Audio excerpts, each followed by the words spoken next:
right, guys, welcome back to the transparency. It is day 2 of the Kelsey Fitzsimmons case.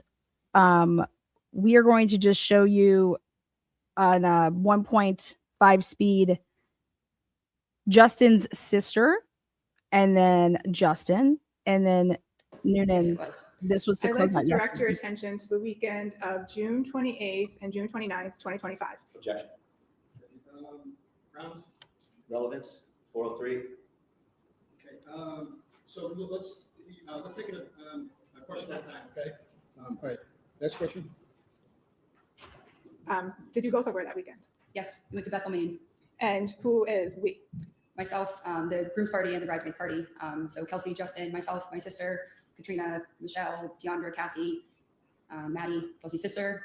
I don't think I'm missing anyone for females. On the groom side, it was both my brothers, Brendan and Justin, his friends Aiden, Dave, her brother Will, Hunter. That might be everyone from the parties. And was it kind of was more the Jack and Jill bachelor party? It was a Jack and Jill bachelor party, yes. And did the weekend end early? Yes, it did. And did you go home? Yes, I fled the house. For just exploring this, judges. Okay. They're not allowed to open this door. This is an assault involving an officer and my client. Okay. So let's do this. Let's just argue this at side. Let me hear you at sidebar only so that we don't have to have the witness leave. I'll see everything at sidebar. Okay. Again, there's just minimal testimony that happens here with her. And I really just want to focus in on why Bradel barely cross-examined Justin. Doesn't make any sense, but hey, I'm not a lawyer.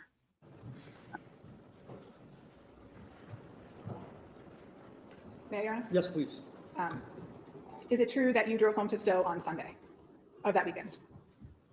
Yes, if that is the, sorry, I'm trying to think of the days. Yes, I stayed at a hotel the night before. And then ultimately on Sunday, you went to your house in Stowe. Correct. And did you have without telling me what the conversation was about, did you have a conversation with Justin on that Sunday? Yes. And then did you again have a conversation with Justin the next day, which was Monday, June 30th? Yes, And as a result of that conversation, did you go somewhere? absolutely. Where did you go? We drove to his friend Hunter's house. And who is Hunter? Hunter is Justin's friend who he knew through the fire academy. And where does Hunter live? Hunter is in, I believe it is still in North Andover where he lives. And is that where you drove on June 30th? Correct. And who did you drive with? I drove my car alone. I met Justin there after he called me. And did you, was anybody else at Hunter's house that day? Yes, it was Hunter, myself, and two of her friends, two of Kelsey's friends, Michelle and Katrina, who were very concerned. Okay. Without talking about what was said, did you and Justin at some point go somewhere alone? Yes, Where did you go? we went to, I'm not sure which courthouse it was. We went to a courthouse And what was the purpose of you and him going to the courthouse? to file, so he could file for an emergency restraining order in custody And get custody of Caden. And who's Gaden? Caden is Justin's son. And how old was he at the time? He was right around 4 months, I believe, at the time. Did you have any familiarity with? Okay, guys, we're picking up right where we left off yesterday, so nobody has missed anything. Courtney is witness number 2. Restraining order. The sister of Justin. She was the Commonwealth witness number 2. No. What did you do when you got to court? When we got to court, Justin went to the desk and told them the situation, said he believed his son was, Sustained. Next question. Did you help Justin fill out a form? per the clerk's advice, yes, Justin was shaking. And where did you go from there? From there, we drove to the North Andover Police Department. And what did you do at the police department? We both walked in and I spoke with a couple of her lieutenants daily. I'm not sure who it exactly was I was speaking to. And I told them that I thought she would kill me. And without telling me what you said, did you give the police something? Did you give the police a copy of the restraining order? It was faxed to them, yes. And did the police, Objection, non-responsive. Overruled. and did you stay at the police station for a period of time? Yes. And what happened next? We were at the police station praying and we got a call from one of the lieutenants saying Praying. that Kitten was safe and to come to the house and get him. And what house were you going to? 125 Phillips Brooks Road. Had you been to that house before? I have. How did you get there? We had driven separately, so we both drove our cars to the house. So you drove your car and Justin drove his car? Correct. And did you, approximately how long were you waiting at the police station before you got that call? It was much quicker than we thought, probably 20 minutes maybe. I could be a little off, but 20 minutes. And about how long did it take you to get from the police station to 125 Phillips Brooks Road? Not long, like less than 10 minutes. And what happened once you got there? We got there. We were welcomed in the door by an officer. He said, Kelsey's upstairs getting some clothes for Caden. Okay, without telling me what the officer All said, right, hold on, there's an objection. Overruled. Next question. you said you were let inside by a police officer. Is that correct? Yes. And then what happened when you went inside? Lauren, Kelsey's mom, was holding Caden. She was angry. She said to Justin, Kelsey is fine. Justin's, Sustained. All right, and you don't, no one expects you to know these legal rules, but unless you're specifically asked, you can't repeat what people told you. Okay. Right, thanks very much. of course, Your Honor. So you go inside, you and Justin go inside, Yes. and then you saw, who did you see? Lauren Page was holding Caden, And, and who's Lauren Page? Kelsey's mother. Okay, and you and her had a conversation. Justin and her did. Okay, and then what happened? And she was holding the baby? Yep. And then what happened next? She handed Caden to Justin. Justin then handed Caden to me. And I said, why don't I take a step outside? I wanted to avoid a confrontation. So we took the carrier, the baby car seat. We walked outside And so you took Aiden in your arms in my arms. and you walked outside. Yes. And did Justin walk out with you? Yes. And did Justin take anything with him? He took the carrier, the car seat. And at that point, did you make a phone call? I did. Who did you call? I called my mother. Okay, and this is while you were outside. Yes. And then what happened next? There were gunshots that went off. And how do you know that they were gunshots? It was, I've been shooting before. I know what a gun sounds like. There were several gunshots and an explosion sound because they, I believe, had hit the air conditioner. There was a lot of smoke coming out of the window. Objection, Your Honor, there's no personal knowledge of any of this. Is this what you saw or I saw the smoke. overruled? And where were you standing when you heard the gunshots?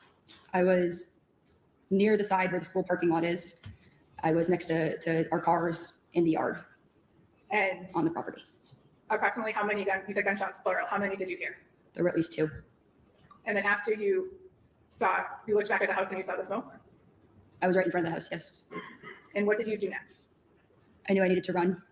I started to back up and I was scanning the house, just praying to see Justin come out. Sorry, I'm trying to say what I'm not supposed to, I guess, say here, but I feared he was not coming out of that house. So And where did you go? Objection. I backed up. Sustained, I'll strike it. I object to the further line of questioning, and witness can't follow rules. I ask you to strike the entire testimony. Okay, overruled. All right, I know you're nervous. Everyone gets nervous. Just listen to the question and just answer just the question. Okay, apologies, Your Honor. Where did you go after you heard the gunshots? I ran, I put my arms around Caden and I ran through the school parking lot and was looking for somewhere to hide. And I cut into a neighborhood and looked back and didn't see anyone. So I cut behind a house and hid behind trees and I waited. And sometime shortly thereafter, did Justin come and pick you up? Yes. May I have a moment, Your Honor? Yes. All this leading shit. No further questions. Yeah, get her off the stand. Jesus Christ. Ma'am, you said you were let into the property? Yes. Who let you in? One of the officers. And how did that go? In what sense? Did you ring the bell? Did Justin ring the bell? Did you knock on the door? Did he break the door in? What happened? He did not break the door in. The officer opened the door for us. I don't recall if we called him or if he saw us pull in, but we did tell him we were on our way. So he was expecting us. And which officer opened the door for you? I don't remember. This is all lies. The officer called to say, hey, yeah, you can come here. So then why would they be calling to say, yeah, I'm on our way? Like, she's fucking a liar. This girl is a liar. How does Brado not catch that though to say, oh, so you called them? But I thought you said on direct that they called you to tell you that Caden was safe and to come get him. So then you decided to call him to say, we're here? Is that what happened? Like, I would be, but you see, you don't need to do that as much, but you got to do it a little bit. People just think that the judge gets it. You guys, judges don't get it. You have to literally walk them through it. I'm telling you that right now. They know the law, okay? But they have to be able to follow along. I think it was daily, but I do not remember. Have you seen any video of how you went into the house? I have not, no. Judge, I'm going to ask that we play a clip that's in our exhibit, our thumb drive, if I may. All right, is it within Exhibit 74? Yes. Sure.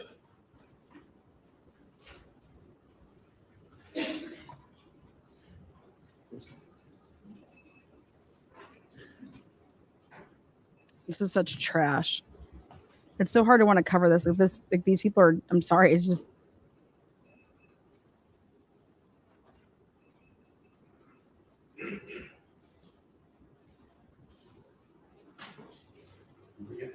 Let me get this straight. A Jack and Jill bachelorette weekend led to this. Don't worry about it, take your time. You need our IT person? No, I hope not. Oh, I love that man.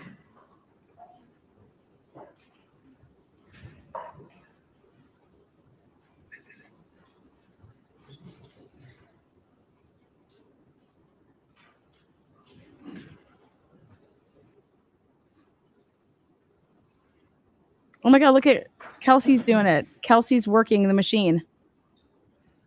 Oh my God. Oh my God. The day Kelsey is freaking the Ox woman too. What is the paralegal doing? The day that somebody in a freaking courtroom needs to do my job. They need to back that up. Counsel, can I just make an observation? Yes, sir. I don't want to interfere. This format that is on the screen is different than what was on exhibit. Yes, Hold on, please let me finish. It's different than what was on exhibit 74. I just want to make sure, however you do it, that ultimately I have what you're playing. Sure. Okay, so if it's just a different format and it's already on 74, no problem. So Judge, you're a step ahead. I was just confirming with counsel that this particular one is not on there, but I was just gonna, I'm sorry. Oh, it is. It is on there. Okay, so I'm sorry, I guess it is on there. I thought it was. Okay, we're good? Okay. So All right. just so we're all on the same page, to the extent that you It's either at side ends up playing 5:04. something over and above what is on 74. How does he not? Okay, like you guys, I'm sorry, but I'm a very organized person. And like this is the type of stuff that would like really upset me as a client. Because like, why, what the hell is going on? How does my lawyer not know what's on exhibit 74? Sorry, just what? It's exhibit 74 and it's timestamp 5:04 and 22 seconds. That's the timestamp. Let's just Make sure that it gets in and you have fun drive. Thank you, Ron. So do you see what's depicted on the screen, ma'am? I do. Do you recognize it? I do. And this is the porch area of 125 Phillips Brooks Road, correct? It is. Okay. Can you play? I'd be calling out the time. Can you see the time up there? Can you state the time for the record? I mean, I just don't understand. Like this man has to use the record. Do you want to know what this transcript's going to look like? Ah.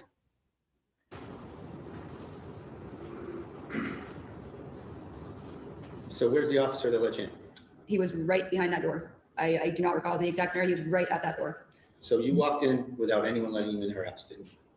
I don't know that I could say that because the officer was right Did you see behind it. anybody on there letting you in? I can't see the other side of the door. So you're already in the house by that time. You walked in the house all by yourself, didn't you? With your So brother. when I've gone to their house before, I typically go in that doorway and then knock at that door there. You walked right in, didn't you? I don't know. There was an officer Well, right you saw it. behind What did it. you see on the video? I walked in. I'm not sure if an officer was right behind it opening that too. Okay. Because I No, know he was at the door. but I'll offer that. It's not in, but I believe it's in the front drive.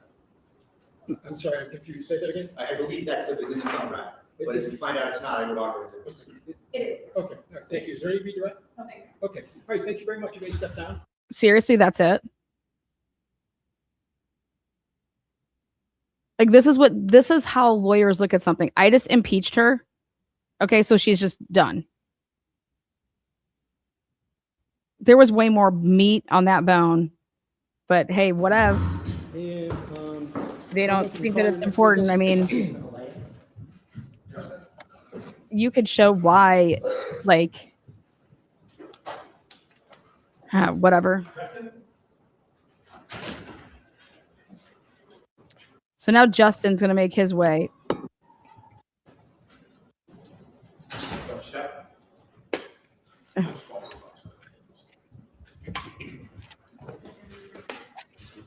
Would you raise your right hand? Do you solemnly swear that the testimony you're about to give in this cause now hearing shall be the truth, the whole truth, and nothing but the truth, so help you God? I do. Thank you. good afternoon, you can have a seat. Put yourself right up to that mic. I'm in. Sir, in a loud, clear voice, can you please introduce yourself? Spell your first name and your last name. My name is Justin Alain, Justin, last name A. Okay, so what I'm going to do here is I'm only interested in. Yes, sir. Okay. Without saying what was said between well, was there anybody else there? Because I have 5. I believe Hunter's girlfriend at the time, she was there as well. Remotely accessing them, I was able to view them, yes. Okay. When you did you see the defendant's car in the driveway? No. Okay. Is that where she usually parked? Yes, always. Okay. And when I asked you that question, what time frame are we talking about? During the day, what time? Yeah. It must have been roughly 5 o'clock, 5 p.m. So he has access to the cameras, but not access to, like, he can just view them. For Justin has access to the cameras. Remember I said this yesterday. I said, why didn't Kelsey park in the driveway? Okay. And clearly the Commonwealth wants to make a point that her car wasn't in the driveway. And I'm curious where that's, going to go later. I have my thoughts on that, but regardless. So, I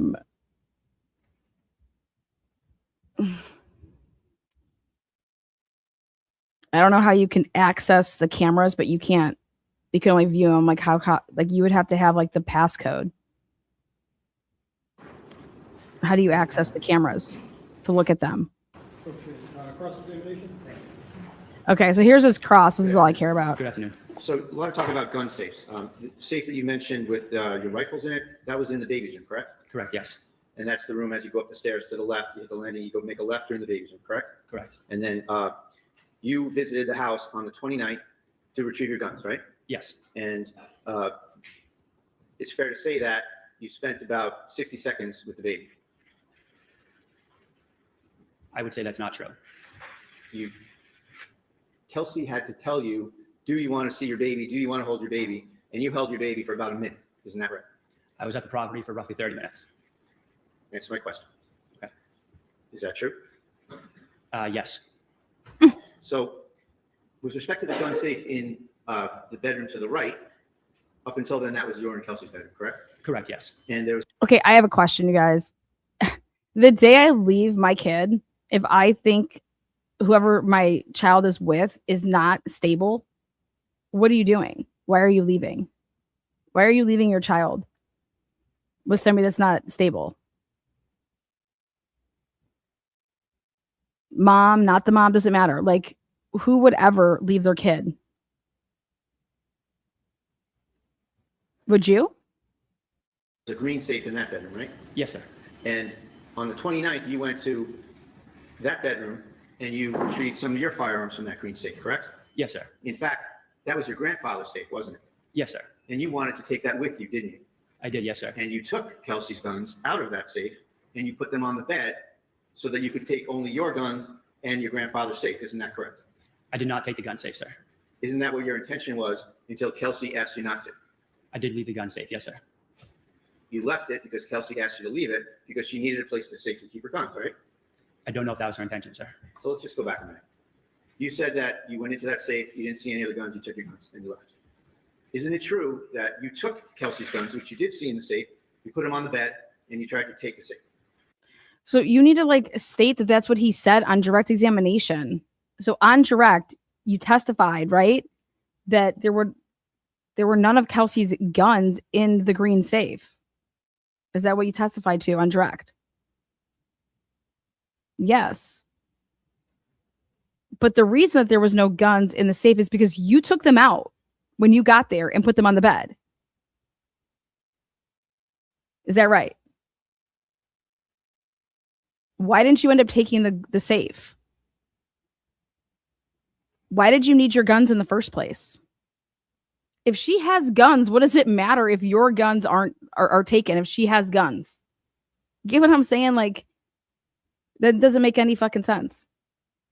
If she still has access to guns, what does it matter if your guns are there or not? If I took any of her guns out of the safe, sir. I don't remember seeing any of her firearms in that green safe. I only remember seeing them in the black safe. So, you were very interested in getting your stuff out of that house on a couple occasions. This was your chance to get your grandfather's gun safe out of there and it's your testimony that you just decided to leave it? The only priority was removing my firearms. That was secondary because it was holding my safe. It meant a safe transport way to move that firearm out of the house in a secure manner. And when you left Kelsey with her firearms, and you took yours and you went back to still with your father, correct? Yes, sir. I took my firearms. Now, you said you were, just want to get it right. You said that you work at the North Andover Fire Department, is that right? Yes, sir. Do you work there presently? Yes, sir. Are you on the schedule? No, sir. Why not? He opened the door. I'm sorry, objection. Relevancy? Yeah. Yeah, I'll hear you sidebar.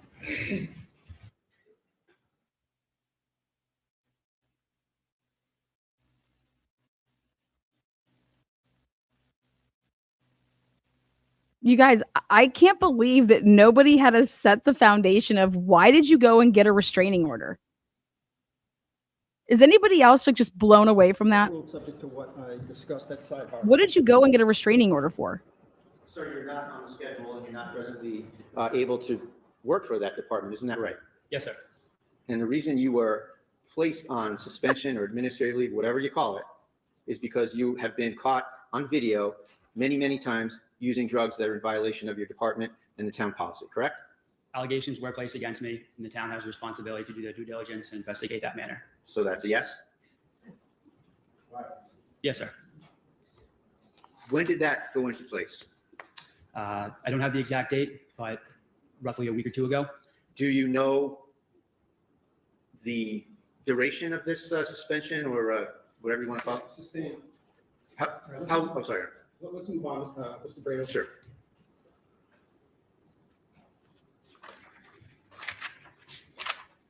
Nothing further. Redirect? No, thank you. Nothing further. Nothing further. What?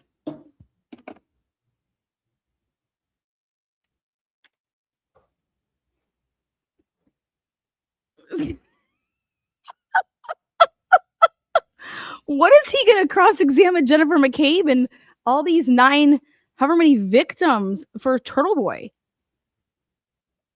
Cross-examination is when the truth comes out. Okay.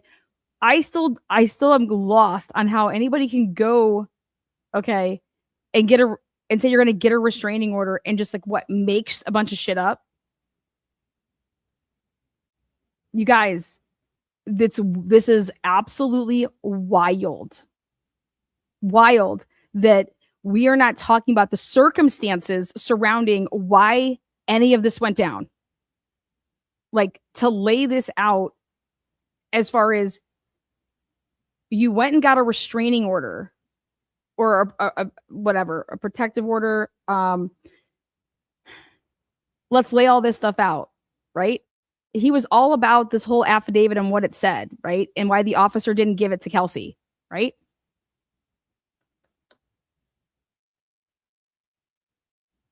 I don't know. I'm just over here like,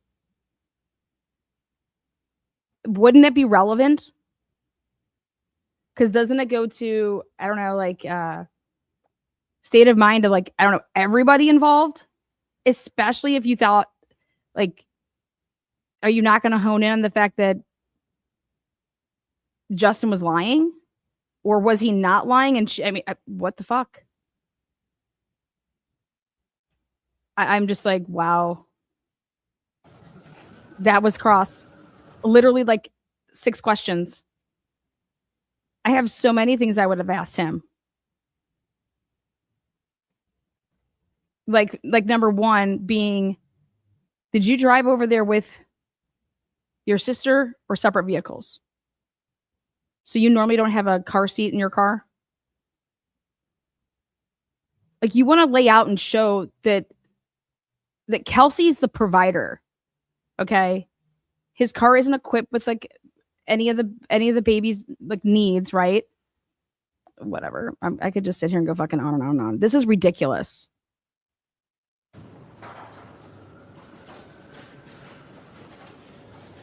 They can definitely recall him. Maybe he plans on doing that.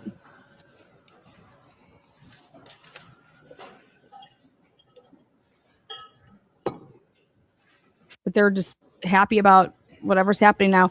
Now this is the last witness of the day, and this is Nunan. This was her. This is the guy that shot her. Could you raise your right hand? Do you solemnly swear that the testimony you're about to give in this cause now and hearing Witness shall be the for. truth, the whole truth, and nothing but the truth, so help you God? I do. Thank you. You may have a seat and put yourself right up to the mic. How are you doing this afternoon? I'm doing all right. How about yourself? Excellent, thank you. You may proceed. Sir, in a loud, clear voice, can you please introduce yourself? Spell your first name and your last name. Patrick Noonan, PatrickNoonan. And how old are you, sir? 50, And what town do you live in? North Andover. Where were you born? Rochester, New York, How long did you stay there? until I was about 4 years old. And where did you move to? North Andover. Who did you move with? My sister, mom and dad. And what are their names? My mom is passed, but my dad is Timothy Noonan. And what was her name? Your mom? Patricia. And your sister? Mary. Did your sister live in the area? She lives in Lynn. Where did you go to school? For high school, Grade school, high school? the Grade North Andover Public School systems, and then for high school, I went to St. John's Prep. And did you play any sports there? Hockey and lacrosse. Who gives a Did fuck? you graduate? I did. Once you graduated, did you further your education in any way initially? Initially, yeah, I went to Siena College for about a year, and then that wasn't working out. I got my degree later on down the road. What did you get your degree in? Criminal justice, From where? UMass Law. Now, after you left Siena, did you work? Yes, I did. What did you do?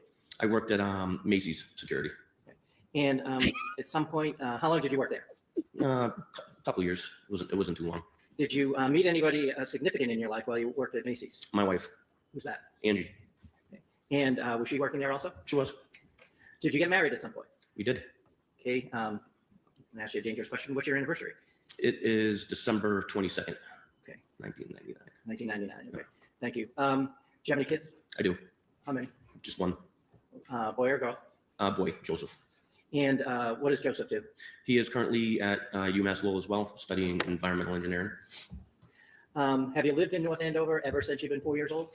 No, Did you move around? I did when I was in the military. Okay, we'll get to that. I'm sorry about that. Mil- At some point, you talked about you were in the military. What area of the military did you join? Air Force. And when was that? That was in 99. And where is boot camp for the Air Force? Lackland Air Force Base in San Antonio. And can you tell us a little bit about boot camp? Some of the training, some of the things that you were subjected to, I guess? Yeah, I mean, it's some sleep deprivation. You also have, you have to learn how to march. They basically strip your identity and try to build you up as a team. Ridiculous. Firearms training. Things like that. At some point, did you make it through boot camp? I did. Did you, I guess, enlist or volunteer to any special area of the Air Force? Security forces. And what is security forces? They're basically the defenders of the force. So Defenders when of I went the- in, I went through my tech school, which is almost like a police academy. We learned various different things in there, land nav, different weapons systems, things of that nature. And then once you graduate, you get your orders cut. And what were your orders originally? Cheyenne, Wyoming. And what was your role when you were in Cheyenne, Wyoming? I originally, when I was waiting for my security clearance, I was originally working on the ground. So ingress, egress from the gates, Yeah, sorry. depicted of either someone having a gun to someone's head as like a hostage, or someone would just be holding up a purse. So that was shoot, no shoot. How often, when you were with SWAT, were you required to train with them? 2 times a month, and then a 40-hour block in the year. Every year? During the year, yeah. And so how long were you with the SWAT? You were with it twice, correct? Yeah, I was on 2 different teams. Okay. The first time, how long were you with SWAT? From 07 to, I believe, 13, shortly after the marathon bombings. Did you, at some point, did you switch departments? I did. And you were in North Andover at the beginning, and where did you go? I went to Lawrence. Why? I wanted a little faster pace. Did you get it? I definitely did. Now, while you were with Lawrence, did you continue with your SWAT? Yes, I tried out for the Lawrence SWAT team. Can you tell us your trajectory while you were in Lawrence? Were you always on patrol? No. What can you tell us about that, please? Became a field training officer, and then I wound up in detectives for several years, and then I went back to patrol to field train the new guys. SWAT, and that's pretty much it. Now, you said you tried out for the Lawrence SWAT team, correct? Yeah. And how long did you do that? That was another 8-hour day. Okay. I'm sorry. No, was that, I don't mean, that was a bad question. Oh. How long did you make it, right? You made Yes. it. And how long did you participate in this Lawrence SWAT team? I believe 2019 to by the time I departed and went back to North Andover. And so 2024, Your Honor. why did you come back to North Andover? I just wanted to bring my training and experience back to where it all started. I have 10 years left, so yeah, that's about it. And I'm getting older, so slower pace is kind of needed. Okay. So I'm going to turn your attention back to June 30th of 2025. Were you a patrol on that day? Yes. Okay. What was your shift, if you remember? I did a swap, so I was working for another officer. So that shift was for the 12th. At some point, did you get a call from someone in particular? Yes, Officer Houston. At some point, did you learn why he called you? Yes. And why was that? Apparently, the defendant's ex-fiance took a restraining order out. You had to serve it? Yes, we had to serve it. Did you know that person? Did you know a person by the name of Justin Elaine? Didn't know him, but I met him on one occasion. Did you know the defendant, Kelsey Fitzsimmons? Knew her, but not well. She was on maternity most of the time that when I first transferred over. So. All right. So you got a call from Houston. I did. Where did you go? We met behind the Atkinson School. It's called the CCC, and he explained the situation to me. Was he anybody else arrived at that point? Not yet. Okay. At some point, did someone? Yes. Who was that? Lieutenant Daly. Did you talk about any plan as to how this was going to occur? Yeah, Lieutenant Daly said that he'd do the talking, and Okay, so let's get the myth out. He was not her partner. He barely knew her. she, based on the restraining order, Justin was supposed to get custody. Oh, sorry. I'm sorry. Well, I'll jump in. So you knew that there was potentially a child there, Yes. and that the child would be transferred from the defendant to the fiance, correct? That's correct. So where did you go? So from there, I pointed out to Officer Houston and Lieutenant Daly the positioning of where the defendant had parked her car, which was at least 150 yards away from her house. And we all thought that that was very odd. So where did you go? We pulled up right before the house. The foliage was pretty overgrown. So we left our cars there, got out, and walked up to the front door. Okay. At some point, did you come into contact with the defendant? Yes, we did. How did that happen? Lieutenant Daly knocked on the door or rang the doorbell, and she came up. Okay. Was she with anybody? Her baby. Well, where did you go? We went into the family room. She went straight to a couch that's off to the left, and I kind of went straight. There was another couch, and I believe Houston was to the left of me. Did you see and hear Lieutenant Daly interacting with the defendant? Yes. Can you tell us what you saw? He explained the situation that Justin had taken the restraining order out, that we were going to have to remove firearms from the house, and that the baby, their son, he was going to be in Justin's custody for, I think it was 14 days until the next court hearing. When Lieutenant Daly mentioned that the guns were going to be removed, did the defendant say anything about that? Yeah, she said that they were located downstairs in the basement.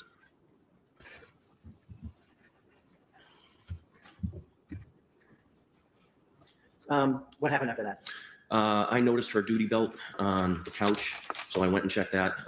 There was no firearm in there, and I observed like a gun case on a mantle. I opened that up, and there was no gun. There was no gun. Did she say anything in response to that? Yeah, she reiterated the guns were downstairs in the basement.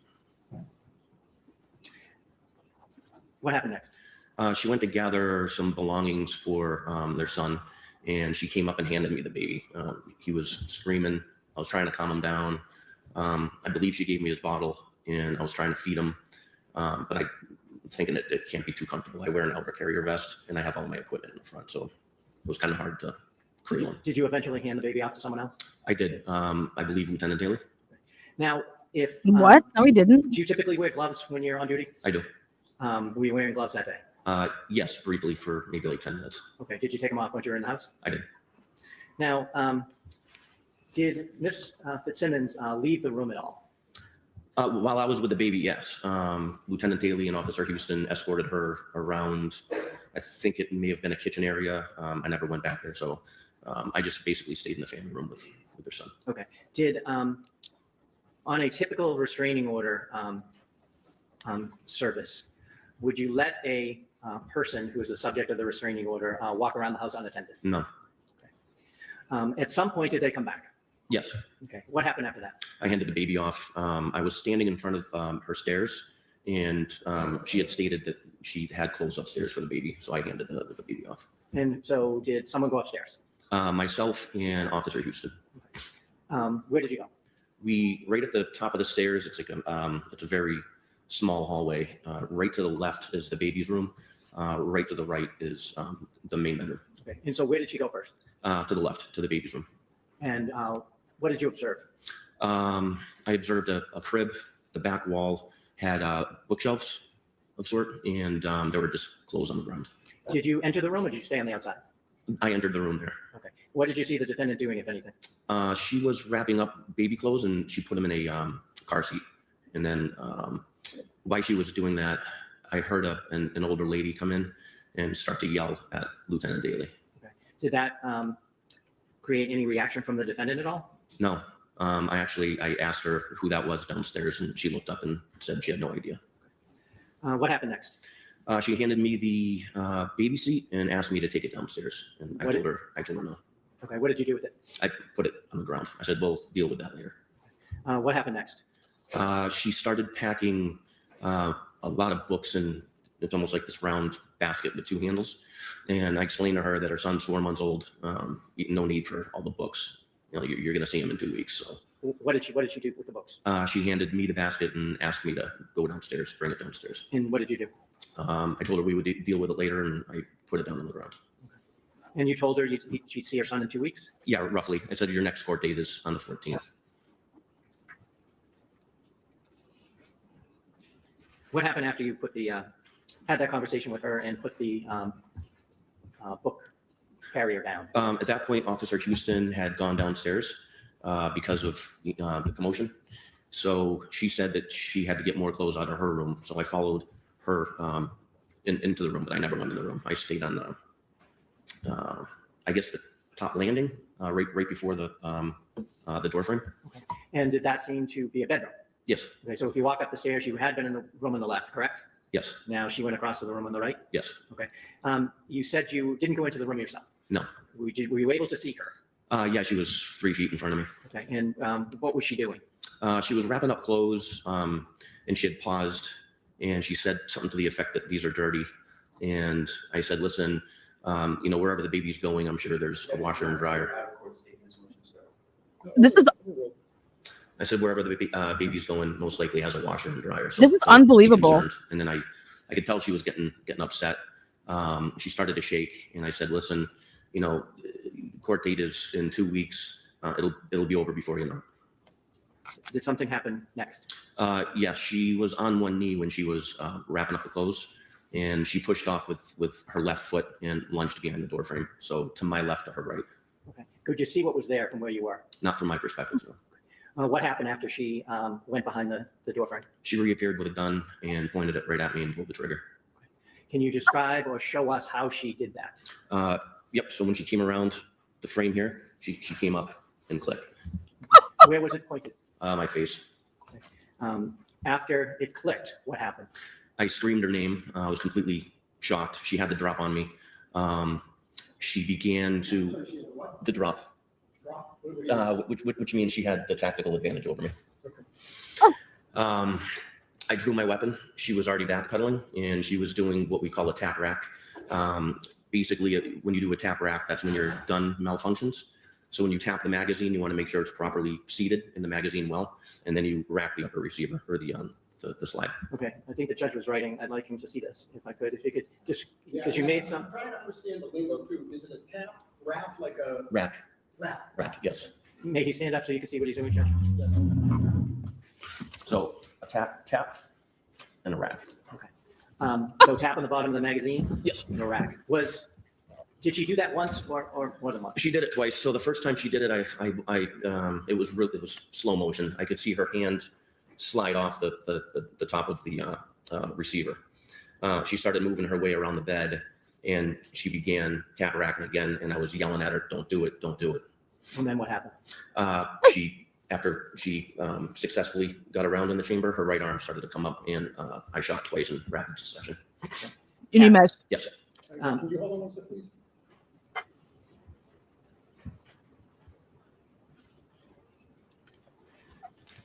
This is unbelievable. Yeah, I'll say thank you. What did you observe after you fired the second shot? I saw her flinch. The gun went down, so I stopped shooting. She stopped her action, and then she went to the ground. Where was she at this point? On the opposite side of the bed, in between the wall and the bed. What did you do next? I covered down on her. And what does that mean? I kept my gun on her or in the area where she was because I couldn't really see all of her at that point. What part of her could you see? I think her legs, maybe. I don't really remember. Okay. Did someone else appear at that time? Lieutenant Daly. Okay. And what did you see him do, if anything? He came up, said, "Where's the gun?" I said, "She still has it. I'll cover you." This is unbelievable. So what happened? We walked around the bed. I stayed lethal force on her. He rolled her and saw the gun. Okay. Did you see the gun? I did too. What happened with the gun? He put it on the bed, and she was still conscious of where it moving. I grabbed the gun. I moved it to the other side of the room. What did you do next? We immediately started first aid. Okay. How so? Putting pressure on the wound. We wanted to see if there was an exit wound, which there was. So we were trying to stop the bleeding. Officer Houston came running upstairs with a med kit. Lieutenant Daly started to wrap the wound in gauze. And then Officer Cork came into the room, and I ordered him to secure the weapon. And did you see him do that? I did. Did you hear the defendant saying anything after she was on the ground? It hurts. And I said, "Just keep breathing. You have a baby to live for." What happened next?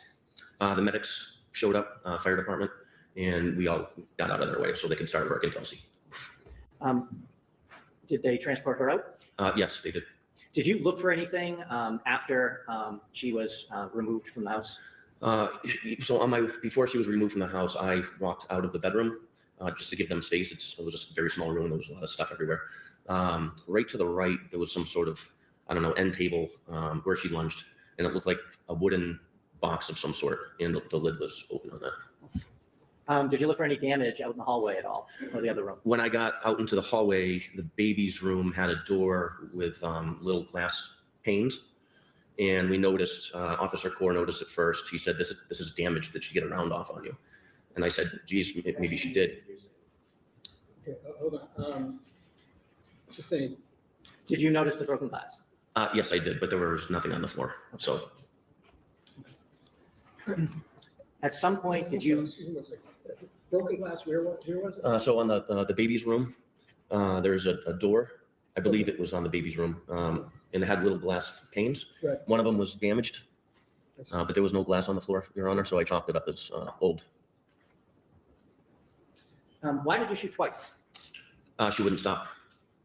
What? Do you know if you hit her with the first one or the second one? I didn't know. The second one, I could visibly see her flinch. The first one, no, she was still getting ready to raise her arm. What a shitty shot. This dude's full of shit. This dude's straight full of fucking shit.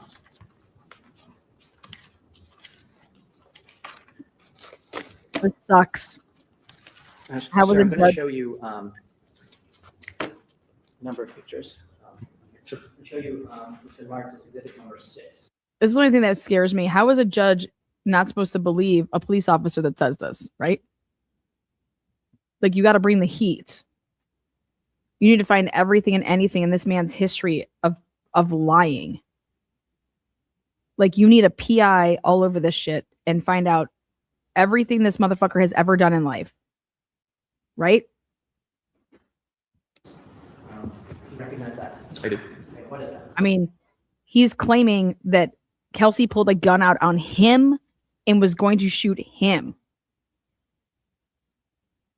But Daly, thank God, said that Kelsey said, I want to die. That's really, I think that's huge because are they going to try to say it was suicide by cop? You know what I mean? Like, what? That's the front of the defendant's house and the door that we entered. Show me exhibit number 10. Do you recognize what that is? That the front door? Oh, yes, that's the front door. The stairs are right to the right, yeah. It's been marked as exhibit number 36. Do you recognize what that is? The stairs leading up the baby's room. The baby's room that you were talking about? Yes.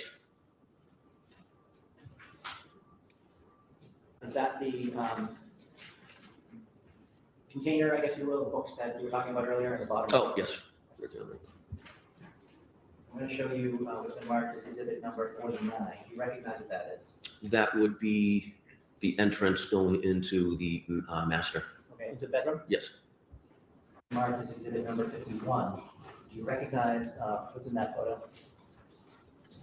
That would be the box that was open to the left of the door frame. Number 50. Do you recognize what that is? Yes. Where were you in relation to this picture? Where were you when you first observed Miss Fitzsimmons pull out the gun and aim it at your face? Right before the door frame. Okay, so you'll back up a little? Yep. Probably right, whoever took that picture, probably right there. And where were you? There is no way that she's standing there. She lunges to get this gun. Okay. Why wouldn't he like tackle her? No. If he's truly standing like in the doorway. I mean, there's just no room here. And then how do you miss her? This is why his story is that she's backing up because she's got to get over by that, wall over there. Daly's account is that she walks over to like where there's hardly any room. Like this whole lunging, like what? In relation to His story right now is not the version that he told Daly, is my understanding. And that's what we're going to get into. the door frame when you shot your weapon? I used part of the door frame as some sort of cover. What? And I was leaning up against it with both my hands. So my gun and my wrists would have been in the room. Let me show you what's been marked as exhibit number. This fucking room is tiny, you guys. This house is so fucking small. Let me show you what's been marked as exhibit number 53. Do you recognize that? I do. Can you tell us, and Judge, if I may ask you to tell us where Ms. Fitzsimmons was, if you may, Point. to show the judge where Ms. Fitzsimmons was when she first tap-racked it, if you can. Right about here. And then she started sidestepping, and I was telling her not to do it. And I shot approximately right here, and she finished. Mm-hmm. And you missed.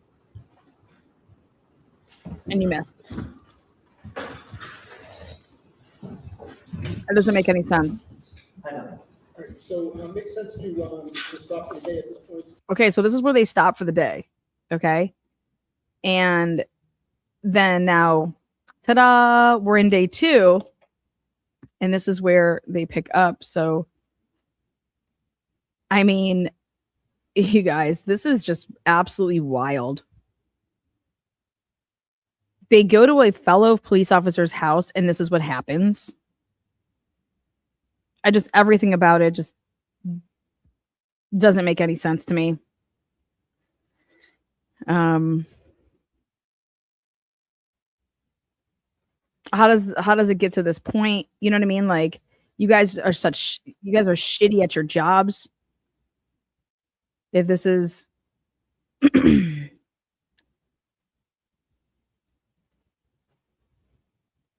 your baby's, it's only gonna be 2 weeks. 2 weeks. What are you talking about? Like, my kid needs stuff. Like, clearly I'm getting stuff because why? So let's see when they actually start the day today. Wow. 30-minute delay. Oopsie.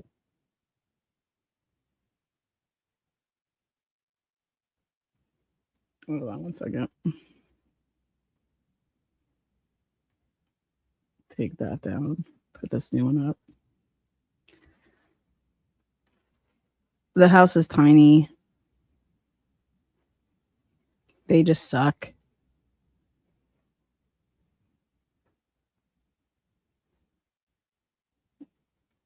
Today for continued jury waive trial. Could counsel please identify themselves for the record? Is the defense still seeking the view? Judge, we haven't had any progress on the other end of it. Excuse me. At this point, I am satisfied with your discretion. If you would like the view, we'll do it. I did file a motion. If you feel that at the close of the evidence you would like the view, we'll make it happen. Okay, well, let me just tell you my present thinking. So, and I think some of this you're implying, so I don't think I'm patronizing you by any means. But so I was told at sidebar yesterday that Miss Fitzsimmons no longer owns the home, and it belongs to a third. It is now owned by a third party. So, has the defense been in communication with the current owner? Not the owners themselves, some representatives, Your Honor, and it's just honestly kind of getting a little bit of passive resistance about it. Okay, all right. So just to point out, and this is why I was running late, I was trying to remember, there was a case from a couple decades ago, I think, Commonwealth versus Mattis, which goes through the procedure under circumstances where none of the parties have, a party seeks access to someone's home for purposes of a view. And essentially my memory is, and just a quick look this morning, is that it's kind of a Rule 17 circumstance where the homeowner would need to be summoned, given an opportunity to be heard about whether we could go in there. So this issue a lot of times doesn't come up because a lot of times the Commonwealth has either the scene is a public place or the Commonwealth has had the ability to I guess to reach out to the owners and make that work. But the Commonwealth is not seeking a view. They have the burden of proof. And I guess my position at this point is neutral. I would, if the defense wants a view and you're able to set it up in a timely manner, Commonwealth, if the defense was able to set up the view, in other words, reach out and do the legwork that the Commonwealth usually does, is the Commonwealth opposed to it? Okay. Will the Commonwealth and your resources help us? Okay. Thank you. So we have, so I'm just gonna leave it to you, Mr. Bradle. I don't. Yeah, they have someone saying, what? If he wanted to view this house, this should have been done so long ago. What the fuck is he doing? Of course you want him in that home. You guys, I mean, I don't know, unless you think the home is like, would it present itself as big? What? Wow. Wow. Bradle wants a walkthrough. Bradle did not, he hasn't done anything to make this happen. Unbelievable. I just don't want to. Again, guys, my words with him is just, he reminds me of a lawyer that I know here in Columbus. And his approach is so lackadaisical and just lazy. Decision, because we need to, Mr. Ruane especially needs to make plans for transportation, et cetera. So I just, it seems to me that as for whether I need it or not, I think it's not my place to say. I know I did, in fairness to both sides, I did say that yesterday. And after thinking about it, I don't think it's my place to say. The Commonwealth has the burden. The defense has due process rights, as well as many other constitutional rights, and I'm open to accommodating a view. Okay? Just people to do it. We don't want to do anything with it, but if can tell you this from my perspective. Here I am talking again out of both sides of my mouth, which from my perspective, it arguably is less helpful where the items in the bedroom or the layout and even like the bed and all that aren't the same. And I can get a sense that this is pretty narrow stairwell, et cetera. But in any event, I'll leave it to you folks. You folks are better at doing your job. Yeah, like you need to go to the house and you need to see what the setup is. What if they've knocked shit down? If they don't have the same cluster going on, you get what I'm saying? Like, damn, Bradle. Damn, this is who Turtle Boy has left his life in his hands. It's just fucking, I mean, awful. There is no way in fucking hell I would let Bradle even do a restraining order for me. Okay? Or we'll reach out one more time, see where it goes, and we'll advise the court by the end of the day. Okay, no problem at all. And other than that, I think we left off with for him. Okay. Get his ass back in here. Here's Nunan. Here he is. Okay. Now this is going to be cross-examination, day 2 here. You can take the stand, sir. Good Just morning, sir. reminding you that you're still under oath from yesterday. Yes, sir. Good morning, sir. Good morning. This is witness number. What's up, Mr. Fubitosi? Thank you. Sorry, I just had a couple more questions for you. Sure. The firearm that you used on the 30th, what happened to it after you left the residence? So I secured the. Wait a second. What the fuck's going on here? Why is he letting him ask any questions? He said no more further questions yesterday. No fucking way. Why is this happening? The scene, and then once more officers showed up, they relieved me, and the chief had me walk with him to his car, and he took my firearm and he gave me his. You talked about Kelsey Fitzsimmons. Do you see her in the courtroom today? I do. Can you point to her and describe an article of clothing that she's wearing? She's wearing a sweater. May the record reflect you to identify the defendant. Yes, ma'am. Thank you. I have nothing else. Okay. Cross-examination.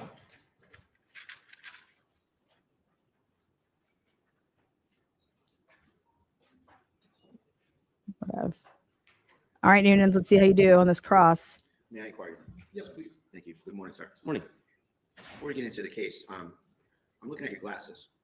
Are those glasses AI reporting type glasses? No. Okay, so you're not reporting anything right now? Absolutely not. Let's go to June 30th at Kelsey Fitzsimmons' house. What time did you get there? I think right around 6 or 5:30, 6 o'clock. The upshot of that visit was that when you got there, you didn't secure the firearms, did you? No, we didn't.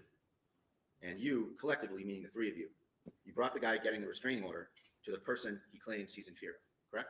I wasn't aware that Justin was en route. That was Lieutenant Daly when he made arrangements with Justin. So you're saying that was, sorry, finish your answer. Justin, I know. That was that was not your part of this incident? No, it wasn't. And you're saying that, oh, sorry. Did you make a phone call?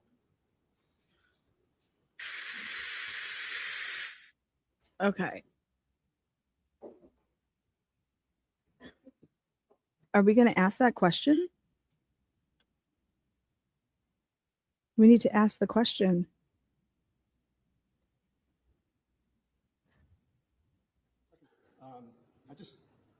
I want the jury box to be empty, so I just want to have the gentleman move. Sorry about that, sir. We'll make room for you. I agree, Murphy. I agree 100%. But I agree. I think the circumstances were different. I completely agree, Merks. Thank you. So when did you become aware that Justin Elaine was coming to the house? Exactly. What? Okay. Did you see him? Okay, right here. This is Pound Town. Okay. Did you see Officer Daly use a cell phone in your presence at the house? You understand? Like, that's the question.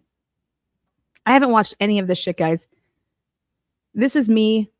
If based on your answers, this is why I think my strength would be cross-examination of anybody.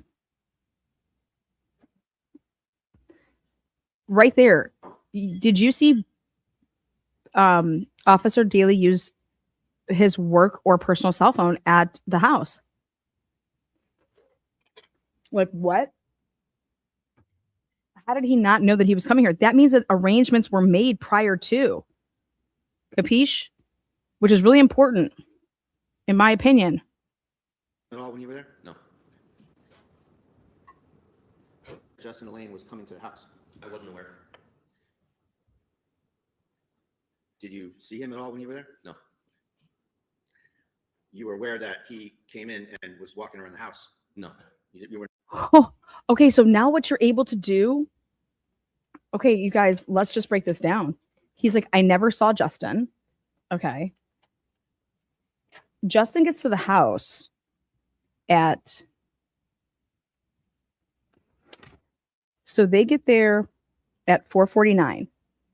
Her mom gets there at 5:02. Okay. And he's basically saying he could hear the woman, the lady. So he's saying by 5:02, they're already upstairs. Okay. And so, wow. Because Justin and his sis get there at 5:04.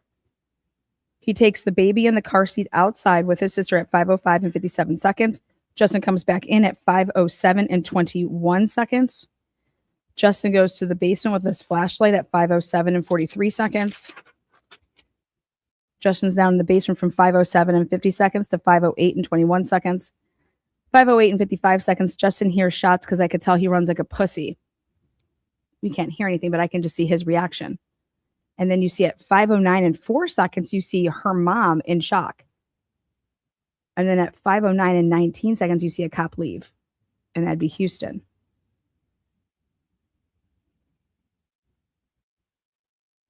And then you see a cop come back at 5:10 and 5 seconds, so a minute later. So this is great. He never saw Justin, didn't know Justin was coming there. Well, then what did you think you were packing up the baby and taking, and who was taking the baby? What'd you think? Were you taking the baby? No. You were aware that he came in and was walking around the house? No. You were not? No. You go upstairs with Kelsey and with Officer Houston, correct? Yep. Okay, so right there, wouldn't you ask if you're a Bradle? So what are you packing up and saying that you're taking the baby? Who are you giving the baby to? You get what I'm saying? Like, were you taking the baby? Does anybody understand how this is like this is wild? But how is Bradle not asking that question? But you told my client that you were taking the baby. Who was taking the baby? Officer Houston leaves to see who's coming in downstairs? There was an older woman that was causing a scene with Lieutenant Daly, and The question was, did Houston go downstairs? he did to mitigate what was going on downstairs. Is A woman was causing a scene. what my belief was. And you were with Kelsey when she was she had gone into her bed, correct? Yes. Okay, come on. Why wouldn't you ask if Officer Houston went upstairs? Where were you? Where was Officer Houston? And where was Kelsey and the baby? Okay. Because who has the baby right now? And if the baby stayed downstairs, where were you guys all standing? You get what I'm saying? There's no room. Then you went downstairs to see what was going on. No, You took some steps down the stairs, didn't you? I did not. Your testimony is that you stayed on that landing? Yes. Okay, right there. This is where you would have him. Isn't it true you left Kelsey alone in that room for a period of time? No. This is all lies.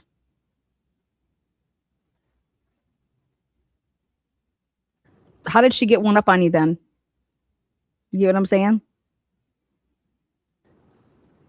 You're serving an order on someone who's your colleague, correct? Correct. It's fair to say that this restraining order service isn't exactly going by the book, is it? And from my past experience, it is. Well, the guns are floating around out there. Actually, Kelsey had stated the guns were downstairs in the basement in the safe. I didn't ask you what she stated, did I? Continue. Thank you. So the guns are still floating around. You're serving a colleague. The guy comes to the house who's got the order. It's fair to say this isn't exactly a garden variety service of a restraining order, is it? Oh, that's inaccurate. It's inaccurate? Yes. Okay. And this is just another day for you? No, it's not. So in fact, you were working, right? Yes. You get a call from Houston. Yes. He tells you what the plan is, correct? Yes, he said that, I didn't ask you what he said. Okay. He told you what the plan is, correct?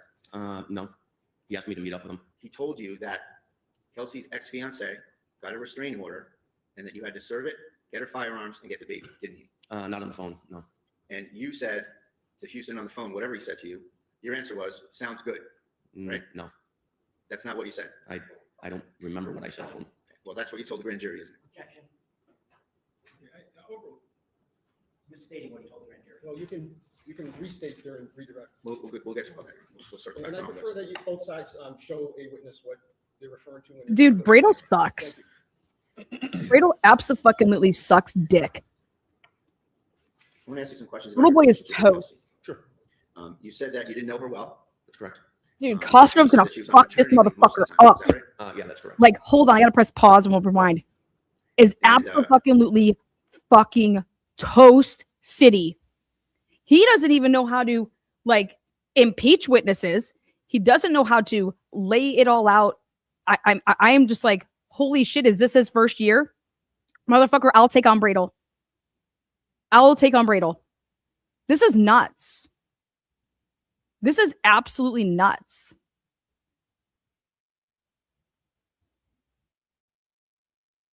He needs to.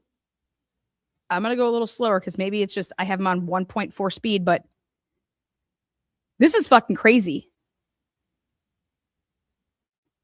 You also said that you got along well with her, right? For the time, I think we went to 1 or 2 calls together. Other than that, I worked a completely different shift. So So is we got yes or along no? when we went to calls. Yes. Did you get along well with her or not? Yeah. And did you think well of her? I really didn't have an opinion. I didn't have a chance. She's a goddamn police officer. How the fuck do you think she got a goddamn job? You have to have the utmost character. You dumb piece of shit. You're just fucking passing out badges now? As much as you're humping the badges, those fucking 2s that are coming your way in fucking Lee or Lynn and wherever the fuck else you live. To really get to know This is her. ridiculous. Well, He's do you know Maureen pathetic. Teresi, your neighbor? Maureen Teresi. You gave her your opinion of Kelsey, didn't you? I don't remember. You called her a whack job, didn't you? I don't recall. I'm sorry, Mr. Bradle, I missed the question. Can you state Sure. it again? So I asked him if he knew Miss Maureen Teresi, his neighbor, Okay. and I said that he gave his opinion of Kelsey to his neighbor, and that he called her a whack job. And then you can answer again. Is that So like what a- was your answer? Is that a Boston term, you guys? Whack job cunts? Whack job. Man, she's a whack job. Fuck these. Dude, you worked at Macy's, motherfucker, as a little security cop. Do. And then you fucking wanted to bone the woman in fragrance. For all we know, maybe she was in the Department of Stocking. I don't recall. You don't recall? I don't. Is it possible you called her a whack job to your neighbor? It's possible. So that's what you really It's think about possible. Kelsey, is that she's a whack job. After she tried to kill me. After she tried to kill me, I called her a whack job. Dude, yeah. Remember I said you need to know everything about this man, everything about this man's life. Come on, Bradle, pick it up. And at the time, you went in there loaded for bear, didn't you? No. Well, let's see. You told the state police that the job was to section her, didn't you? It was spoken about that if she reacts badly during the restraining order, she may have to get sectioned. Well, that's what you said, that you had pre-planned that you were going to section her. It The wasn't job was to pre-planned. section her, isn't that what you said? No, that's inaccurate. So- Hold on 1 second, let me just go through some ground rules. You need to wait until the question is complete, because we can't have 2 folks talking over one another. Yes, sir. All right, thanks very much. Go ahead, Mr. Bradle. And also you raised quite a lot of concerns about where Kelsey parked her car, correct? Yes. And you suggested at one point that you could box her in and take her into custody with respect to the car, right? Yes. So you were thinking that she was going to need to be sectioned, that she was a whack job, and that she needed to be boxed in and placed into custody, right? I'm asking about a state of mind from her.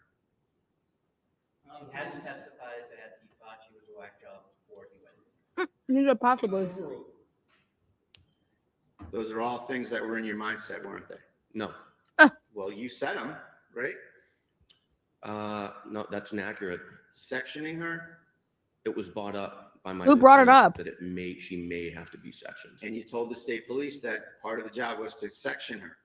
if she were to be sectioned. You didn't say that part to the state police, did you? I don't recall. Okay, well, we'll go over all this, don't worry. Okay. And so, with respect to the car, you testified in such a manner that you're suggesting that there was some suspicion attached to that, right?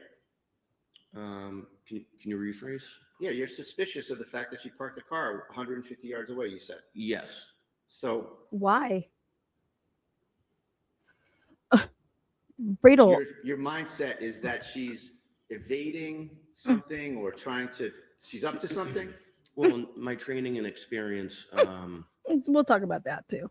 the distance of where she parked her car from her house and having a baby, and also her behavior in the past where her car was always parked in the driveway. How do you know that? Was So you didn't How do you know that? Exactly. know her very well.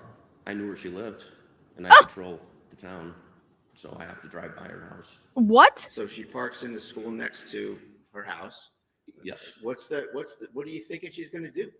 I don't know. I don't know what her mindset was.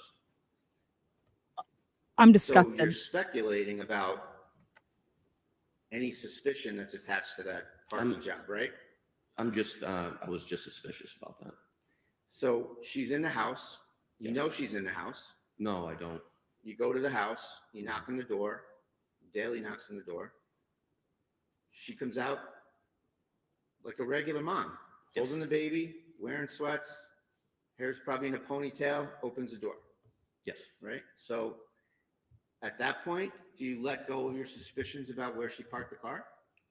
I was still curious as to why she parked her car. Then ask her. 150 yards away. Well, you're looking at it through your own lens as an investigator. Isn't it possible that there's 100 other possibilities in her life that maybe she parked there for some other reason? Could be. I don't know. Again, I don't know. what Ask her her. mindset was. So you go in there and you are the only officer who has tactical gloves on when you go in there, correct? They're neoprene gloves. Yes. So you're ready for anything, right? It's past practice with me after working in Lawrence for so long. I tend to glove up for sanitary reasons. I knew we were going to have to handle her firearms, so I didn't want to. You didn't get ask any for them though. fingerprints or anything on them. But you said you took them off fairly quickly when you got in there. Yes. Why? At what point did you take them off? Right before she handed me the baby. What? So you hadn't yet touched the firearms and you took them off. So that plan about not getting your prints on the firearms didn't pan out, did it? I didn't want to hold the baby with those gloves. Did you wash your hands? Dirty. And while we're talking about holding the baby, it's fair to say that Kelsey Fitzsimmons, with 3 cops standing there, had her baby, and she's the one that chose to give it to you. Isn't Yes. that right? You didn't ask for it. Daly didn't order her to give it to you. She, with whatever her mindset was, chose you to take her baby. Isn't that right? That's correct. And she chose you to take a bottle and feed her baby, right? That's correct. And then this is 5 minutes before you say she tries to murder you, right? That's correct. Now, you said that you felt that the baby couldn't be comfortable because you had your vest on. So it wasn't comfortable and you wanted to give the baby off to someone else, right? That's a correct. fair statement? Yes. Well, that's not what you said prior, is it? Well, I like to have my hands free as well. I don't like my hands tied up. That's what you said the last time, right? That when you spoke with the state police, that you didn't like having anything in your hands, and it was really a tactical reason why you gave the baby up, right? No, it wasn't a tactical. I just didn't want to be holding the baby. Isn't it tactical that you want to have your hands free to deal with anything you have to deal with at this? I want to have my hands free on every call. What's that I wrong have. with the word tactical? Why isn't that tactical? Can you rephrase that? What's wrong with the word tactical? There's nothing wrong with that. So why doesn't it apply? Because I said it? I'm sure it could apply. I'll strike that, Your Honor. Why doesn't it apply? I'm sure it could apply. Sure. So for tactical reasons, you gave up the baby, but that's not what you said here at this trial, is it? I don't recall what you. Can you rephrase that? Well, I don't- here at the trial, you said that the baby couldn't have been comfortable and you wanted to give the baby off, right? Yeah, that's correct.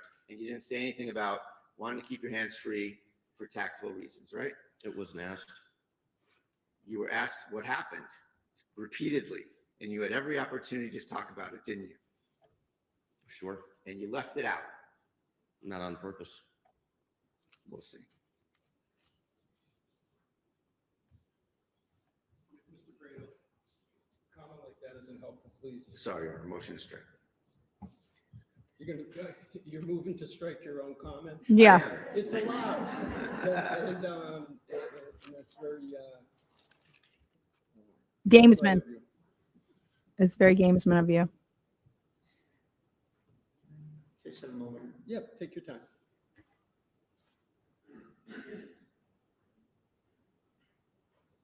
What the fuck is he doing? Dude, he doesn't even know his own case.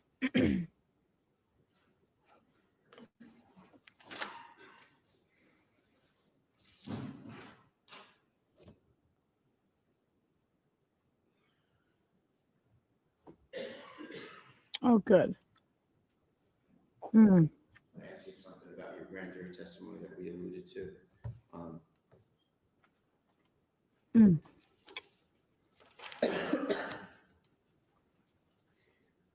Bradel has no Your rhyme or testimony reason. here was that you didn't get the whole plan from Officer Houston on the phone, right? Yeah, that's correct. And my suggestion that your answer about the thing in sort of a matter-of-fact way was, okay, sounds good. And you disagree that you said that, right? I don't disagree. I just don't recall. You don't recall? Yeah, what I said. So isn't it true that you were asked, page 36, Page 36, grand jury. who did you get a call from? Officer Houston. And what was that call about? Was the next question. And your answer was, he had asked me if Lieutenant Daly reached out to me. I said no. Officer Houston said, hey, can you meet me at the CCC, which is a little grade school behind the Atkinson School. He said, we have to serve papers to Officer Kelsey. I said, okay, sounds good. And I drove over to that location and met up with him, right? And Sure. you knew those papers were a restraining order for How did you know? Kelsey to give up the baby, give up her guns, lose her job, I had brought by her fiance, right? I had no idea what was entailed in the restraining order at that time. At what point did you learn the job here? As far as the restraining order, As far as this job you were going to do at Kelsey's house? what job? What was it for? Restraining order service, taking the baby, finding the guns, When I met up with sectioning her, Officer boxing her in, when I putting met her up into with Officer custody. Houston. Don't talk when I'm talking, sir. Box. Hold Sorry. on. Let's not argue back and forth and just ask your questions. If you just wait to answer until he's done. If you can restate, thank you. You guys, he is the worst question answer. I mean, he is the worst person that question. Like, he doesn't, I don't understand. I would be having a hard time to be like, what's your question, dude? What's your question? Sure. So you asked me what the job was. So my suggestion is that the job is serving the restraining order, going to get the baby, finding the guns. You thought about boxing her in and taking her into custody. You thought about sectioning her. That job. When I met up with Officer Houston behind the CCC. And at that point, you knew what you were getting into, right? After he explained what was going on, and we were pretty shocked. Pretty sad about what? In all of the statements you've made prior to being here yesterday and today, you've never said that you were pretty shocked about anything, have you? What? I don't recall. You weren't shocked. You were treating this like a video game, weren't you? No. Well, your first answer is, sounds good, like it's any other day, right? As to Mr. Bradel, this is how you say it. Mr. fucking Officer Nunan, have you ever served restraining order papers on a fellow police officer before? Yes or no? So you've never done this before, correct? Or you have done this before? What's the answer to that, Mr. Bradel? Because you should know it before this trial begins. You knew Kelsey to be a cop, a colleague, correct? Were you wondering why you're serving papers on a police officer for a restraining order who's been on maternal leave for the past 4 months, 3 months? In your training and experience, have you ever called a social worker? I mean, what the fuck is going on here? You guys, this is embarrassing. Again, do I think that I could pass the bar? You fucking bet your bottom dollar I think I could pass the fucking bar. Do I want to be a lawyer? No. I personally enjoy everything that I do in life. I believe that I would be a huge asset to any law firm that wants to take on any fucking criminal case where they're trying to fuck you. This is embarrassing. Kelsey deserves better. I don't know what he's been doing with his time. I don't know if he has a ton of clients. I don't know how much she's paying him. A public defender could do better. meeting up with him behind the CCC. Yep, sounds good. I'll see you there. Sounds good to meet up. Okay. Go watch it wherever you want. Why are you here? Let's talk about the bedroom and the shots that you fired. Here in court, you said that those shots were in rapid fire. Rapid succession. Yes. And like a boom, boom? Yes.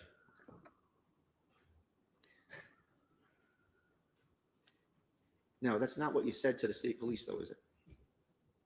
That was 8 months ago, right around there. I don't recall. I said I shot twice, possibly. You told the state police that you pulled the trigger. This is 1232 in the audio. You told the police that you pulled the trigger once. You said the word once. And then you said, I kept giving commands. And then you said, I pulled the trigger again. That's a completely different scenario than 2 shots in rapid succession, isn't it? As far as the time frame, I was trying to recall the event as best as possible. But, you know, rapid succession, you pull the trigger, pull it again. Yes, I pulled it twice.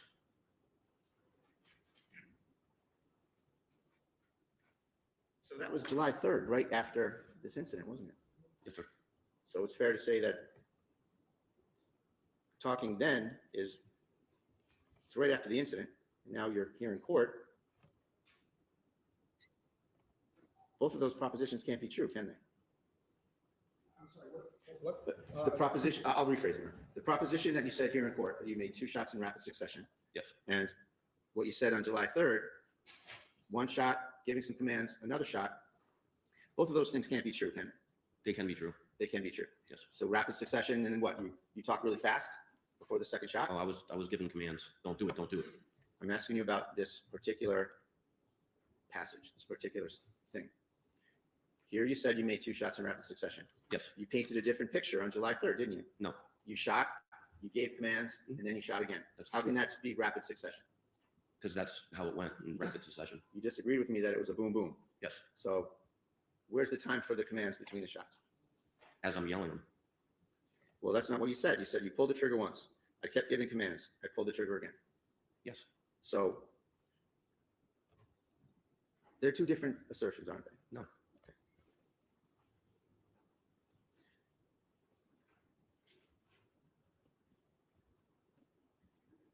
Brio doesn't have the vocabulary. You gave a statement on July 3rd to the state police, right? A recorded statement. Yes. You testified yesterday and today. What was your preparation like for this case? That's the first question you ask. I met up with Mr. Gubitosi, Attorney Gubitosi, How many times? I believe twice. And when when were those meetings? One was recently, I think last Thursday, and the one before, I can't remember. And when did you start prepping your testimony? On this past Thursday. Well, you probably started prepping your testimony about 5 minutes after the shooting, didn't you? No. When was the first time you were questioned about what happened? I think July 3rd. So everyone left you alone until July 3rd? Yes.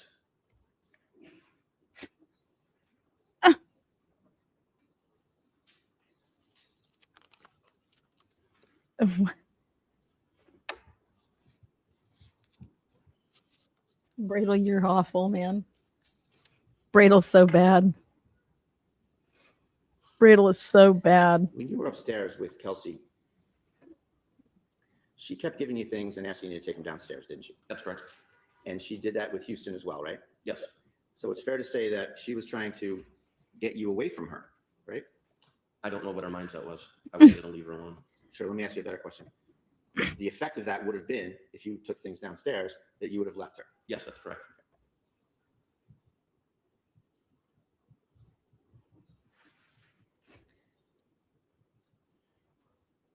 That's not consistent with her trying to kill you, is it? She's trying to get rid of you. Can you ask that question again? The fact that she's trying to remove you from the area where her gun is not consistent with her trying to kill you, is it? At that point, no. So let's get into the incident here. What do you say happened? You say that Kelsey went into her bedroom after being in the baby's room, correct? Yes. She, you don't go in the room, right? No, I stayed at the very top of the stairs, right before the door frame. So it's fair to say you're on the landing, the top of the stairs, looking into the room. That's correct. And the room's got a lot of furniture in it, a lot of things everywhere, right? Yes. So you say that Kelsey has a change in her demeanor, right? Yes. She starts to shake and get upset, shaking uncontrollably, you said, right? Yes.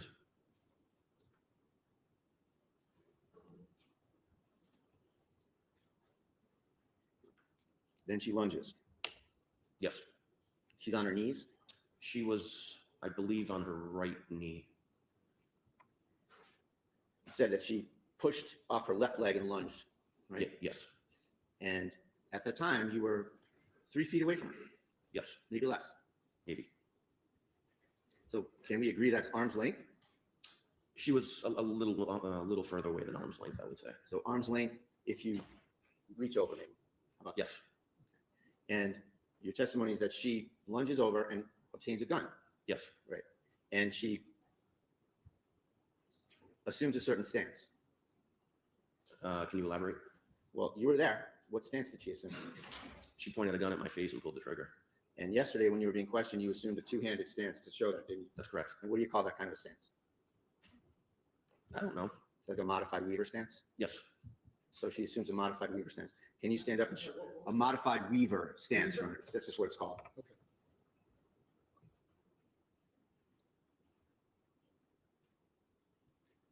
Can you demonstrate to us what a modified Weaver stance looks like? Do you want me to stand up and show you? So are you asking him just in general? Just to or- show the stance in general first. Yes, Judge. Thank you. So she grabs it, comes up, pulls the trigger. That's not, I don't think that's what he was asking you, but. So just what's the modified Weaver stance? What is it? And can you describe it? What are you doing when you do a modified Weaver stance? Strong side. All right. So if I'm righty, this is my strong side. That's going to grab the pistol, and I use my support hand to support the weapon. Are you ready? I'm sorry. Are you ready? I am. You're gonna see things. Thanks. And you're saying that Ms. Fitzsimmons had the gun in that kind of a stance? Yes. And how far was the gun away from your face? It was right outside of arm's length. So she's 3 feet away. She assumes the modified Weaver stance, so she's probably another foot or two towards you, right? She stepped to the left. I don't know if she stepped towards me. Well, your testimony was that she immediately lifted the gun to you and Yes. pulled the trigger and tried to shoot you right in the face. Yes. So the gun didn't go off. No. And there she is with the gun there. The guns didn't go off, and you're within feet of her and the gun that didn't go off, right? That's correct. And you didn't just grab her, did you? No, I was in complete shock. And then she started backpedaling immediately and trying to tap and rack that weapon. Right. So your testimony is that Kelsey goes from a wounded bird shaking uncontrollably to a female movie action hero, doesn't she? Those aren't my words. That's your description of what happened, isn't it? I didn't describe that either. in So those words. she gets the gun. She tries to murder you in the face. Yes. 5 minutes after she has her feet her baby. Yes. She pulls the trigger, nothing happens. Yes. It went click. She stands up, right? She was already standing. So as she's standing, she shoots you. She tries to shoot you in the face. Yes. And then she started to backpedal. So first she backpedals, then she sidesteps. She tap racks again, right? Yes. So in all this time, this is like the longest tap rack in history, isn't it? It's 4 seconds. So she gets up. 4 seconds. How do you know it's 4 seconds? She sidestep first or backpedal first? Backpedals. So she backpedals first. And then How many sidestep. I would say maybe 4 or 5, and then maybe another 3, 4, or 5 to her left, which is my right. She goes into action. She tapping the magazine and then racking the gun while she's moving around. Yes, she's a well-trained police officer Who's a whack job. who tried to kill me. So Why would she try to kill you? let's get the order straight. You said that she backpedals first Yes, after she pulled the trigger. and nothing happens. Why wouldn't you try to kill And Justin? then she taps the magazine Yes. and then racks the slide. I believe her hand slipped off. That's when she went and I was giving her commands, don't do it. And she re-racked and started to bring her right arm up. And then she does it again, right? Yes, And you actually have no idea whether she successfully racked it the first time or successfully racked it the second time, correct? that's correct. You don't know what happened. No, I don't. And so it takes a few seconds to take 4 or 5 or whatever steps back towards the air conditioner, right? From beginning to end, once she pulled the gun on me and pulled the trigger, and by the time I shot her, it was right around 4 seconds total, if not 3.5. It was very fast. So she goes from shaking uncontrollably, sad about her situation, crying, to being pretty nimble. She wasn't crying. She walks, she backpedals, you said, right? That's correct. Then she sidesteps Yes. to the air conditioner. And you had a look of panic on your face at that time, didn't you? No. You were flustered, weren't you? No. Well, you were in shock 5 minutes later, weren't you? After the incident and my adrenaline dumped, yeah, I was in shock then. So at the time, getting back to the incident, Kelsey's by the air conditioner. She's backpedaled, she sidestepped, she tapped, she racked, she tapped, she racked, and then you shoot her. Yes. And you shot 2 shots. Where are we on the rapid succession? Which one do you want to go with? Rapid succession, or you shot, gave commands, and shot again? Which is it? I was given commands and shooting at the same time. Well, your prior testimony was that you shot, you pulled the trigger, gave commands, and you pulled the trigger again. Yes. So was it that, or was it boom, boom, rapid succession? It all happened in 4 seconds or less. So you're a very well-trained SWAT officer, yes? Yes. You're a firearms instructor. No. You're a patrol instructor, where you instruct Was I other patrol? officers on the job, right? Field training officer. Field training. officer, Yes. thank you. And you've been doing this for 25 years? No. 20 years. Right around there, yes. Okay, so you've been doing this for 20 years. And one of your thought processes was that you wanted to give your training and experience back to the North Andover PD where you started, right? Yes, and come back where I started. And here, your first shot, you missed her from about 7 feet away. I did. It was longer than 7 feet. It was at that point about 15 feet, 15 What? feet. I would say. Do you have any measurements on this? No, but if you remove the bed and you were to walk diagonal from where I shot, it was probably around 15. So the first shot you missed her and you hit the air conditioner. Is that right? Or I do you know? didn't know where it went. And the fact is that we have only one spent projectile in this case, right? I'm sorry? We only have one spent projectile in this case, correct? I don't know what state police collected. You weren't curious as to any of the paperwork or anything that happened in the case? I believe they told me that there was one on the bed and one on the floor, I think, but I don't know where that one projectile comes from. Did you know that there was one in the curtain next to the air conditioner? No. Have you looked at any photos from this at all? Some, yes. You didn't know that? Nope. Yeah, first round? Yes. Just the photo. Yes.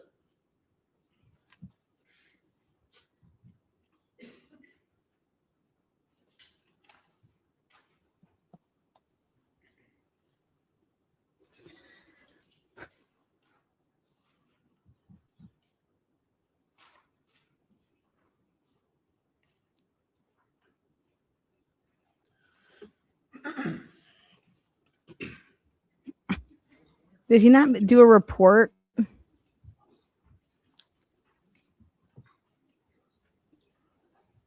you, sir. I appreciate it. What's up, tomboy? Why isn't he honing in on? Thank you. You were too focused about the commotion downstairs with the lady. You know, somebody arguing with Daly.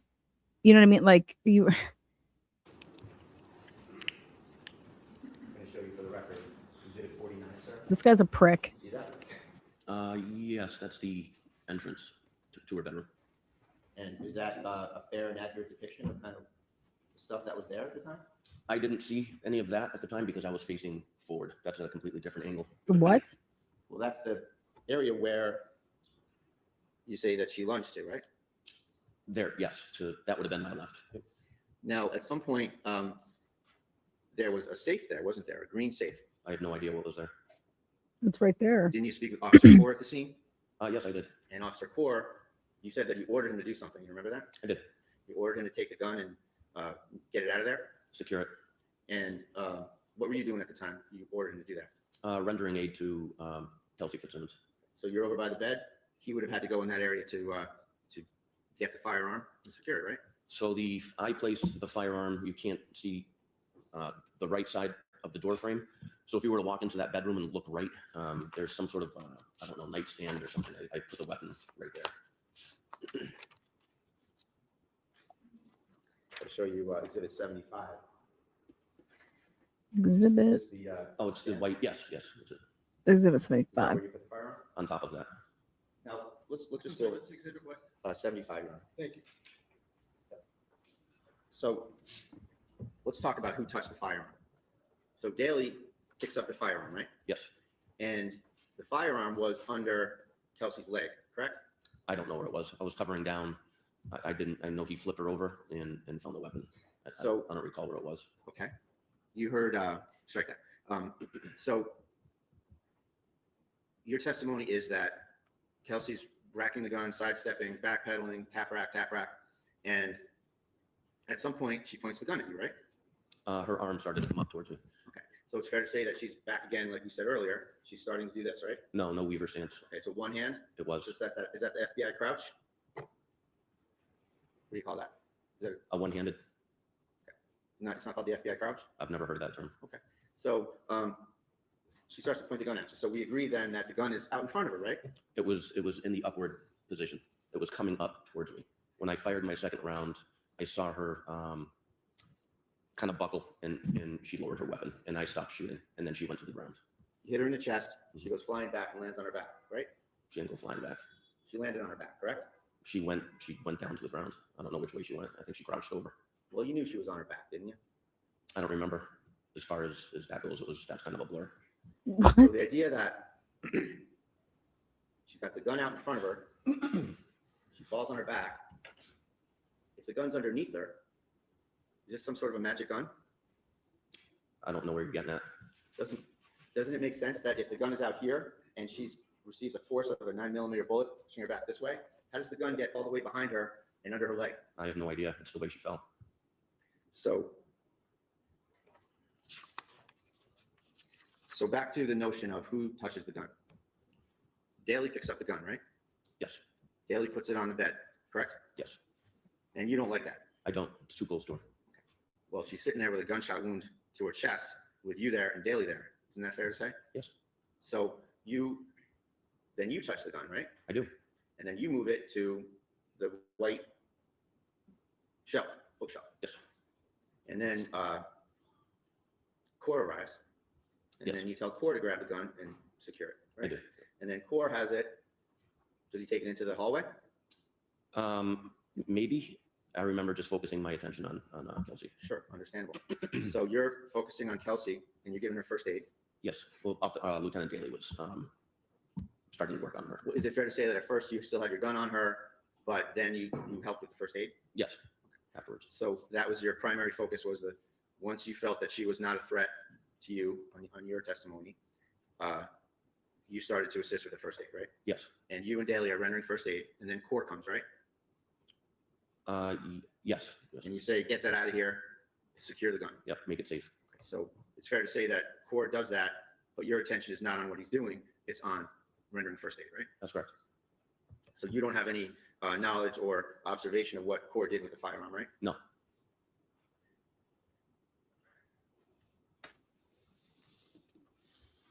At some point, are you aware that Court takes the green safe and the firearm out into the hallway? I didn't see him do any of that.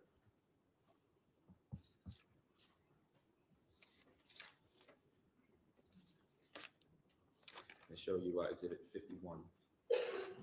Do you recognize that? Yes, I did. So Exhibit 51 is the left side of the door frame where you say that Kelsey lunged, right? That's correct. Is that how it looked when she lunged over there? I didn't see that when I was in the hallway. Do you know anything about that shoebox with the orange lining? I have no idea. Do you remember seeing that chest with the brown leather trim on it? I thought it was an end table when I walked out of the room. I thought it was an end table. Dude, fuck this man. Do you think that the gun came from any of those areas there? With how quick she grabbed it, I think it came from that box, but I don't know. Wait, it came from that box. She kept it in the box. That's a picture of the stairway, right? Yes. It's pretty narrow. Yes. And you went up to the top and you were at that landing, right? That's correct. You never entered Kelsey's room? No.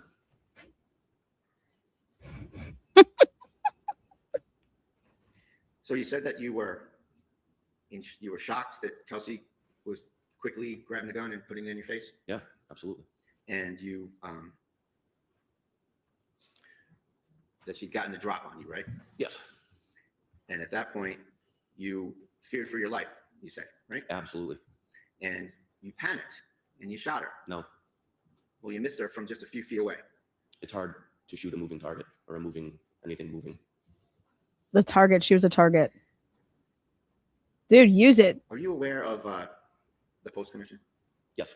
And you know that the Post Commission has issued regulations that are in the Code of Massachusetts Regulations? Yes.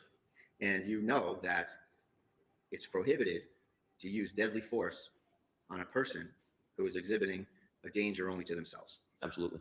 And you knew that on June 30th, 2025, didn't you? I've known that since I graduated the police academy in 2006 or even before. Right.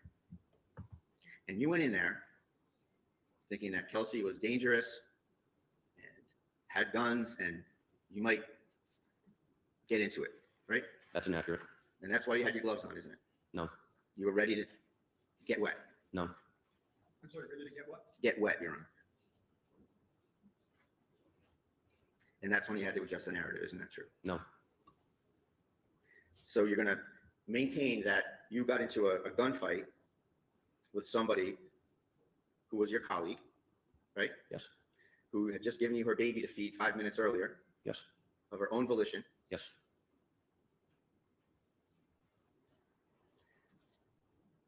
She developed some sort of a homicidal animus towards you for what Justin Elaine just did to her, right?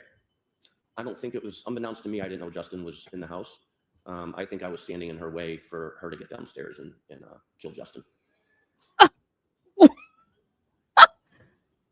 What? He's never said that before. Wait a second. Wait, what? I think I was in her way for her to go downstairs to kill Justin. Oh, shut the fuck up. Oh my God. Oh, for fuck's sake. Are you serious right now? He's never said that, ever.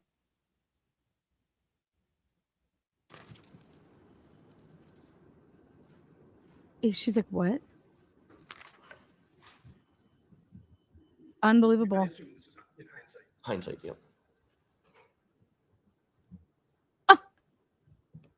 Please, one Yeah, moment, please, Your Honor. take your time. guys. Wait, what?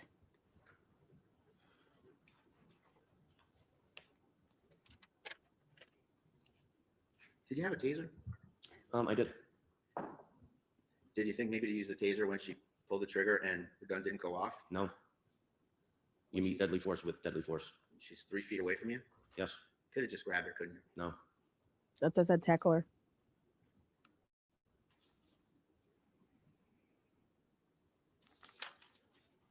And if there was deadly force, you wouldn't have stopped at 2 shots, would you? You would I empty that magazine right into her. I stopped and she stopped. What? And that's what I'm trying to do. Stop the threat, not empty a mag. You meet deadly force with deadly force, though. What were some of the things that she asked you to bring downstairs? I think there was a basket of books, and I believe some clothes. I think she put him in a car seat. The car seat was out, though. What did you say to her when she asked you? Wait to, a second. bring Wait a downstairs? second. I said, we'll deal with that later. And How did Justin get the car seat if she didn't give him the car seat? You guys, Justin goes outside with the car seat. Right here, you have him. Right here, you have him. Bradel. Wait, so what did you do with the car seat? Who'd you give the car seat to? Justin has the car seat walking out. How did he get the car seat?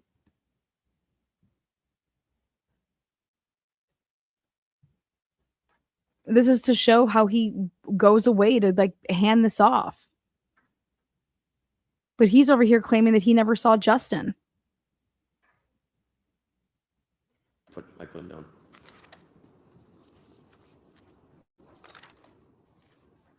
What was her reaction? She just kept packing stuff.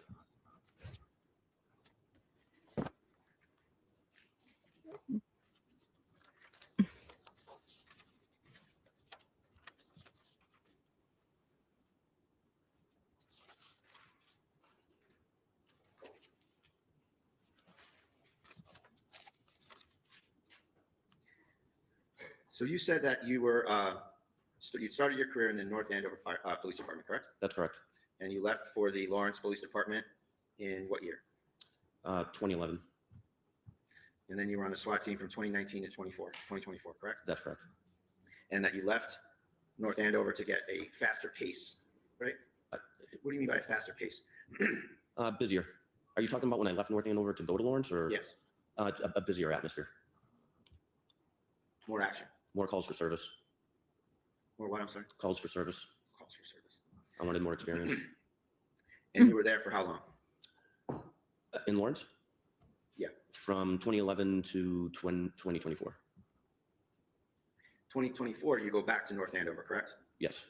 And you said that you wanted to bring your training and experience back to where it all started, right? Yes. Meaning you wanted to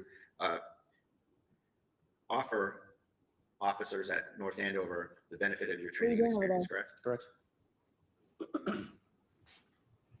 You said that you only have 10 years left, getting older, a slower pace is what's needed, right? Yes. So is it fair to say that the stress of a busy urban department was getting to you? No. Well, you did tell Kelsey that you had PTSD, didn't you? Absolutely not. So slower pace, and you just wanted to grace the department with your training and experience, correct? Yes. Is that right? Yes.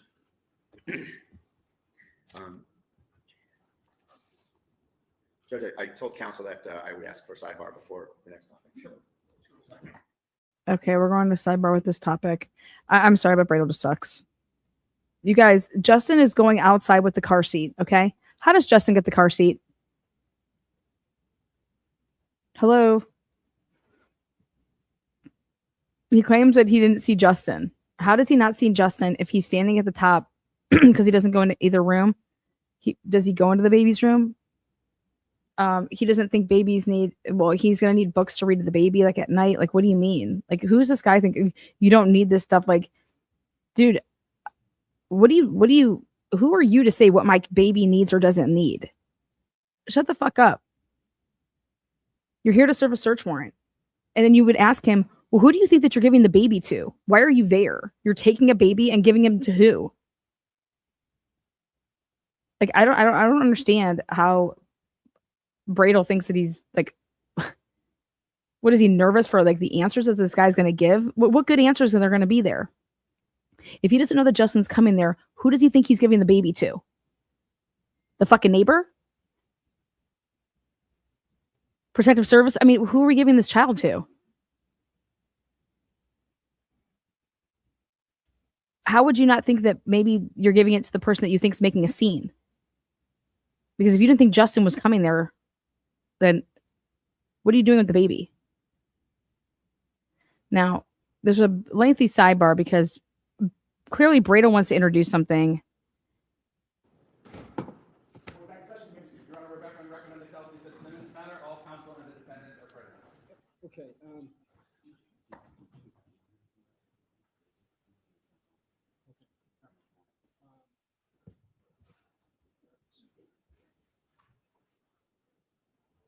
Kelsey called her mom. Officer Nunan is not in the courtroom, correct? Okay. And Mr. Bradel, do you have additional counsel sitting with you?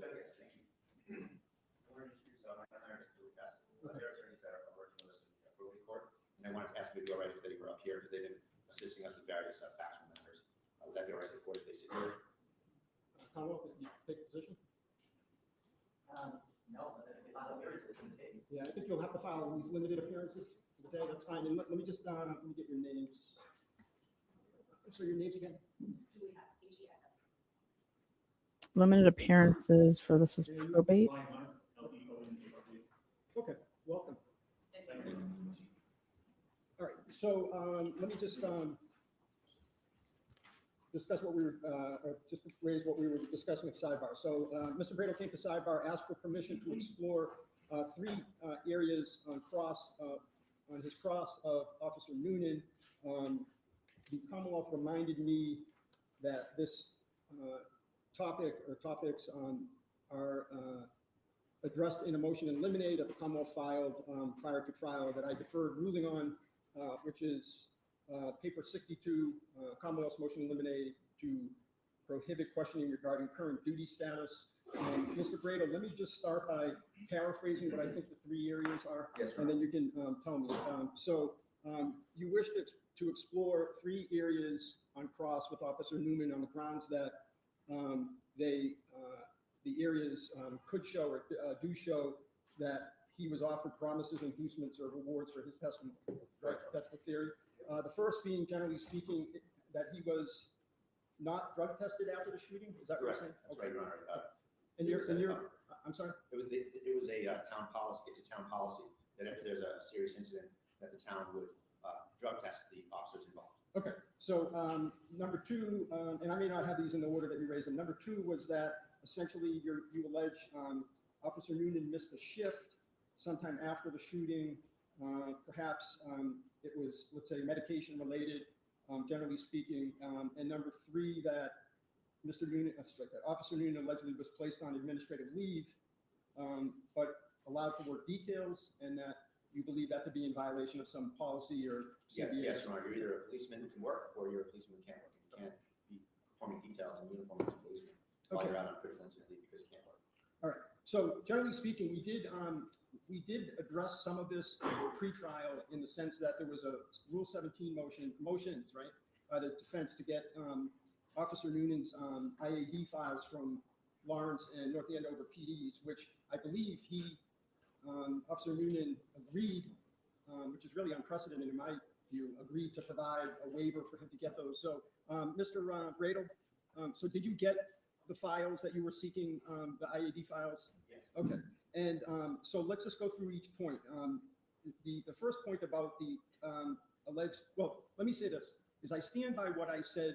The Commonwealth argues that these areas or these questions, strike that, that there's no view of the evidence that could show that any of these three things would be promises, inducements, or rewards under our rules, because whatever the North Andover Police Department did, they did as a product of their own administrative duties, and has nothing to do with the prosecution team. And there were no promises made in exchange for his testimony. So I'm sure that Ms. Moriarty could articulate that much better than I did. But let me try to cut to the chase. I agree with the Commonwealth, as I said before, that the Rule 17 hearing. But I think arguably, and I want to hear you folks, that they could be asked, again, I need to drill down more, but they could be asked to show some kind of bias in the sense that North Andover police, let's say, allegedly, and Officer Nunan are trying to curry favor with one another in lieu of their testimony, in lieu of his testimony here. Okay, let's just say arguably for a moment. But let's just go back now, Mr. Brado. What's your basis for saying that, for alleging that he wasn't drug tested and that there's some policy, or does the Commonwealth concede? The Commonwealth concedes he wasn't drug tested, but that the Commonwealth position that it's not a policy, there's no violation of any policy because the collective bargaining agreement policy trumps the general personnel policy of the city. And so, in that way, there's no potential conflict of words. Can I put something else? Yeah, please, please. Sure. I think, again, it's both conflict of words. Officer Nunan provided grand jury testimony and a recorded interview to the Commonwealth days and then in August. And all of these incidents happened well subsequent to that. I understand. And there's no claim that Officer Nunan has substantially changed his testimony from what he stated in grand jury or what he told the police on July 3rd. So again, there's no plausible showing or consideration in exchange for his testimony that has been remarkably consistent since July 3rd. What do you say Did you to say that? remarkably consistent? Yes. Okay. So I don't think that's really the issue right here. No, it is, because the Commonwealth raises a good point. So even on, Maybe even back on, at the well, other even side on, of it. no, even on my theory, I'll just give me a moment. Even on my theory, that arguably, let's say that each side, again, not the SDA's officer, the prosecution team under Rule 14, but let's say the police department and Officer Nunan are trying to curry favor with one another. Ms. Moriarty does make a valid point that there still needs to be some showing that he's changed his story. Sure. I know that's a familiar topic that we all use in this area. Oh, they didn't change their testimony. That's not this. Here's why. This is a reward. It's after the fact. They're giving him rewards for his cooperation to keep him happy. So he does well. So he's economically enriched. So he's treated nicely. And it's a reward. That's why that doesn't apply here, Judge. He is being rewarded for his continued cooperation. It's not the typical one that we often deal with. No, but let me just push back on that. So he's cooperative, but does his testimony? But he gave I think this is what I heard, is he gave a recorded statement to the state police a few days after the shooting, right? So he's being rewarded for cooperation, for doing his legal duty, that is, show up when he's summoned to testify in open court? I think the fact that there's a legal duty attached to someone testifying doesn't eliminate the fact that you can be rewarded for what you're doing. You can get special treatment outside the rules. And I think that goes to the heart of cross-examination, where if someone has a rule made up just for them, that they can be a cop on a detail, but they don't have to be on the schedule because they're out on leave because they can't perform their job. That's a remarkable, unprecedented, in my research and investigation, an unprecedented accommodation. Well, is it unprecedented, or is it a legally binding part of the CBA? No, it's in violation of that. Okay, so I don't, go ahead, Ms. Moriarty. I'm frankly less concerned about this issue. I think it's the right thing to do is to keep this as any other, as we treat any other witness, where it doesn't matter what employment decisions of more handle the police and Officer Nunan now, that the employment decisions of the IA files are not part of the prosecution team, not part of the 14. More handle work with honest Officer Nunan, something without the approval of the district attorney's office. So I think that, again, that interplay, if there is any interplay there, has nothing to do with Officer Nunan's testimony. Okay, but Mr. Bradel says that this absence of drug testing was in contravention of the CBA. I don't think he hasn't brought forward the CBA. He has no basis to ask the question. All right, so Mr. Bradel, let's move on to the second point. Your second point is that Mr. Nunan, Officer Nunan, allegedly missed a shift related to some medication. Let's leave. I don't need to know more. I mean, I know more because you've articulated that sidebar, but we don't need to rehash that. And you're saying, I think somewhere in your paperwork, that as a result of that missing the shift, I think you referred to it as AWOL, he received a written reprimand as opposed to some more significant action, adverse action. Correct? Is that generally what your theory is? Generally, yes, Your Honor, with a little more elaboration, if I could. Please. So we've had a number of whistleblowers from the department approach us with information. And as a result of that, I will proffer to the court that I have a good faith basis to assert that. You assert generally what? I won't say anything. Your sources, Yeah. what I'm trying to do here is I'm trying to make sure that no witness's reputation is attacked and destroyed for on an illegal issue that I end up denying. All right. So I'm not saying that that's the case here, but let's just say, okay, let's skip that. You have a good faith basis to ask this. Okay. You say you have a whistleblower, et cetera. So you're saying that this again shows what, that he's receiving favorable treatment. Rewards for his continued cooperation. That's correct. That doesn't have anything to do with changing his testimony, not changing his testimony. But he's being lavish with rewards. He is, that this, and I won't say anything relative to any of his conduct, but that this recommend letter was not going to be issued. And that at some point it was sort of after the fact thing that it was in fact issued for appearance's sake. And that originally there was going to be no sanction whatsoever and no exploration into the, and I won't say it, but the reasons why he missed a shift. Okay, so let's say there that the proposed question is, Officer Nunan, isn't it true that on such and such a date, you know, you overslept because of some medication, you missed a shift, you were deemed AWOL, and you only received a public a written reprimand when policy called for you to be subject to the death penalty. And so that's the question. Right. And he says yes, no, okay. Then what? Let's say he says no, that's not true. Well, we have the letter, Your Honor. Minimum, we have that. All right. So, all right. And then the last item is that he was put on administrative leave and allowed to work details in violation of policy. Right. And you're saying that that's ongoing? That's my information, Judge, is that he was working details and What's the source of your information? another whistleblower. And, you know, they come to me in good faith and, you know, And have you vetted these whistleblowers? Yes. Listen, frankly,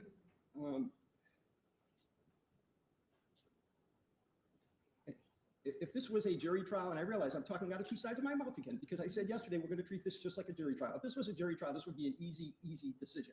The decision would be not even close on your proffer, denied. The objection would be sustained. I'm going to allow one question each, asked to each of these areas. Mr. Bradel, you'll accept whatever the testimony is under oath to that answer to that question. I'll just remind you, because I'm reminding you, I'm really saying this for our audience, not you personally, but I'll just remind counsel that questions of witnesses are not evidence. The evidence is their answers. So that's what will be used or could possibly be used in your closing argument. I'm going to allow one question each asked to these areas, and you'll have to live with the answer that is provided under oath. Okay? Yes, sir. Okay. And do you need to speak with Officer Nunan about this before he returns to Commonwealth? Okay. All right. So he may resume the stand, Officer Nunan. I like the judge. I mean, I just think that I think when it comes down to he said, she said, I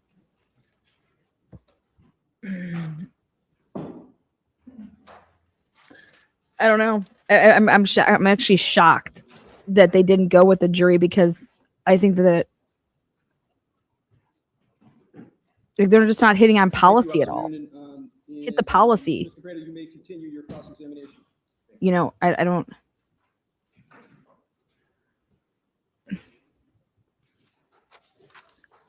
You guys, this was such a short window of time that you could have easily narrowed down this timeline and had everything. Like, you would have known everything that everybody said happened, because we're literally talking about 15 minutes, a 15-minute timeline. And if you want to back it up to include like Justin going and getting like this, you know, restraining order and everything like that, this guy's over here telling you that he didn't even know that Justin was coming. I told you guys he needed to ask. You didn't see Daly make a phone call. Okay. And then Courtney says, I can't remember if like we told them that like we were there or something like that. Like, what? It's just all of it. Seems like there was a lot of plotting and planning before they got there, and they're making it seem like there wasn't. And so if the judge knew that, I mean, but this guy says that she pulled the gun out on him and tried to kill him. And her story is like, no, I tried to kill myself. I think it looks pretty good that if she was trying to kill him, I think she'd be dead. Right? Like, what are you doing? How do you also miss her? That leads me to believe that, are you sure you didn't, like, I don't know, miss with the first shot and you hit her on the second shot? I don't know. I don't know how you miss her. It seems like he was just trying to, like, scare her, or, like, you know, the whole thing, like, wouldn't you say, like, put the gun down if somebody had drawn a weapon on you? And then how does she ever get to a tactical advantage to have a gun possibly drawn and doing all of that? And, like, you know what normally happens when somebody is able to pull a gun on you first? Think about it. You're not able to go to your weapon and get it because, like, you're, like, over here like, hey, don't shoot. No, stop. Like, you know what I mean? Like, you're trying to, I don't know. Sir, I want to ask you some questions about some of the treatment you've gotten by the North Andover Police Department since this incident. Sure. Okay. Now, after this incident, immediately after this incident, you were not drug tested by the town or the police department, correct? No. And you're aware that's a policy of the town? That I don't know. You don't know the town policy? As far as the drug testing, no. Now, you also are on critical incident leave right now, or word to that effect, right? Yes. And that means that you're not able to perform the duties of a police officer for the time being, so you get put on leave, right? Yes. And yet, at the same time, you're being permitted to work as a police officer on paid decals. Isn't that true? Yes, that was our union. So it's just it's a yes or no question. Yes.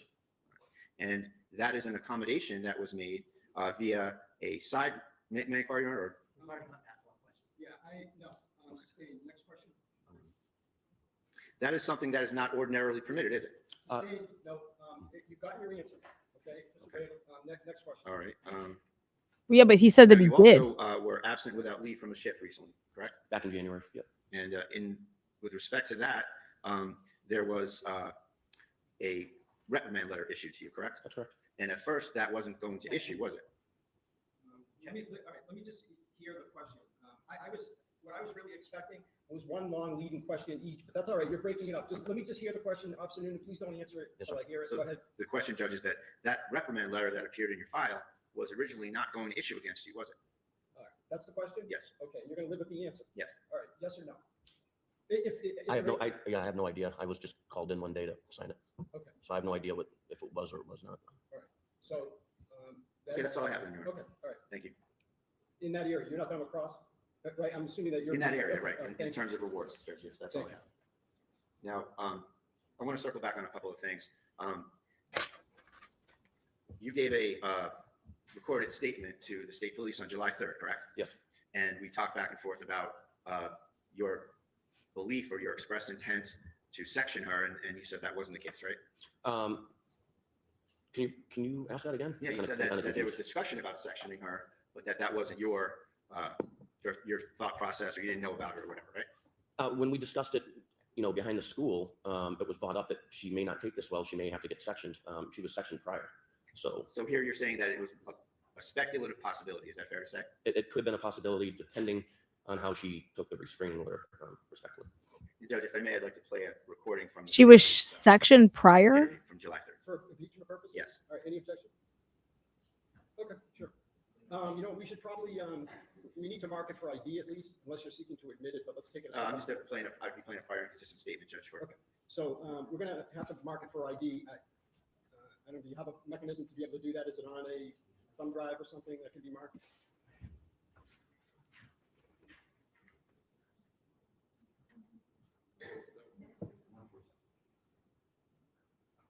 If you're not able to do so today, tomorrow morning, just please bring in the recording that's being played and we'll mark it.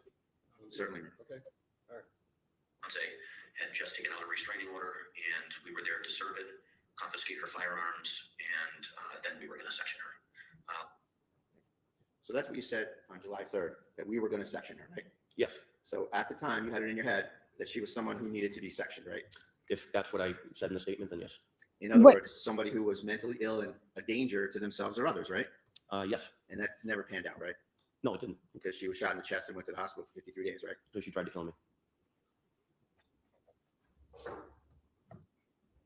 She tried to kill me. Now, I asked you She earlier tried to about kill me. whether or not you talked to Ms. Fitzsimmons about PTSD type symptoms. You recall that? No, I don't. You recall me asking Oh, you earlier asked me, today? yes. And isn't it true that you went on a call with her in August of 2024? That was a extremely difficult call involving a murder-suicide where the murder was of a baby. Yes, right? it was horrific. And you and Kelsey went to that call, right? With other officers, yes. And you had shared some texting after that, right? Yes, I was being a senior officer trying to help out a rookie go through a traumatic event. And your phone number, I don't want to give out the phone number, but it's fair to say that you had Kelsey had your phone number, Yes, I think we were all in a group text. and it's a 978. Just leave it there. That's correct. Okay.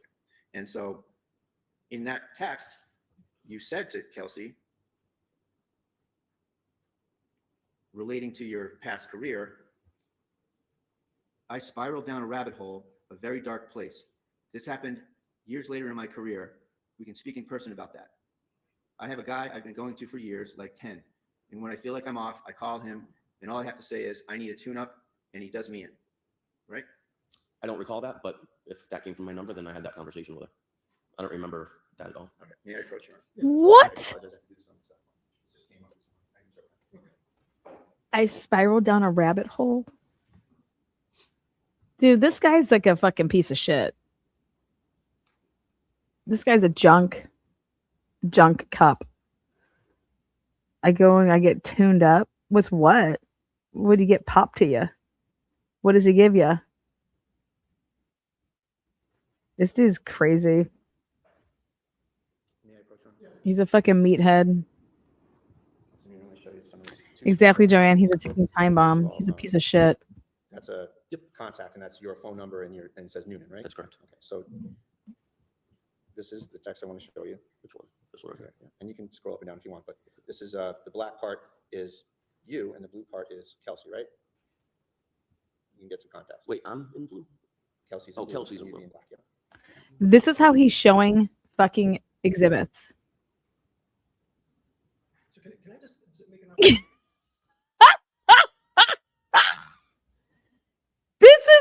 You guys, this is what people that aren't lawyers do. Let me just take out my phone. What the fuck? Did Bradle prepare for this at all?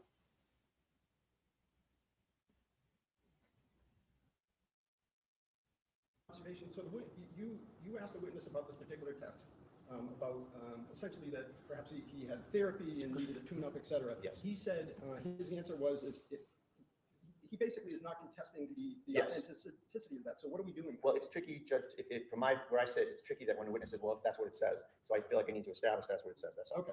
And so, Fair enough. and I think I can leave it there. Officer, is that what it says? What I Yes, suggested? it does. And so we agree that you communicated that? to Kelsey? Yes. So it's the text message. And we can agree that that's pretty personal stuff Mhm. to share with somebody that you say that you didn't know very well, isn't it? Again, senior officer, she's going through a lot. I was just trying to be there for her. And that was one horrific call. Okay, I don't We care. agree that that's something that can create very profound bonding between officers when you have a common tragedy that you have to deal with. Yes, but you move on. You go back to work. You move on, you go back to work. What? This guy don't give a shit. No, it's not different, you guys. It's not different at all. Not at all.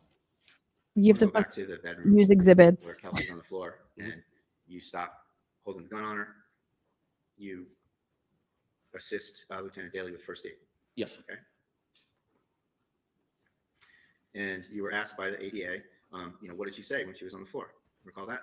I Just don't yes- remember just that. Yes or no, just the context of being asked that. Maybe. And see if this refreshes your memory. You said that she said, it hurts. She said it hurts.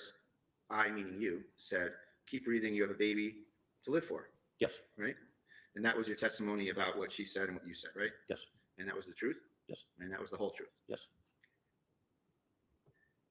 Now, when you were interviewed by Attorney Bennett of the CIC investigation, Yes. you painted quite a different picture, didn't you? No. You had something to add that made you look good, didn't you? No. You said to Attorney Bennett, Why? I got one moment, Judge, I just want to get this exactly right. So 88 asked, that's probably the grand jury.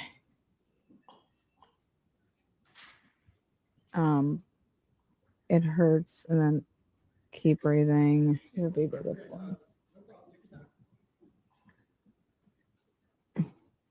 And then the Bennett guy with the CIC.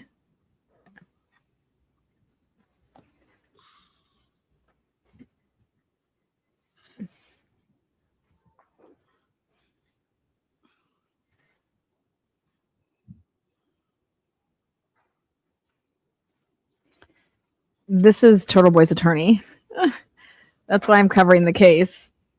Turtle Boy's attorney is Bradle.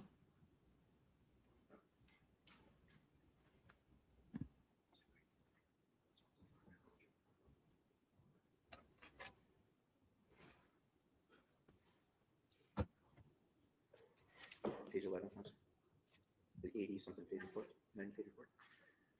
I think he's going to get owned by Cosgrove.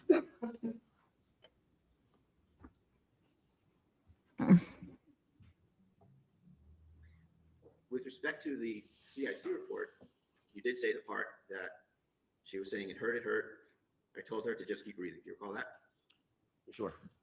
You have a son, you know you want to be here for your kid. That ring a bell? I didn't hear that. I'm sorry, you have a son, you know you want to be here for your kid. Okay. You said that to Mr. Bennett? If it's there, yes. You don't recall? Then you added something quite memorable that you didn't say here in court. Isn't that correct? You tell me what's in it.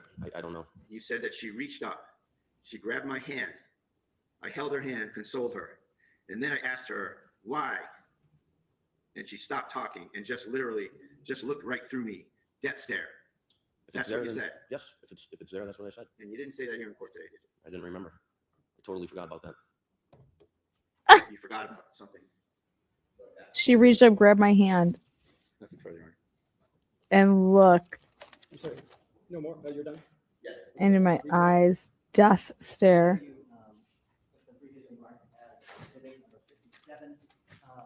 that a better picture of that Yes. area that you put the gun? Yes. That office portrait? Yes. You also stated just during cross-examination that you knew Ms. Fitzsimmons had been sectioned before, correct? That's correct. And did you know that before the call? I did. Okay. And did that factor into how you were assessed? He opened up the fucking door. Yes. Did that factor into the team, you, Houston, and Daly, about the fact that you were never going to take your eyes off her? That's correct. Counsel had asked you about the first time you making a statement about what happened was July 3rd, correct? Yes. Did you tell anybody what happened before that? Yeah. Before I didn't July? hear that. Oh, sure, I'll say it again. Counsel had asked you whether you had, the first time you made a statement about what happened in the room was July 3rd, correct? Yes, Okay. Did you tell Officer Core what happened? I did. Did you tell Lieutenant Daly what happened? I did. Did you tell Officer Houston what happened? I did. What did you say? I said she tried to shoot me. Thank you. Nothing else. Objection, that's hearsay, and I have a motion to strike. Okay, it's overruled. Do you have recross? No,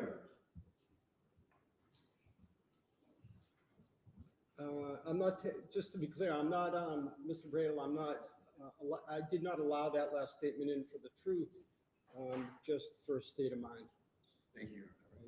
And to rehabilitate as well. All right, no further questions for Officer Nunan from either side? I take the silence as a no. That's awful. Okay, because this is the problem, is that right there, you're going to have to say that, I mean,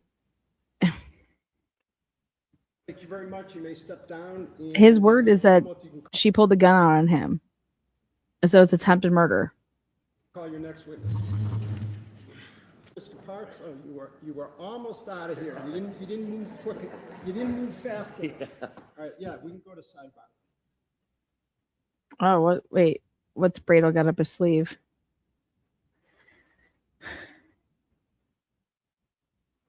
You know, this is just bizarre. Thank you. And Commonwealth, you can call your next witness.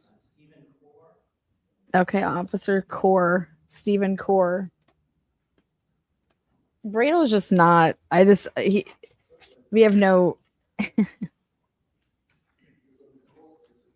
This is witness number 5. Officer Stephen Core. Could you raise your right hand? Do you solemnly swear that the testimony you're about to give in this cause now in hearing shall be the truth, the whole truth, and nothing but the truth to help you God? Yes, I did. Good afternoon. You can have a seat. Or I guess good morning still. Hey, good morning, Your Honor. Direct examination. I just think he's not prepared. Yes, please. Sir, allow the witness to introduce yourself and spell your first name and your last name. Good morning. My name is Officer Stephen Core. Stephen spelled Steven. Last name is Core, Corr. And what do you do for a living, sir? I'm a police officer with the town of North Andover. And how long have you been doing that? About 15 years. Okay. What are your duties and responsibilities now? I'm on patrol 4 to 12 shift. We respond to everything 911 calls, domestics, motor vehicle accidents. If somebody calls the police, we answer. Okay, I'm going to turn your attention back to June 30th of last year. You were working that day. Correct. Okay. At some point in the early evening, did you get a call to go somewhere? Or did you get a call that you decided to respond to? There was a call. We had several officers involved in a document service. Okay. I was assisting another officer at a time with an arrest. Okay. And the document service was a restraining order? Correct. Fair to say that was being served on Kelsey Fitzsimmons. Yes. Okay. Did you know where she lived? I did. You did? Yes. I'm sorry. I was about to say I didn't hear your answer, but he repeated it. So you knew where she lived. I do. Yes, correct. We're having trouble hearing the gentleman too. If you Well, could- I'm sorry. Excuse me. Thank you, sir. Sir, you said you were on another call, correct? Correct. Whereabouts was that? It was down the road on Waverly Road by the cemetery. At some point, did you receive information that necessitated your presence at Ms. Fitzsimmons' residence? After I had cleared that call with another officer, I had saw on the control board of my cruiser that they were getting out at that residence, and I started floating that way prior to receiving radio transmissions. Okay. And before you got there, did you receive another transmission? I did. Okay. What was that? I believe it was Lieutenant Daly had called off, and in the background, it was just a woman screaming and him saying shots fired. And so did you head that way? I did. When you got there, was anybody else outside when you got there? There was another person in a small red car that had pulled up next to me as I had gotten out. I spoke with her briefly about somebody running down the street with a child. Okay. Had you seen that person running down the street? I did not, no. So what did you do after you stopped? After I stopped, I grabbed my med bag and I radioed up to Lieutenant Daly. I said, where are you, sir? And he answered me on the radio, said, upstairs. I think he said upstairs. Had you ever been in that residence before? I have not, no. Okay. So where did you go? I went in the porch on the left side, went in through the front door. I could hear a female screaming. I think I went inside and asked her, where are they? And she said, they're upstairs. I went upstairs. And there's a weird kind of layout of the house where you come in the front door and the stairs are right behind it. Okay. Now you said the woman screaming. Was that the woman downstairs was screaming? Woman downstairs, a living room, family room on the left, yes. Okay. You went upstairs. Correct. When you got upstairs, what did you see initially? I got upstairs. There was a landing way with a left exit and a right exit. There was 2 doors. I could hear commotion on the right side, so I entered that doorway. Okay. And who did you see when you entered that doorway? I saw Lieutenant Daly. I saw Officer Nunan and Officer Houston. What were they doing? They were performing first aid, rendering aid to Ms. Fitzsimmons. At some point, did Officer Nunan ask you to do something? He did. What was that? He pointed right where his hand had been, and he said, secure that firearm. And I looked down, there was a firearm sitting on I want to say a white-looking bookshelf. Okay. Was that near the door? Correct. Picture right now. I'm going to show you what's been previously marked as exhibit number 57. Do you recognize that? I do, yes. And what is that? That was where the firearm was located on top of the white-looking bookshelf. I guess it's not a bookshelf, So but this is the room you entered, correct? correct, And this is the door you went in? correct. And is this the area where the gun was? That's where the gun I saw was, yes. And so you didn't know anything about the gun at the time, whether it was loaded or not, right? No, I did not. Okay, so what did you do? I No. had gloves on at the time. I picked up the firearm. There was a small black box on the bed. I saw that was an open box where I could store the firearm because I knew paramedics and fire department was going to be coming in there. It's not a huge room, so I wanted to get it out of the way so it wouldn't be trampled. Black box on bed. I took the firearm. I looked at the box. There was nothing in it. I kind of did one of these motions to make sure there was nothing in it. Put it down. I dropped the magazine out of it. And what does that mean, dropping the magazine? I hit. You guys, there was a black box on the bed.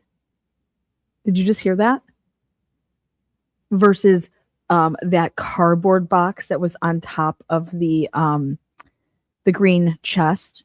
If he doesn't catch this shit, you get when like Bradel needs to be fired, like on the spot, mistrial. This release button on the side of the firearm, it takes out all the bullets that are in the magazine. Okay.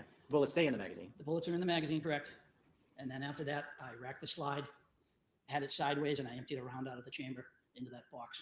Okay, so there were a magazine with a number of bullets in it. Correct. The one round or bullet was racked into the chamber itself, correct? Correct. And then did that go in the box?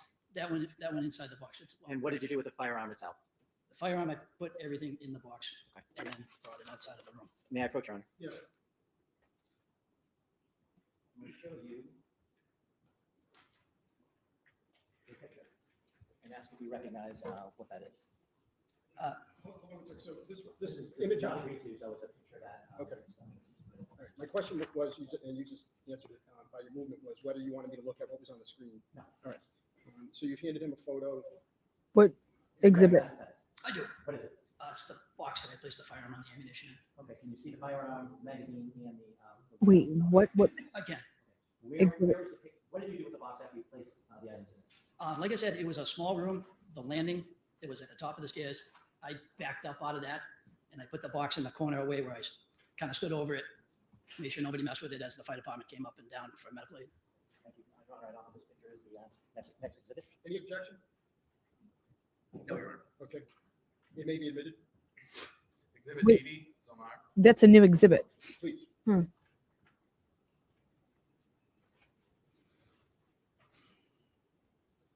Is that in the position where you Yeah. had placed the box itself on the landing? Yes. The other closet, that's the spare You said bedroom. you But stood guard over it, okay, the one, and he's good. until when? As they were doing rendering aid, Officer Noonan backed out of the room along with Officer Houston and I believe Lieutenant Daly. As she was being removed from the room downstairs, there started to be some issues.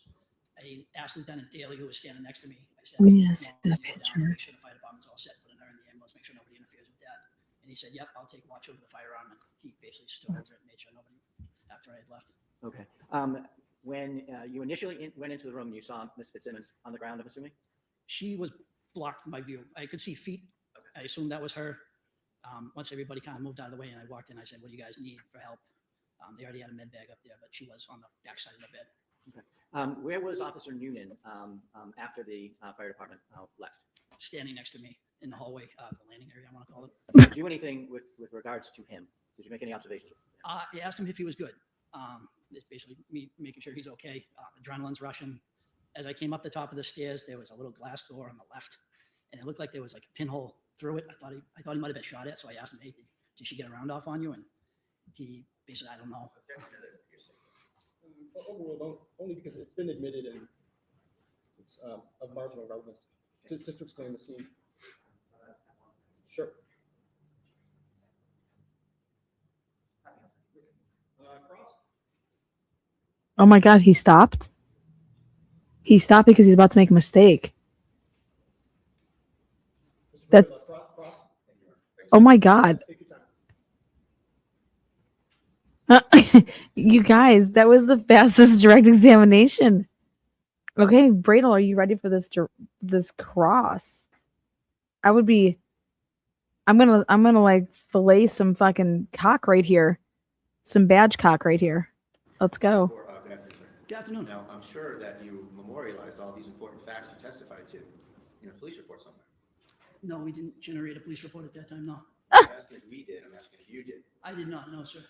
Excuse me one moment. You might go into the. Oh, sorry. Only because, to make sure that the audio gets picked up. No report.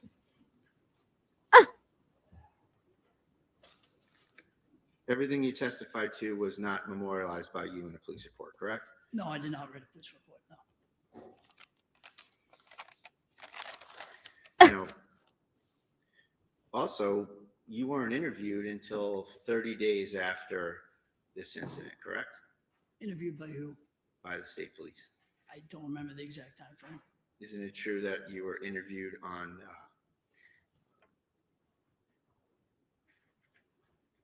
July 30th? I don't know the exact date.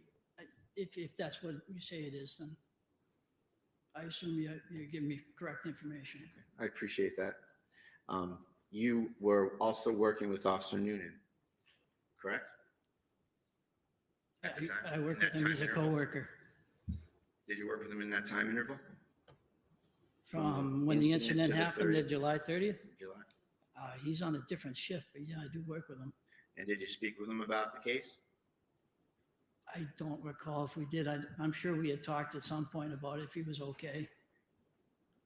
Did you speak to him about what happened at the scene? Just yes or no? At the scene we did, absolutely. We were on the same scene. Okay. And did you speak with him in the days following? I couldn't tell you. I'm sure we at some point talked. And what about prior to your state police interview? I'm sure we talked at some point. So you spoke with him at the scene, spoke with him probably shortly after, and spoke with him prior to the interview as the interview approached. Is that fair to say? Yes. Thank you very much. Nothing further. Nothing about the black box. Get the fuck out of here. All right, thank you, officer. You may step down. Thank you. Come with you, call your next witness. Thank you, Your Honor. Michael Bonosauro. Look at that little midge. You guys, nothing. He's over here talking about a black box. We've never talked about a black box. Where did this black box come from? We've heard about a green safe. We see a cardboard box that's off on the left on top of the green, but we have the first time hearing a black box on the bed. What? We're not gonna. Is the Brado don't care. Brado don't care. Thank you, Sherry. We're all flying to hell. What's going on in this fucking case? Swear that the testimony you're about to give in this cause now and hearing shall be. Oh, another shaved head, the whole motherfucker, truth, skinheads nothing but the unite. truth to help you God. I do. Thank you. You may have a seat. Just pull yourself up to that mic. Thank you. I think it's the gun box. You'd want to. May I? What's that shit? Good afternoon, sir. Afternoon. In a nice loud voice, if you could please state your name and spell your first and last name for the record. Sure. My name is Detective Lieutenant Michael Bonosauro. Last is spelled Bonasoro. Witness How are you 6. employed? I work for the Mass State Police. And what is your current assignment? I work for the Firearms Identification Section. How long have you worked for the Massachusetts State Police generally? Almost 20 years. If you could give us a brief recitation of your assignments within the state police. All assignments are what I'm doing now. Start from when you graduated from the academy, briefly. All right. So I graduated the academy in 2006. From there, was on the road for a few years, transferred into the Firearms Identification Section, stayed there for approximately 12 years, transferred out of there, went to the Narcotics Inspection Unit for a year and a half, went to the duty office for a few months, back to the Narcotics Inspection Unit, and then to Firearms Identification Section again to work as the executive officer and now the unit commander. And so how long has your current assignment with the Firearms Identification Unit been? Since I've been back a little over 3 years. What does the Firearms Identification Unit do? So we have many responsibilities. So we respond to crime scenes, preserve the evidence, document the scene. We do microscopic comparisons of fired bullets as well as discharged casings. We attend autopsies, we destroy weapons, and we do functionality of weapon certifications. How many troopers are assigned to your unit statewide? There's a total of 18 of us assigned statewide. And what are your responsibilities as the detective lieutenant in charge?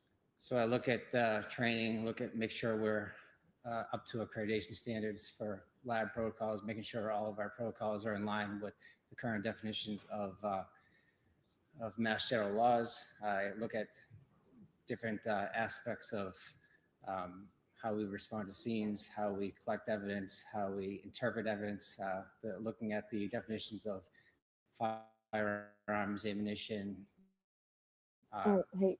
semi-automatic pistols, rifles, shotguns, assault weapons, different stuff like that. It's more of a managerial role. We're looking at making sure everybody has the training that is required amongst them and authorizing them to do the casework when they have achieved all their training.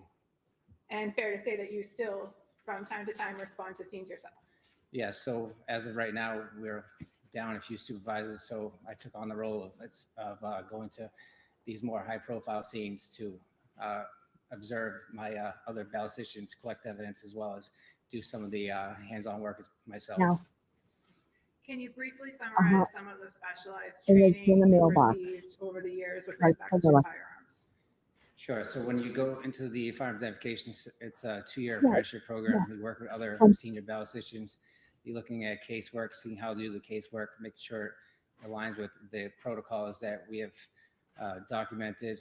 You're doing test fires of weapons, numerous weapons, analyzing ammunition, magazines. You go into armors courses, you go into different conferences to look at the field of tool marks and seeing how these tools are making these markings and how they're transferring over to these discharge casings and projectiles. So it's an ongoing process of different trainings. It's training from other examiners, see what they've discovered in the field and making sure you're up to date with all the standards.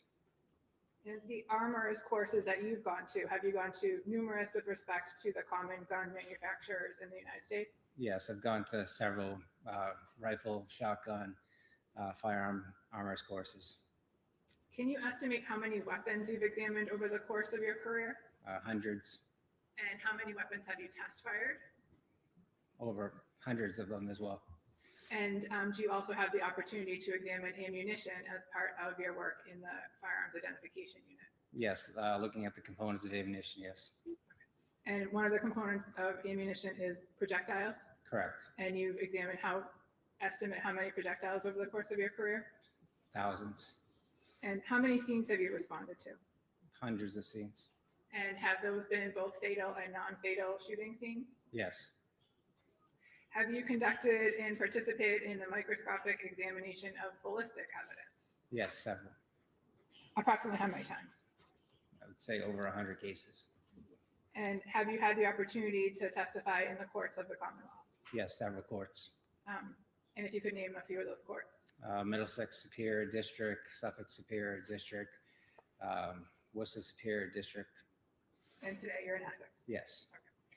Before I ask you specific questions about the case, I just want to ask you some general questions about how firearms work and how ammunition works. Can you explain the components of a live round? So you have several components. So you have the casing that encompasses everything. You have the powder that's inside of it, and then you have the projectile, and you also have the primer. So you need all these components to make ammunition. So all these components combined will make one combustible material. You'll have what's called a firing pin. It'll strike the primer. Primer will ignite the powder inside of the casing, which holds everything together. Once the gases build up from the burning of the powder, the projectile will leave that casing.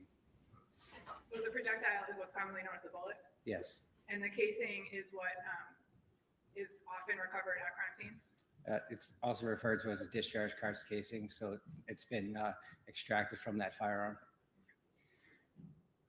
Is there a way for you to determine whether a round has been discharged from a working firearm? There is. So you're looking at the tool marks of what's left over on that discharge casing or that projectile. So originally, you look at the class characteristics. Does it have the same design features as that firearm? Is in regards to a projectile, is the twist going to the left or the right based on that design feature of that firearm? If it twists to the left, it would sometimes be 6, 5, 4 right twists. So you look at these characteristics, make sure they're in line, and then move forward into what's called individual markings.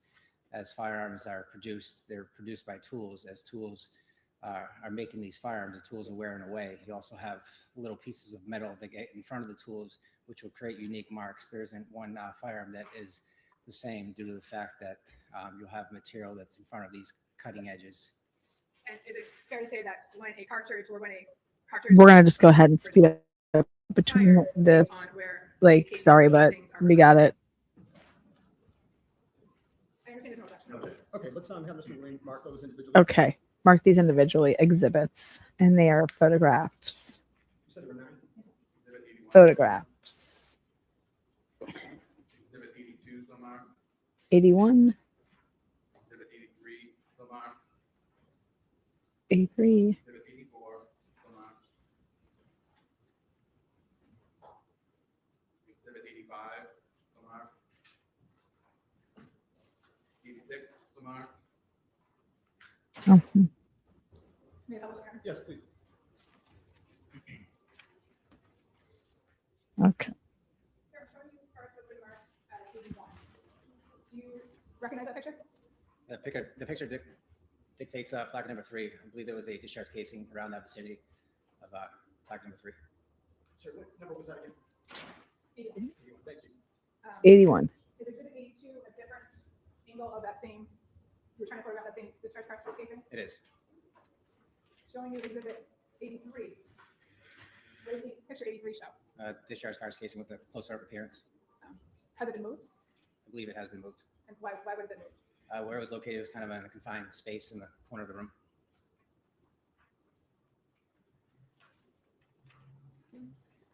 Showing you exhibit 84. Do you recognize exhibit 84?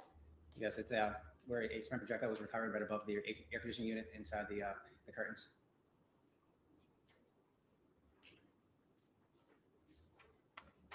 Exhibit 86. I'm sorry, can you just give me one moment? Just a second.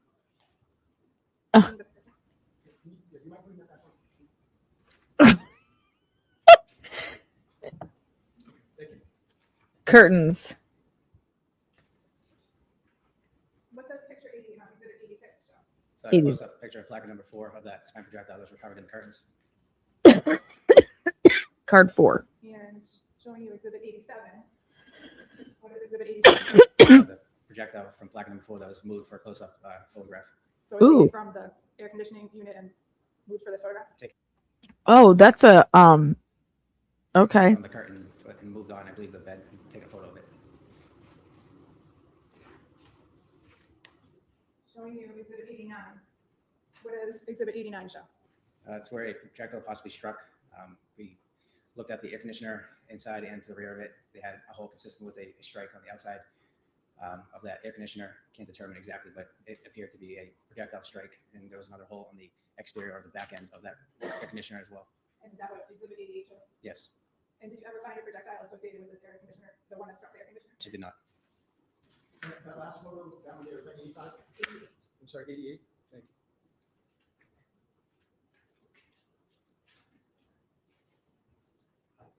What are you doing now? Detective Lieutenant X showing you exhibit 76. Do you recognize what's depicted in exhibit 76? It appears to be another discharge cartridge casing by placard number 1. And is exhibit 77 a close-up of that discharge cartridge? It is. And what did you do with the discharge cartridge casings and the spent projectile that you recovered from the scene that night? So all pieces of evidence were documented, where they were located by placard number, time of location, who recovered that evidence, and any particular features of that discharge casings, that the head stamps or bundle marks. So you collected the evidence and documented it, fair to Yes. say? And is it, in summary, fair to say that you recovered 2 discharge cartridge casing and 1 spent projectile? Correct. Sorry, I was distracted. Can you ask that question again? Sure. In summary, is it fair to say that you recovered 2 discharge cartridge casings and 1 spent projectile that night? That's correct. Thank you.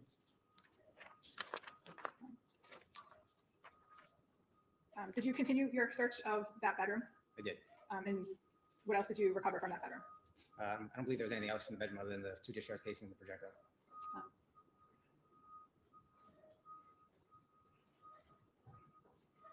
May I approach, Your Honor? Yes. Oh.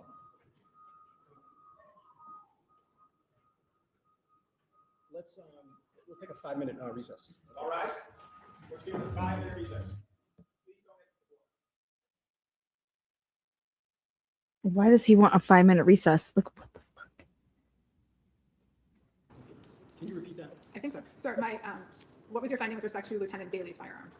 He had 1 magazine, so he was fully loaded. There wasn't any unaccounted for rounds of ammunition. Okay. Wait, I'm confused because I thought thought you took Officer Houston and Officer Noonan is what I wrote down, but is that? Fair say took Officer Houston's firearm and Officer Noonan's firearm. Correct. And did you take Lieutenant Daly's firearm? I did not. Did you just examine the number of bullets in his magazine? Yes, I. Well, she's leading because the judge was distracted by the outside noise. So, and I'll allow you to do so as well, Mr. Prater. So overruled. All right. So now I understand. Thank you. And sir, I'm next going to ask you if you recognize what's shown in Exhibit 10. Yes, that is the firearm at the top of the stairs, as well as a magazine with numerous live cartridges in it, as well as one loose live cartridge. Is this the loose live cartridge here? It is. Wait, that's what they showed him. Exhibit 10. I'd like to ask you about your major findings in this case. Based on your training and experience, did you conduct microscopic analysis with respect to the projectile and cartridge casings that were recovered from the bedroom of Phillipsburg Road? I did. So I test fired all three weapons and conducted a microscopic examination of the class characters as well as the individual markings that were left behind from the firing process. I was able to conclude that the weapon that was fired by Officer Noonan created the discharge casings that were recovered in the bedroom, as well as the cement projectile that was recovered above the air conditioner. And were you able to exclude any weapons? I was able to exclude the other firearms. I'd like to change gears a little and talk about the weapon that was recovered from the black safe at the top of the stairs. Did you do anything with respect to that gun?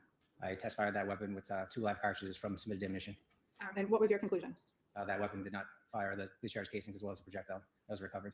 So the gun from the black safe was also excluded from the discharge casings in the projectile that were recovered from the bedroom? Correct. But did the gun operate? It did operate, yes. Was there any problems with its operation? There was no malfunctions. Did you bring with you today a box? I did.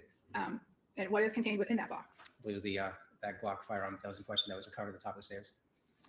Is that box packaged in the standard way that the ballistic unit packages firearms? It is. If you could open the box and explain what is in the content, what's contained within. There's nothing in the magazine wall. The weapon safe is safe and empty. Also, contents of this is you have the 2 magazines that were recovered from the vest that were downstairs on the first floor of the residence. You have the magazine that was recovered in the safe. It was originally loaded with 16 live cartridges. And you have 2 test fires that conducted using that live ammunition from that magazine, as well as the single loose live cartridge that was recovered in the safe. Are you going to ask more questions about that? Because I couldn't keep up. Or should I have them repeated? Nope, I will ask. Okay, thank you. But in the meantime, may the box and the contents be marked for as an exhibit? Yeah, let's, we're gonna have to do them individually. I don't want the ammunition to be with the firearm. So let's see if he puts the trigger lock on there. No. I would ask that you just wait to Sure. put the trigger lock on. Something the vote today. Sure. Thank you. And a box. Magazine with ammunition.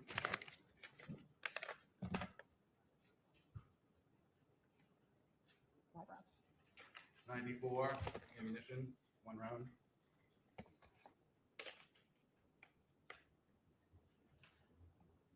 That's fine. 95 test fired ammunition.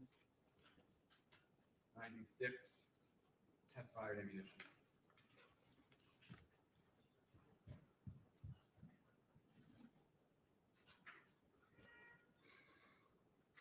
The black safe, what was the total capacity of that magazine? 17 live cartridges. And is that That's- how many live cartridges that weapon can hold? That's how many cartridges the magazine can hold. So what's called a top-off method. So you load the magazine with the 7 live cartridges. You would chamber around. You take the magazine out of the magazine well, and then insert another live cartridge. So essentially, the magazine will be fully loaded with 7, and then there will be 1 live cartridge in the chamber. So you said 7, not 17. My apologies. No, I'm asking, that's a question. You mean 7, right? Not 17? The magazine is 17 live cartridges capacity. 17 17. is the capacity. Okay. 17 is the capacity for the magazine that was recovered from the black box. Correct. And so when you add an extra round, what's the capacity for the weapon itself? So we'd call it 17 plus 1. So essentially 18 live cartridges.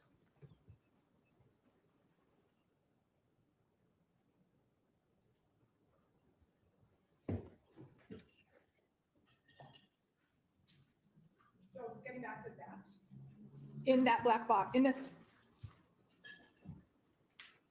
Exhibit 10. Exhibit 80. Exhibit 80 is the gun found the magazine and the single live projectile that is contained within the box in front of you. Is that correct? Yes. And when you examined this firearm, how many bullets were in the magazine? There were 16 live cartridges in the magazine. And how many live projectiles were in the safe? There was one loose round live cartridge in the safe. And that is reflected in the one loose round cartridge. That's in Exhibit 94, is that correct? Correct. Where's the one that's missing? Are you familiar with the term dry fire? I am. What's that mean? So you are cycling the weapon without a live cartridge in the chamber. So all the same steps are going to happen. You're going to cock that weapon. It's going to have that trigger bar or that striker be sent to the rear. It's going to be held in tension by that trigger bar. When you depress the trigger, it's going to create that trigger bar to drop. The firing pin is going to move forward through the aperture and potentially strike any live cartridge in the chamber. And what happens if there's not a live cartridge in the chamber? So you'll hear an audible click. With the court's permission, may Detective Lieutenant demonstrate? No. Demonstrate. A dry fire with no projectile in the weapon at all, no projectile particularly in the chamber. Yes. So if you could stand up and demonstrate. Okay. Again, there's nothing in the magazine well, nothing in the chamber currently. So the weapon currently is cocked. We move the slide forward, still in the cocked position. You still have that trigger bar, it's moved backwards.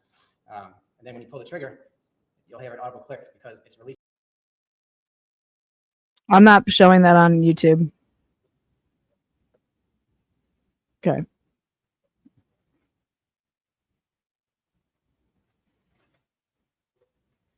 that's what you'll hear. If you have nothing, if it's halfway, you'll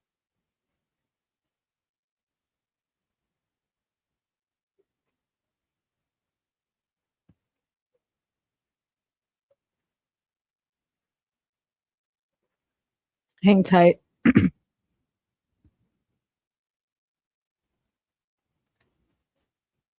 is now in battery. So you have the breech that is right behind that live cartridge. So when you fire that weapon, an explosion is going to happen. So you're going to have the firing pin is going to hit that primer. Primer's going to ignite the powder. Powder's going to build up gases. Projectors are going to go down simultaneously. You're going to have an explosion, which is going to cause that slide to go backwards. There, pulling right. Live cartridges in the chamber, nothing would go off. You'd hear a click, but nothing would go off. And then how would you get a bullet to go into the chamber? You'd have to physically manually load that bullet or push that slide forward to load that live cartridge from the magazine. May I have a moment, Your Honor? Okay. Thank you, no further questions. Dude, they're gonna totally try to say that she was trying to do cop suicide. Oh fuck. They're gonna say that she knew what she was doing and nothing jammed. And that she did it on purpose. Because she wanted him to shoot her.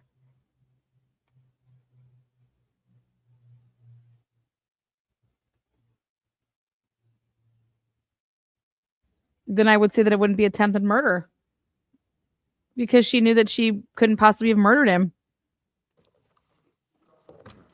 Does it also mean that she knew that she couldn't shoot herself? I think you could do a lot of damage with this if you're Bradel, if you're smart. You could fucking... Oh, is the girl going? Is Bradel going? Okay. Hello, sir. Afternoon. Lieutenant Detective Bonosauro, do I have that right? Detective Lieutenant Bonosauro. Bonosauro, nice to meet you. Okay, here we You've never go. spoken before, correct? Correct. So what's a head stamp on a cartridge? It's the indicator that tells you the caliber and the manufacturer. Was that something that you took note of for all the cartridges in this case? Yes. And you can look at any of your reports if you like, or anything you need to look at, you can just let me know. Or you can just go right ahead and do it. Do you have your reports with you? I don't have them with me now. Okay. Let me know and I can show you. In this case, relative to the spent projectiles that you recovered and the loose round you recovered, did you check the head stamps of those? All head stamps were recorded on all evidence, yes. And they're on your ballistics worksheets, right? Yes. And if you need to look, just let me know. All the head stamps for all these cartridges were the same, right? I believe so. It was Hornady 9mm. Yes. Okay. And so, just out of an abundance of caution, I don't want you to believe so. I want you to look and just tell me. Is that all right? Yes, that's it. I'm pretty sure I'm giving you everything. And if I don't, just let me know. And I have 3 ballistics worksheets here. May I approach, Ron? Yeah. Let me show you those. Take a look. Take all the time. Just so I'm clear, Mr. Bradel, the question is whether all the ammunition recovered had the same head stamp? Yes. Okay, Correct. thank you. So with respect to, actually, I should qualify that a little more, Your Honor. The question was the 2 spent projectiles and the loose round. Do they all have the same head stamp? The 2 discharge casing as well as the loose live cartridges all have the same quantity head stamp. And I apologize, and you just corrected me. I said spent projectiles. That's wrong, isn't it? Correct. So I should rephrase that, Your Honor. The 1 live round, live cartridge, and the 2 shell casings all had the same head stamp. Correct. Thank you. And I said that right that time, right? Yes. All right. I'm just going to retrieve this from you.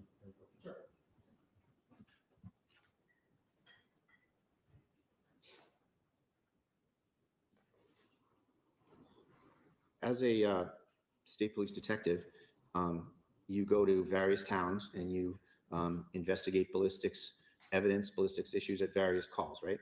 Yes. And oftentimes you get there kind of well after the fact of the incident, right? Correct. And in this case, I know you don't exactly remember the times, but let's break it down a little bit. How long did it take you to get to the scene, if you recall? Probably over an hour to get there. I was traveling from Maynard. Okay, so Maynard to North Andover, and it's was it dark out when you got there, if you can recall? I don't recall exactly what time I got there. It's fair to say that the scene was secured and there was no there were no civilians around. It was a crime scene that was in the possession of police. Safe to say there was a secure scene, yes. And you saw colleagues from the state police that are assigned to the state Essex detective unit, right? Correct. And you also saw some North Andover police officers as well, correct? Yes. And it's fair to say that the North Andover police officers were having free reign over that scene when you were there? I wouldn't call it free reign. Well, nobody was keeping them out of there, right? I believe they had a log of who was going in and out, but it's not my responsibility to keep track of who's in the scene. Certainly not. And you oftentimes don't have personal knowledge of what goes with what cartridges from what gun, things like that. Correct. And you often have to rely on what people at the scene tell you. Yes. And then you can also, however, apply your science and figure out to a reasonable degree of ballistic certainty what the relationships of certain projectiles, cartridges, and firearms are, right? Yes. And in this case, you don't have any personal knowledge of the chain of custody of these various firearms, do you? What was recorded in my notes of who I recovered these firearms from is all I can. Well, we can start there, and we'll go through it. So you wrote a report, and again, if you want to look at this, just let me know.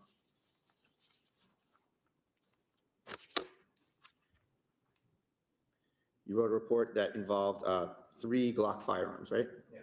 Okay. And actually, it might be quicker, Judge, if I give him one of these, so I don't have to keep going back and forth.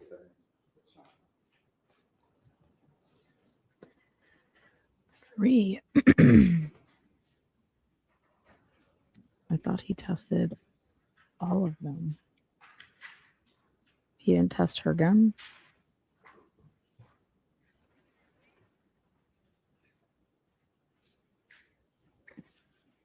Let me ask, Mr. Brady, do you think that now's a good time to break for lunch? Do you think? Sure, And then, that's fine, Judge. I don't have the paperwork for him. Yeah. Just go, Okay. have him go back. Yeah, maybe let's do that. So, Okay. We'll stand at recess and let's start back up at 5 of 2.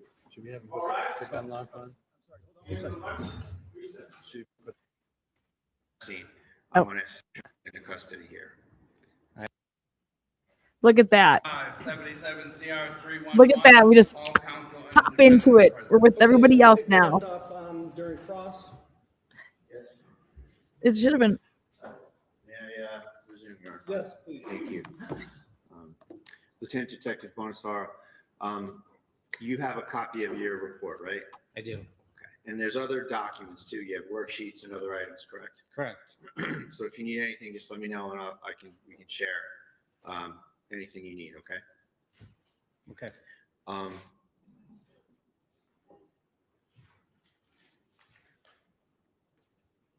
What is meant by chain of custody of an item? Who has actual custody of that particular piece of evidence?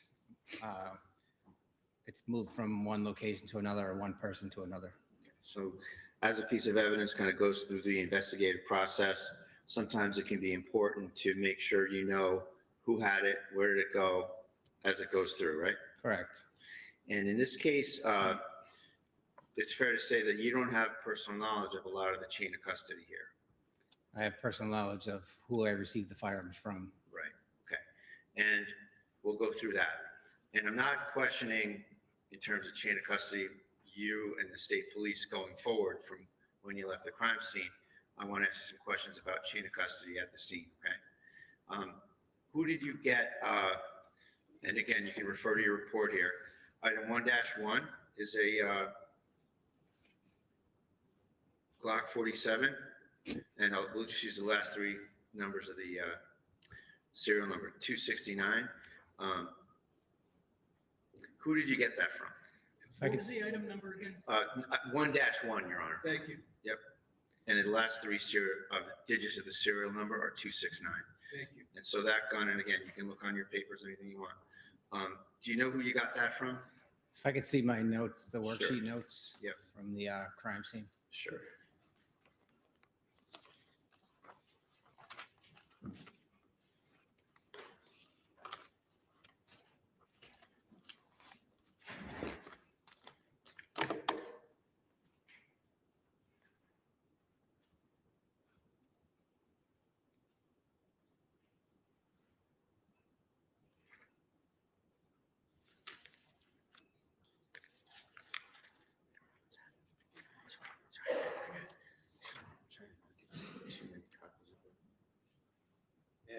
Yeah.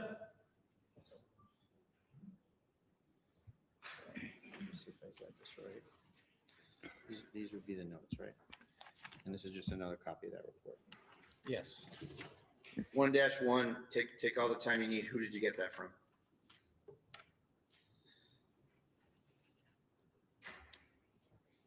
It was received from Detective Lieutenant Michael Davis. Okay, and who's he? He works for North Andover. All right. And do you know whose gun that is identified to from the incident? Based on the serial number, I was told it was Officer Nunan's weapon. And are there some notes in that packet you have there from you that indicate that Chief Gray had that gun for a while? Yes. And what are the indications that, how did Chief Gray come to get Nunan's gun?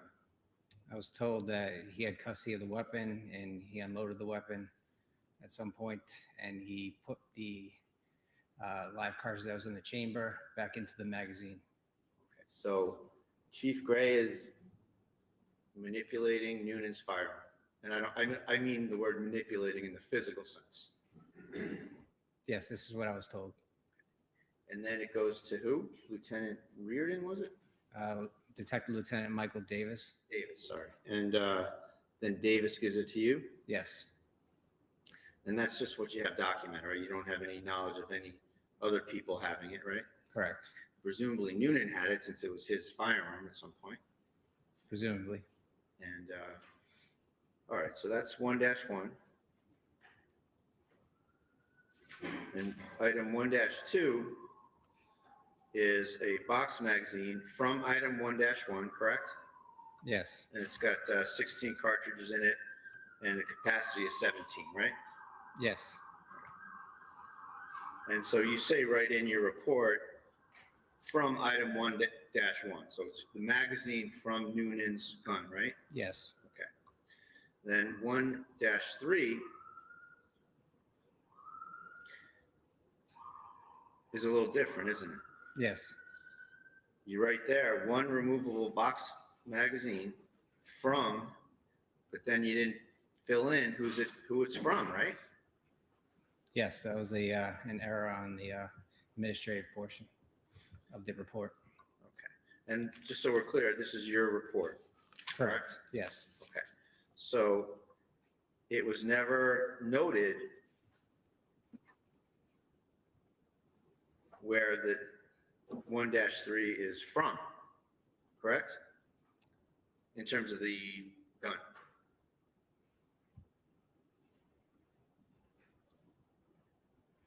It was noted that it was received from Officer Michael Logan, Right. 1-3.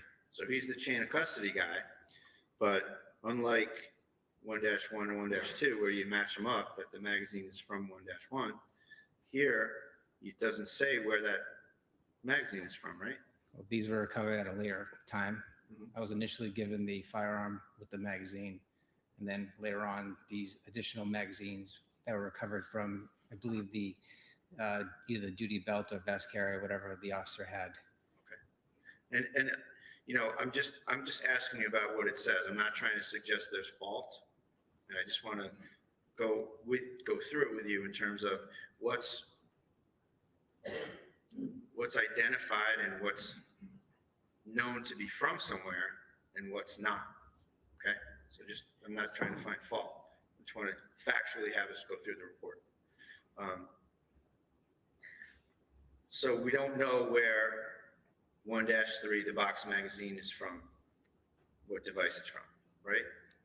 I was told it was from either the vest carrier or the duty belt of Officer Nunan. But that's not in the report, is it? It is not. And then same with 1-4, one removable box style magazine from, and then from is not identified, right? Correct. Okay. And that's the same thing. You got a magazine, and that's from Officer Logan as well. The chain of custody references from Logan, right? Yes. And again, it's not identified in the document where it comes from. Yes? Correct. Correct.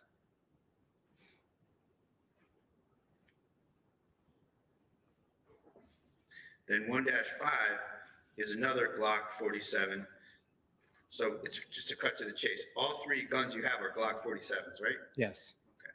And that's a semi-automatic firearm that was, to your understanding, issued to the North Andover Police. Yes. And each one obviously has its own serial number, Correct. but otherwise they look the same. Yes.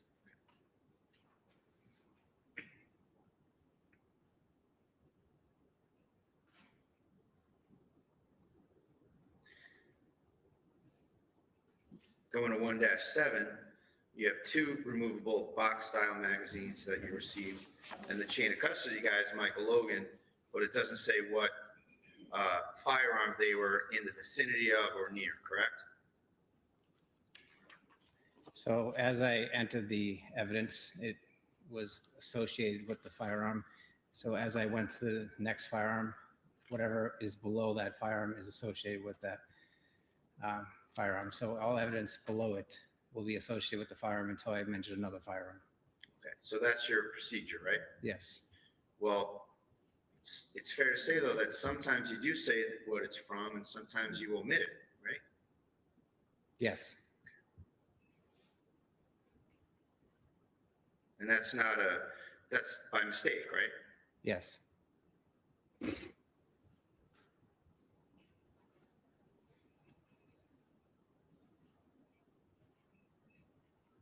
And then you have 1-9, which is another Glock 47. Last three serial number is 315, right? Correct. And that is associated with who? It's, Officer Kelsey Miss Officer Fitzsimmons? Fitzsimmons, yes. And then you have a box magazine, 1-10, right? Correct. And you do write from that item in this particular instance, from Correct. 1-9, from Miss Fitzsimmons' firearm, right? Yes. And then you do two removable box style magazines from a vest carrier on the first floor. Yes. And it's fair to say that after item 1.8 from Michael Logan, that's the last reference to the chain of custody person you received items from, right? Correct. So from 1-9 to 115, you don't reference who you got the items from, right? Well, I physically recovered that evidence. Okay, so you had it Yes. from the scene, like from the floor or the bed or wherever? Correct. Okay. So these are things that you recovered. Yes. Okay. What? Then we get to some discharge cartridges and a live cartridge, 1-12, 13, and 14, right? Correct. And they're all, as we went over, they're all head stamped the same, right? Yes. And then you have 115, the last item, is a spent projectile. So like a bullet, a spent bullet from above the air conditioner. Correct. And you recovered that yourself. Yes. Now, with respect to the live cartridge, the discharge cartridge at 113, and the discharge cartridge at 114,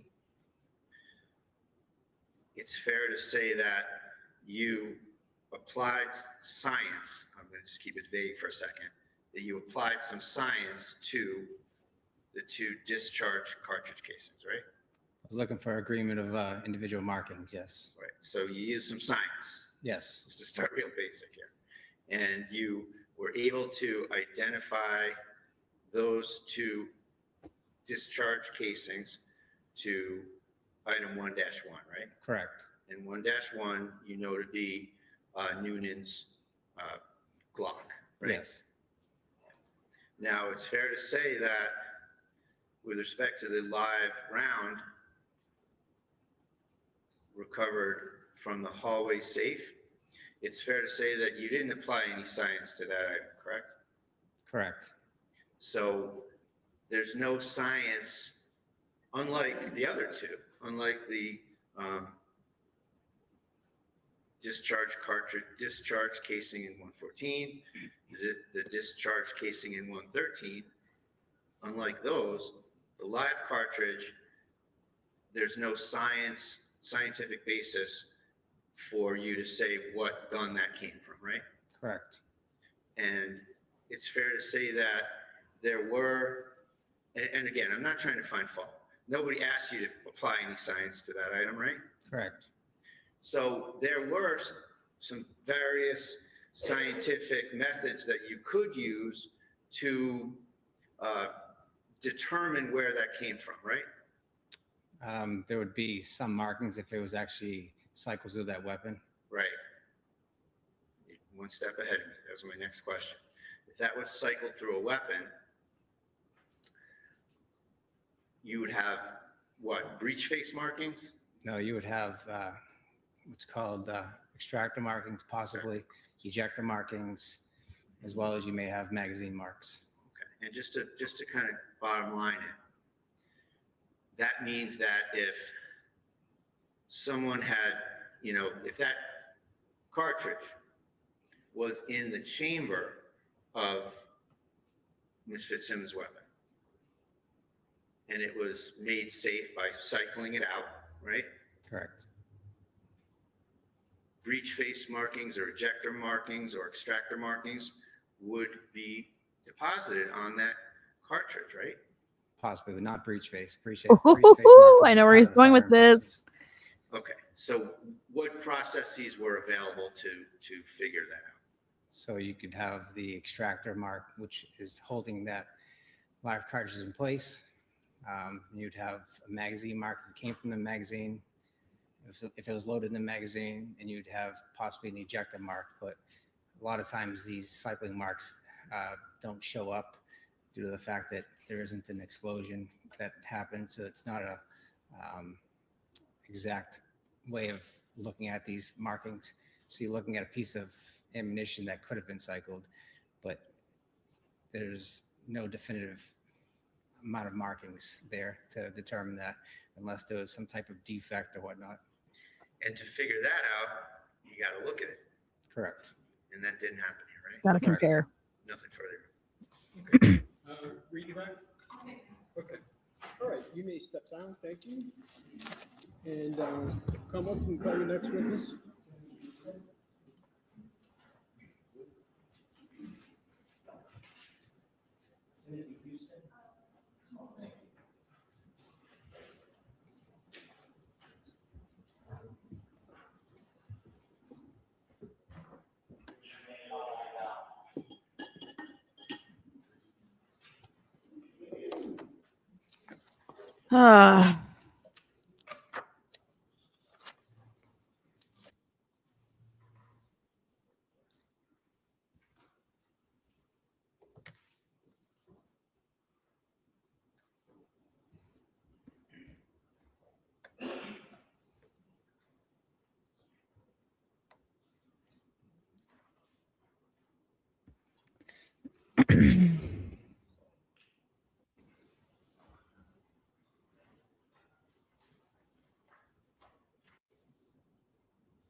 You're about to give in this cause now hearing shall you solemnly swear that the testimony you're about to give in this cause now hearing shall be the truth, the whole truth, and nothing but the truth, so help you God. Watch your step right there. Try to speak up nice and loud, right directly into this microphone so the judge can hear you. Good afternoon. Good afternoon. Witness 7. Sir, in a loud, clear voice, can you please introduce yourself, spell your first name and your last name? Officer Timothy Houston, TIMOTHYHOUSTON. And sir, what do you do for a living? Patrol officer with North Andover Police Department. How long have you been doing that? A little over 5 years. Okay. Sir, where'd you grow up? I grew up in North Andover. Did you go through the North Andover school system? Up until high school. And where'd you go? I went to Central Catholic. After Catholic Central boy. Catholic, what did you do? I went to Norwich University and got a bachelor's in criminal justice. After you graduated there, what did you do? I went to the Army. I was in the Army for 4.5 years, reached the rank of sergeant, and then came home, joined the North Andover Police Department. And so when was that you joined the PD? I started the academy in November of 2020. And your rank Okay. now, you're patrol officer? Patrol officer. Can you tell us a little bit about your duties as a patrol officer? I worked a 4 to 12 shift. I started on midnights. I've been on 4 to 12. I think it's my 3rd year. It's basically if you're not answering calls, you're on the road, watching traffic, things of that nature. I'm going to jump back for a second and just talk about your military service. You were in the Army, you said? That's correct. Okay. And what did you do there? I was a cavalry scout. And what did that entail? I mean, I had different positions. The job itself, you mainly focus on reconnaissance. While I was there, I started as a dismount. Then I moved up to a gunner, and then I was a dismount team leader, and then I was a gunner for the lieutenants in the platoon. That's pretty much it. Where were you stationed? I was at Fort Lewis, Washington. Now we're going to jump back to the PD, okay? Do you know a person by the name of Kelsey Fitzsimmons? I do. How do you know her? We worked together briefly. I mean, she was in the academy. I can't remember how long she was out of the academy, but she was FTOing for a while, and she was FTOing on my shift. And then she finished FTO, and she worked on our shift for a brief period of time. Okay. FTO, what do you mean by that? Field training. So she was under a field training officer. So she was riding around with somebody while she got used to the job, learned. Did she ever ride around with you? No, she did not. Okay. Did you know her socially at all? Yeah. You try to bang her? I was invited to her wedding. We kept in touch when she went on leave. Tried to keep her in the loop. Spoke with her, kind of, trying to get everybody together before her wedding. Her wedding was a decent amount of time away, and while she was out of work, we obviously didn't see her as much. So we had been working on planning something with some of the guys from work, people bringing their spouses, their dogs, and trying to figure out something, but it never happened. Okay. Did you know her fiance? I met him at the engagement party. Other than that, I'd see him, on calls if we had the FD, but I don't know him that well. Okay. So I'm going to turn your attention to June 30th of last year. We were working that day. Yes. And at some point, did you get in touch by Lieutenant Daly? Yes. Okay. And what was the nature of that communication? He called me and said, Justin filed an RO against Kelsey. He wanted me and Officer Nunan to go to the house and serve the RO, which required Justin picking up their baby and confiscating our firearms. Okay. How did he get in touch with you? Do you remember? By cell phone. Okay. Did he ask you to do anything in particular about Officer Nunan? Initially, he told me to drive past Kelsey's house and see if she was home. Okay. Did you do that? I did. And you knew where she lived? Yes. Did she park in a particular place usually? How would you know that? Normally, yes, she would park in front of her house if she was home. I found her car 50 to 100 yards down the road, kind of in the school lot, kind of tucked away. Did you relay that information to Lieutenant Daly at that point? I did. Okay. And at the point that you saw her car, had you already talked to Officer Nunan? After I called Lieutenant Daly and told him about her car being out of, parked in a strange way, I called Officer Nunan. Okay. And what did you tell him? I said, hey, you know what's going on? He hadn't talked to Lieutenant Daly yet, so he had no idea what was going on. So I told him to meet me in the parking lot and I'd go over it with him. And did he do that? He did. Did he get there before Lieutenant Daly did, if you remember? Yes, he did. Did you inform him of what was going on? I did. At some point, did Lieutenant Daly also meet up with you in that particular spot? Yes. Okay. Did you talk about a plan as to how you were going to handle serving the order?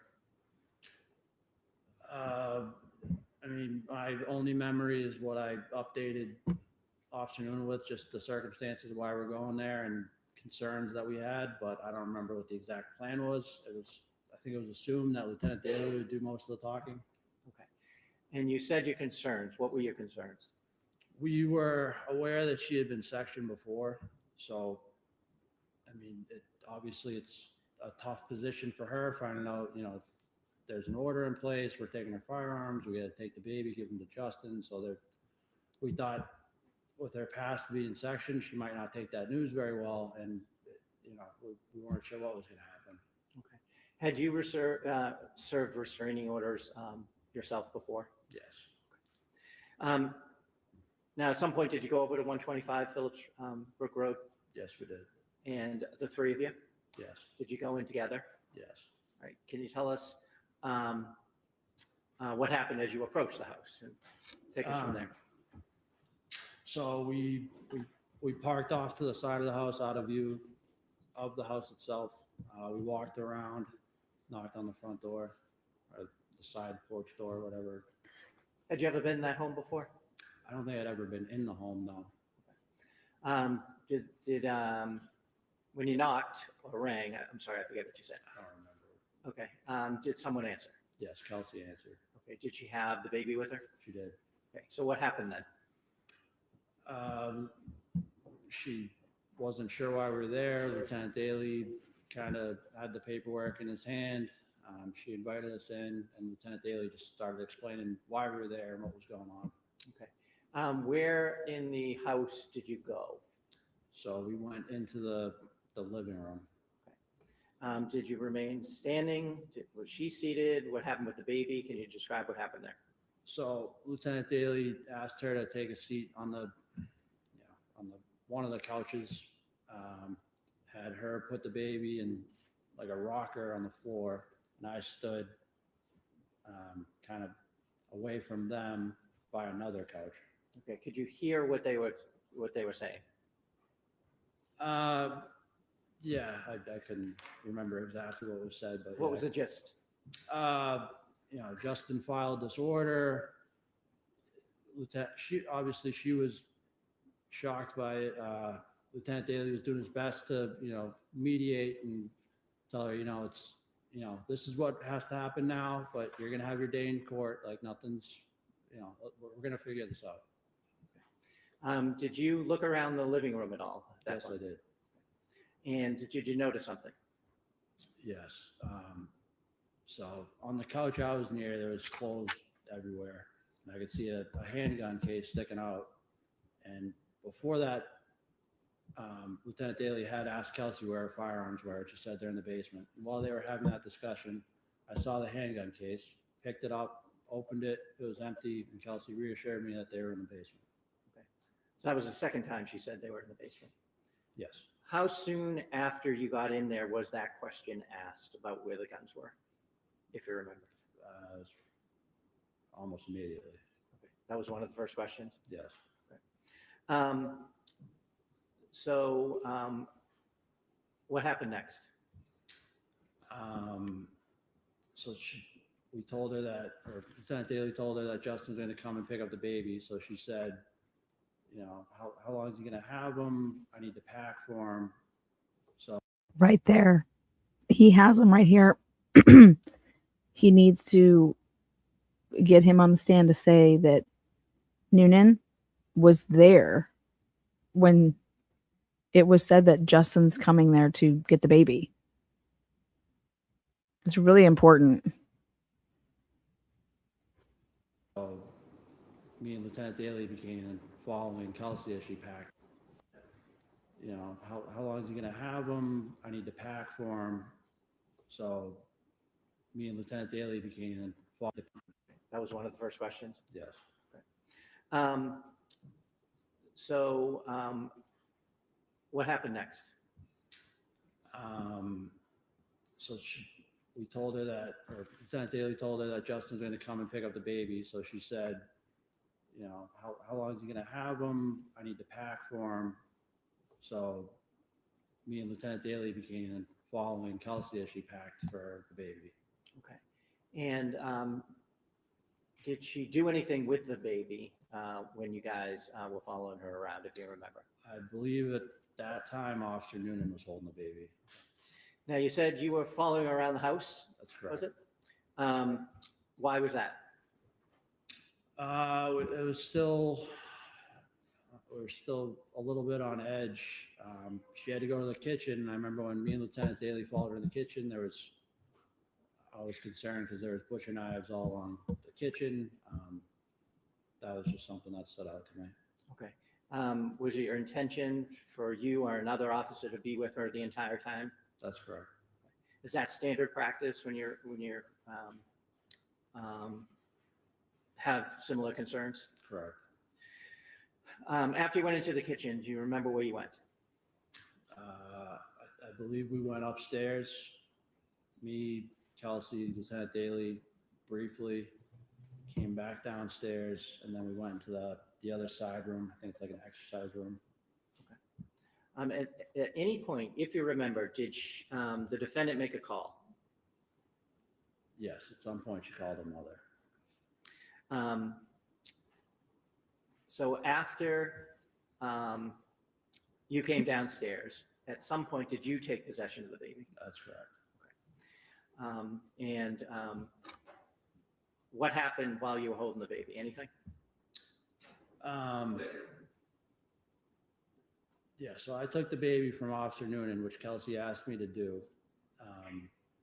which I did. Kelsey told me, why don't you take him for a walk? He likes to look at the cars. I told her, I said I'd take the baby, but I wasn't going to leave. So I took the baby out on the porch, and the baby was crying, so I was doing my best with the baby. And at that point, her mom showed up. Through that same door you guys had come in? Correct. Okay. And so what did you do when she came?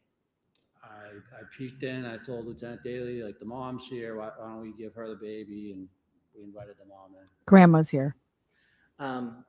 After the mom came in and you handed the baby to her, did you stay in the immediate area or did you go somewhere? So once the mom came in, she was pretty upset with us, but Lieutenant Daly explained the situation to her. So at that point, me and Officer Nunan followed Kelsey upstairs so she could pack more things. Describe upstairs, if you would. There's a landing. It's a T hallway. Hold on a second. Yeah.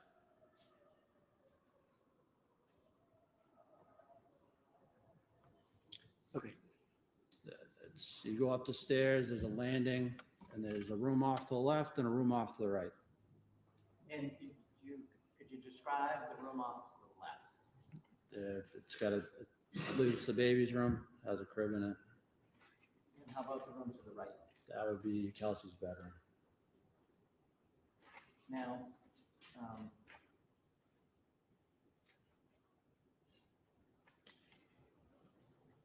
You said you followed her up there. Did she go in any one particular room She moved between both the rooms. while you were up there? Correct. And what was she doing? She was packing.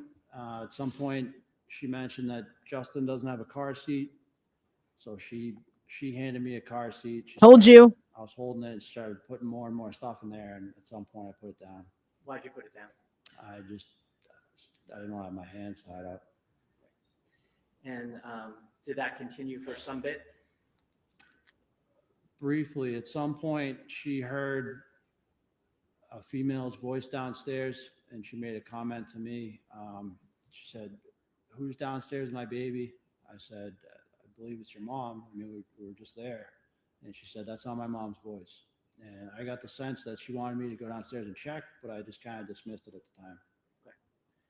And so you stayed up there. I stayed up Do you there. remember which room that was in? Fucking Nunan's lied again. God damn it, Bradle, you fucking suck. When you were having that conversation? That was right at the landing. So she had moved, I think she had moved back to her bedroom, and as she was coming across, she had mentioned it. And at some point up there, I'd found another handgun case. Okay. And where was that? I honestly couldn't tell you which room it was in. Okay. And did you look into What? it? I opened it, and she saw me open it, and she said, "I already told you they're in the basement." Was there anything in it? There was nothing in it. At some point, was your attention drawn downstairs again? Correct. Okay. Can you tell us about that? Yeah. So at some point, Justin came. Kelsey heard his voice, and she said, "I don't want him in the house." And at that point, I thought the only thing that was going to escalate the situation is them two in the house together at the same point. So I wanted to help Kelsey out. So I told her I'd go tell Justin to leave. Okay. Where were you when this conversation happened? Between me and Kelsey, we were still upstairs. Okay. And was Officer Nunan also with you? Yeah.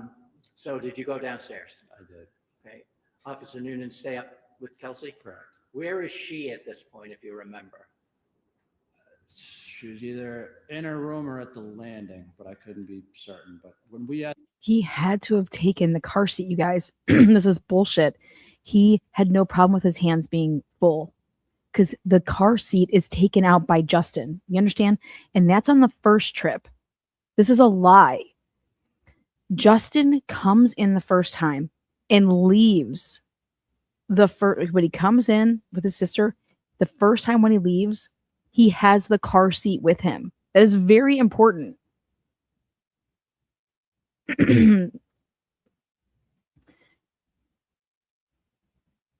that conversation, we were at the landing. And Okay.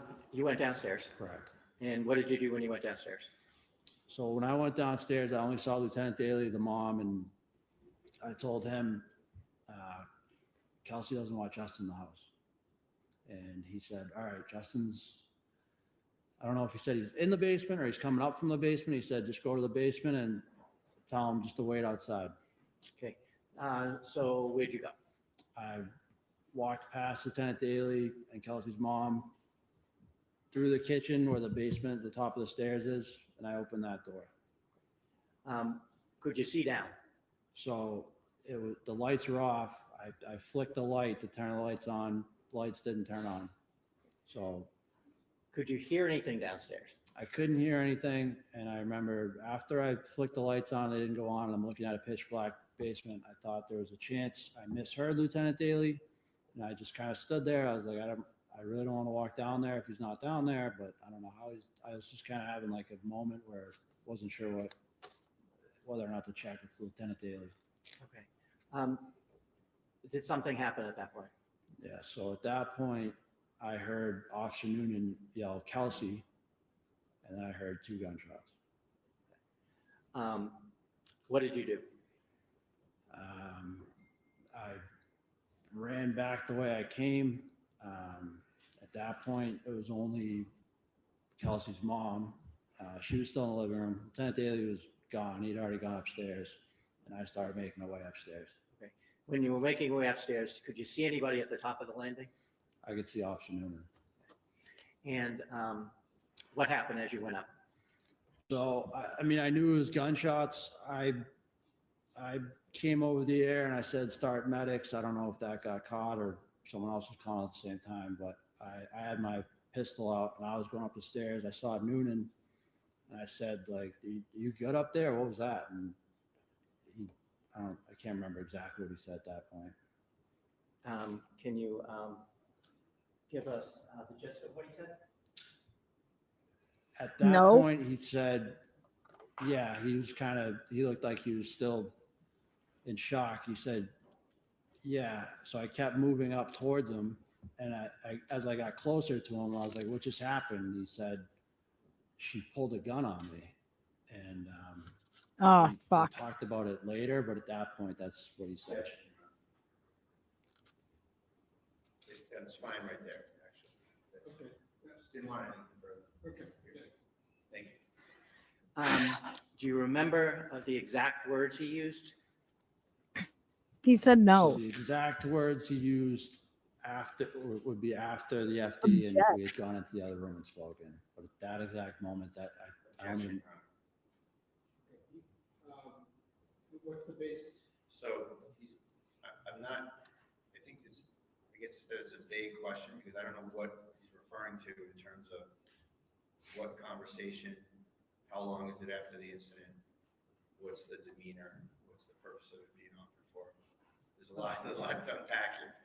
All right, well, what the answer was didn't include hearsay. It just was that I think it was something to the effect that later on they went in the kitchen, maybe he and Noonan and had a discussion, something to that effect. But the objection is overruled. So the fact of the discussion, I don't object to, but just any further, I'm trying to stop it from coming out. Okay. Thank you. Would the exact words that he used when you first ran up the stairs, would it help you to remember if you looked at a report? I know he did say she pointed the gun at me, pulled the trigger, and racked the slide. Whether it was right when I was moving up the stairs or once everything got situated, it was in that time frame, but I can't remember if it was exactly when I got to the top of the stairs or. Okay. Would looking at a report help you remember that? Hold on a second. There's an objection. You strike what? Non-responsive. It's, I don't know what conversation he's talking about. It's and it's hearsay. Frankly, news to the defense. Okay, so first things first. On the hearsay issue, Mr. Gubitosi. I'm trying to establish that it happened seconds after the event. So for the truth of the matter or state of mind? Both. Okay. And so to the extent that you're seeking to offer for the truth of the matter, it's hearsay. 1,000. I think, didn't we already litigate the spontaneous utterance? Yes. No, that said was no. time frame. Oh, that was a different, all right. So are you arguing that this should be admitted as a spontaneous utterance? Yes. Okay. And then the rest of your objections that is within there, let's just take them a step at a time. Let's get through the spontaneous utterance. So, Mr. Bradel, what do you say on the spontaneous utterance? So I think there's certainly a lack of foundation, Judge, where there's been two different overlapping statements that are referenced here. I don't know where they're going back to here.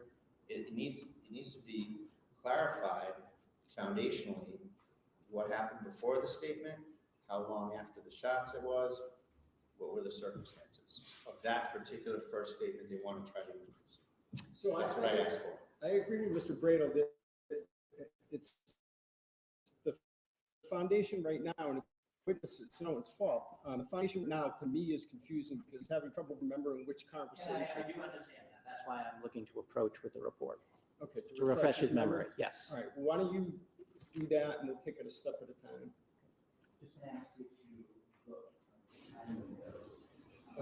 Just so you know, for right now, I'm not going to strike the testimony because it can come in for state of mind. The issue is whether it comes in for the truth. Thank you.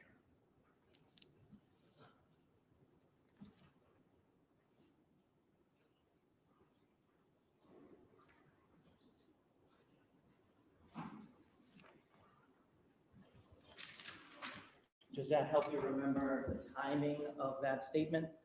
Yeah, that's correct. Okay, when did that statement happen? So that statement happened when I got to the top of the stairs. Right. I don't know what statement it is because he's Sure, I'll ask him. He's recited two different statements. Again, I'm not casting aspersions, but it was, she pulled a gun on me, or she pointed a gun, wrapped trigger, etc. So if you can have them clarify. Sure. What statement did you hear when you ran up the stairs the first time? So she pointed a gun at me. I'm speaking from Officer Noonan's perspective. Pointed a gun. I can't hear you. She pointed the gun at Officer Noonan, pulled the trigger, and then racked the slide. All right, and there's an objection to that coming in for truth of the matter? This is crazy. Sure, take your time.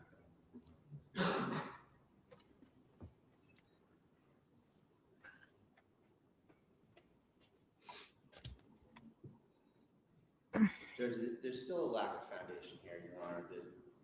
Now he's saying something different than what he said 2 answers ago about what the statement was. So this is, in terms of any sort of reliability preliminary finding of any of this, it's all over the place. He just said something completely different than what he said before. He's not clarified it, so we're beyond that.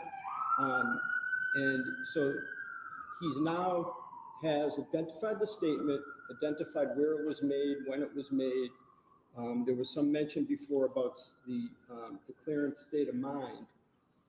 So I guess what I'm saying, politely saying, is you need to move beyond that. So now the issue for me is, does that statement come in for the truth of the matter? And Judge, I think that I'll reiterate my arguments from the earlier discussion about the other excited utterance statement, Your Honor, that this isn't like a domestic violence situation where someone is, you know, a battered woman or something, where the time frame is much more flexible. And in this situation, you have an officer-involved shooting that happens. Another fellow investigating officer comes right up there, and there's a huge motive to fabricate immediately, Your Honor, that something happened that covers the officer, covers the shooting officer, versus being under the influence of the event so that you're not fabricating. There's an immediate impulse here that this officer has to cover his future. He has to cover his conduct right away. There doesn't need to be much time to realize that from an officer who jumps the gun, from an officer who panics and shoots someone in the wrong circumstances. That's something that would immediately happen. And particularly where there's no surrounding corroboration, where there's no attempt by the government or no testimony from Noonan that this happened. This is something completely different, that the statement happened, that this interaction with Houston happened.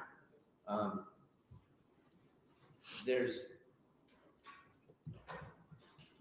extremely unreliable circumstances.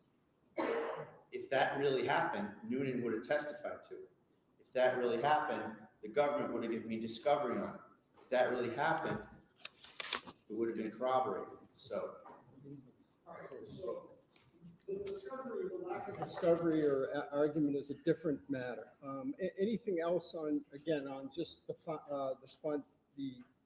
Commonwealth's assertion that it qualifies as a spontaneous utterance? no, Your Honor, just the notion that it's not a domestic violence situation. It's a situation where the motive to fabricate immediately arises. Thank you. Okay, Mr. Gubitosi, anything further on that? This is exactly what the exception is for. It couldn't have been more immediate. Officer Houston was standing next to Officer Noonan when it happened. He immediately heard the shots, immediately heard the yell, and ran up the flight of stairs that you've seen pictures of. and asked what happened and got that response.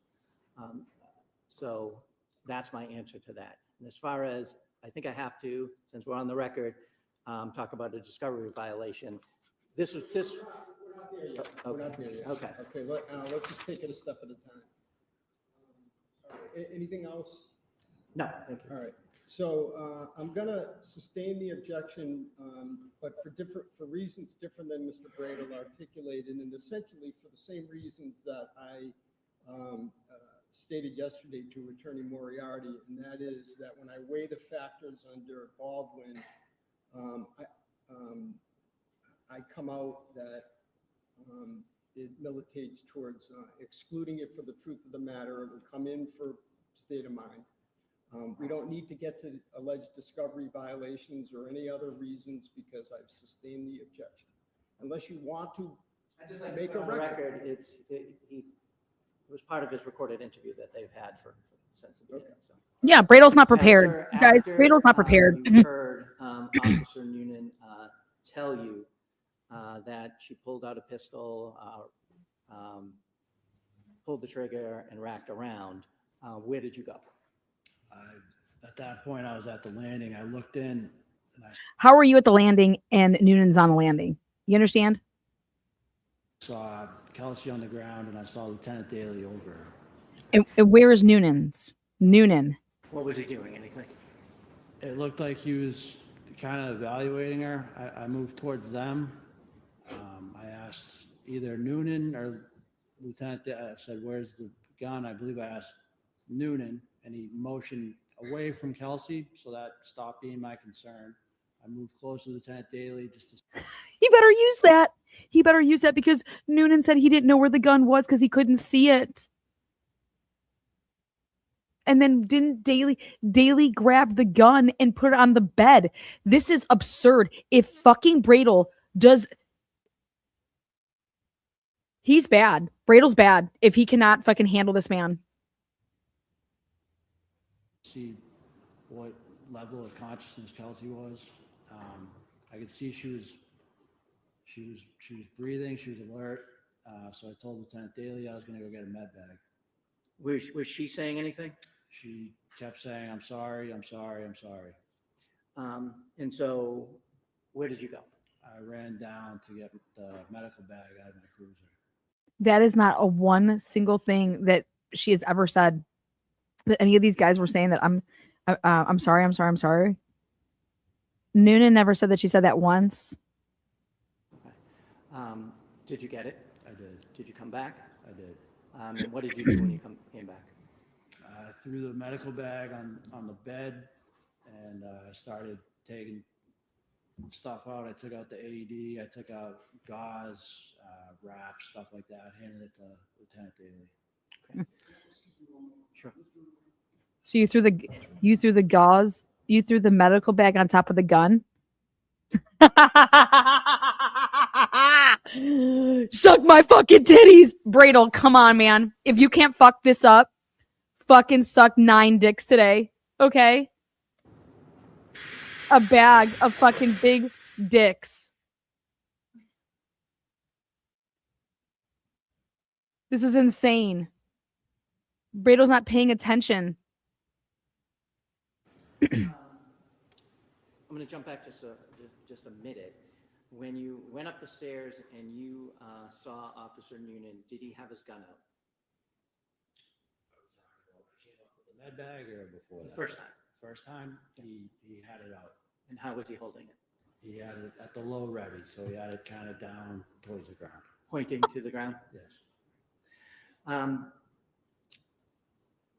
Do you see Kelsey Fitzsimmons in the courtroom here today?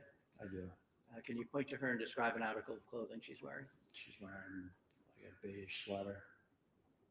May the record reflect she's identified the defendant? It may. Thank you. I have nothing else. Okay, come on. Cross-examination? Okay.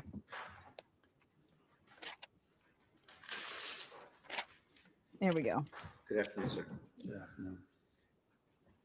You said that Ms. Fitzsimmons initially exhibited a lack of certainty or that she was unsure why you were there, correct? how was that manifested? She just looked surprised. Her eyes were wide. She didn't, I guess it's the best way I could describe it. Now, you were with her for a good amount of time during this interaction, right? Correct.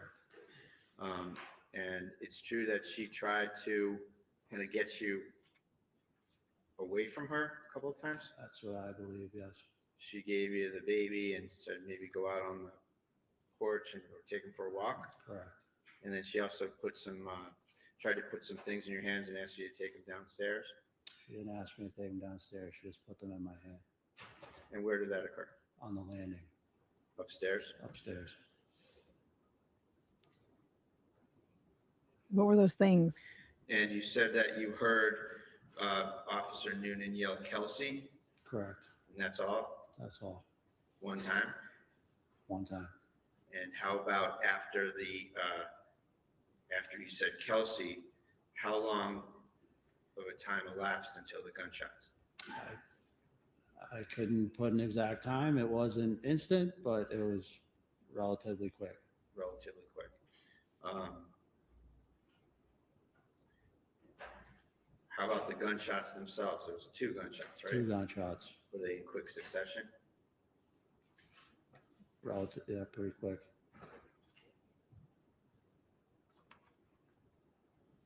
And you said that Ms. Fitzsimmons said, I'm sorry, I'm sorry. Correct. Did she say, I'm sorry, I tried to kill myself? She did not say that. Just, I'm sorry. I'm sorry. 3 times. Now, was there a plan before this to section Kelsey? No. You mentioned that you had known that she was sectioned before, right? Correct. And that was several months prior, wasn't it?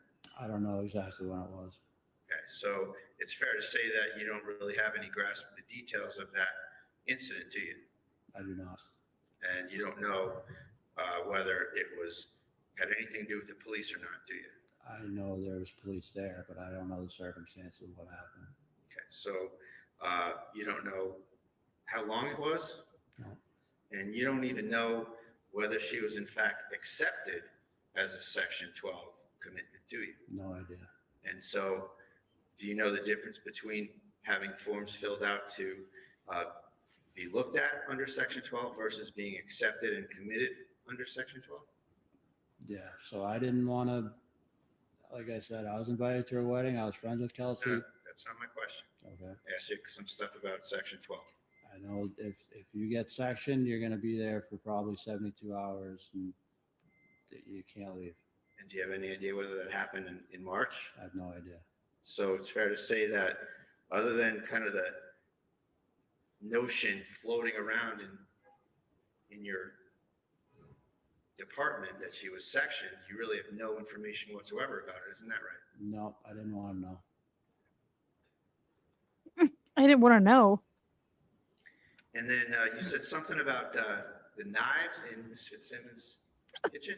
Correct. What's the status of the knives in Ms. Fitzsimmons' kitchen? Just at that point, I wasn't sure what was going to happen. So I didn't want her to reach for a knife. It's nothing against her. It's just, it's a lot of information to take in. I didn't know how she was going to react. Okay, so was there something strange about the knives that were in her kitchen? No, it's just a weapon in the kitchen. So when you're serving one of these things, anything can be a weapon, right? Any normal household product item can be a weapon, right? Bradle sucks. Anything. Well, a lot of things. How about that? Yeah, well, let's go with that. And in this case, there were knives in her kitchen. Is there anything more to it than that? No, that's it.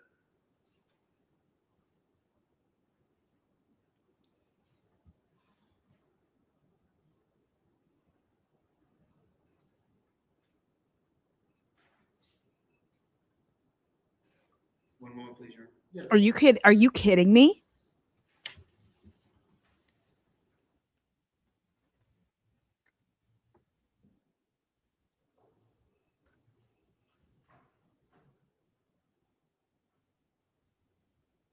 Oh my God, Kelsey's doing all the work. Dude, Turtle Boy is so fucked.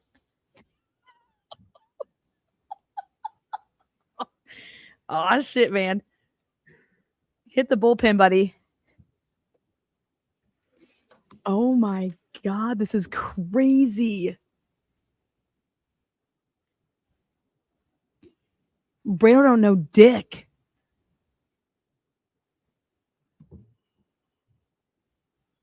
Thank you. Nothing further. Okay. Oh. Redirect? We'll get to this redirect. You guys, witness 7.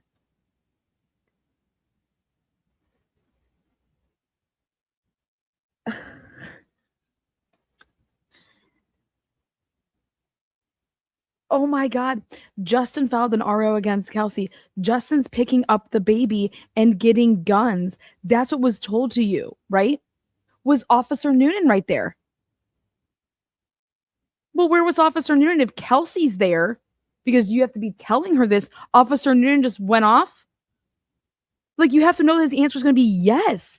And so therefore, that impeaches his prior testimony, Nunan's prior testimony, when he's saying he had no idea that Justin was coming there.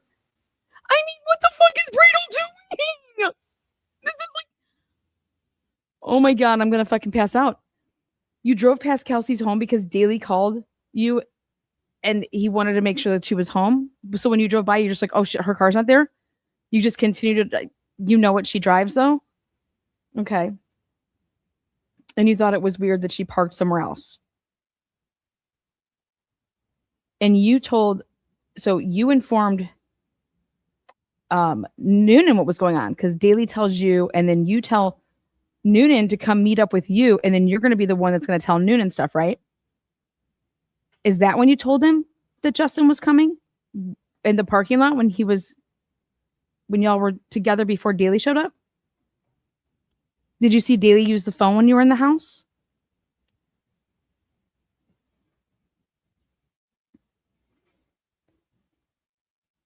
You just said that you had concerns that we had, and you were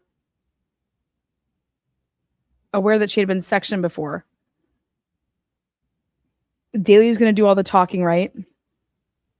And take the baby, give the baby to Justin, and take her weapons, right? Okay.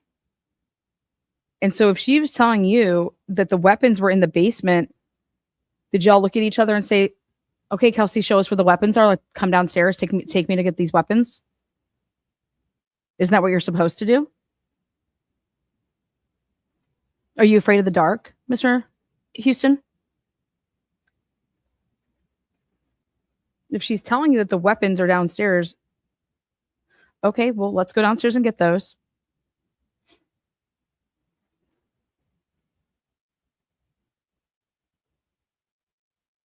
She was like totally shocked that you were there, right? Mm-hmm. Daly did the talking and had the paperwork. Daly asked to sit down and put the baby down in the rocker. Could you hear the conversation? Yes. That's what you said on direct, right? Because you were right there. Nunan was right there, right? You had said that you had overheard that Justin filed an order and you were shocked by it. Or that she was shocked by that, right? That's what you overheard. And that's what you testified to on direct. Mm-hmm.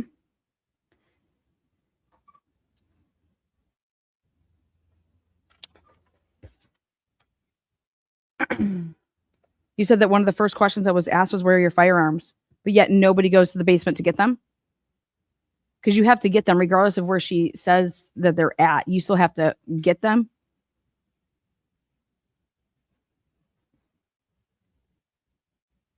Again, you said Daly told Justin, or Daly told Kelsey that Justin was coming to pick up the baby.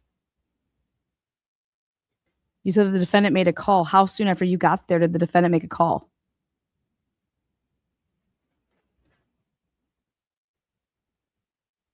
Downstairs, she gave you the baby. Kelsey asked me to go for a walk, to take the baby for a walk. I went on the porch, right? So you didn't have eyes on anybody when you're on the porch, right? Then the mom showed up, grandma, and you gave the baby to grandma, right? Grandma gets the baby from you.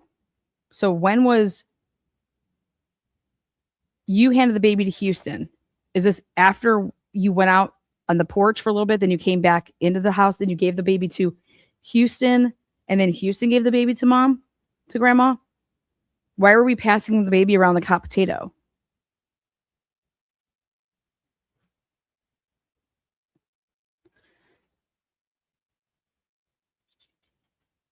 You said that Kelsey moved between both rooms when you were upstairs.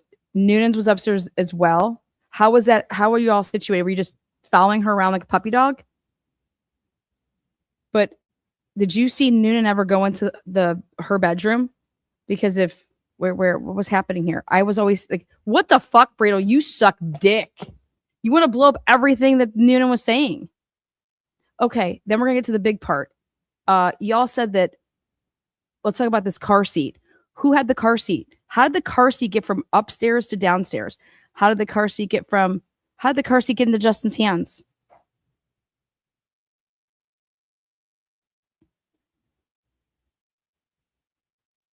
Was Officer Nunan aware that Justin was coming and that Justin arrived?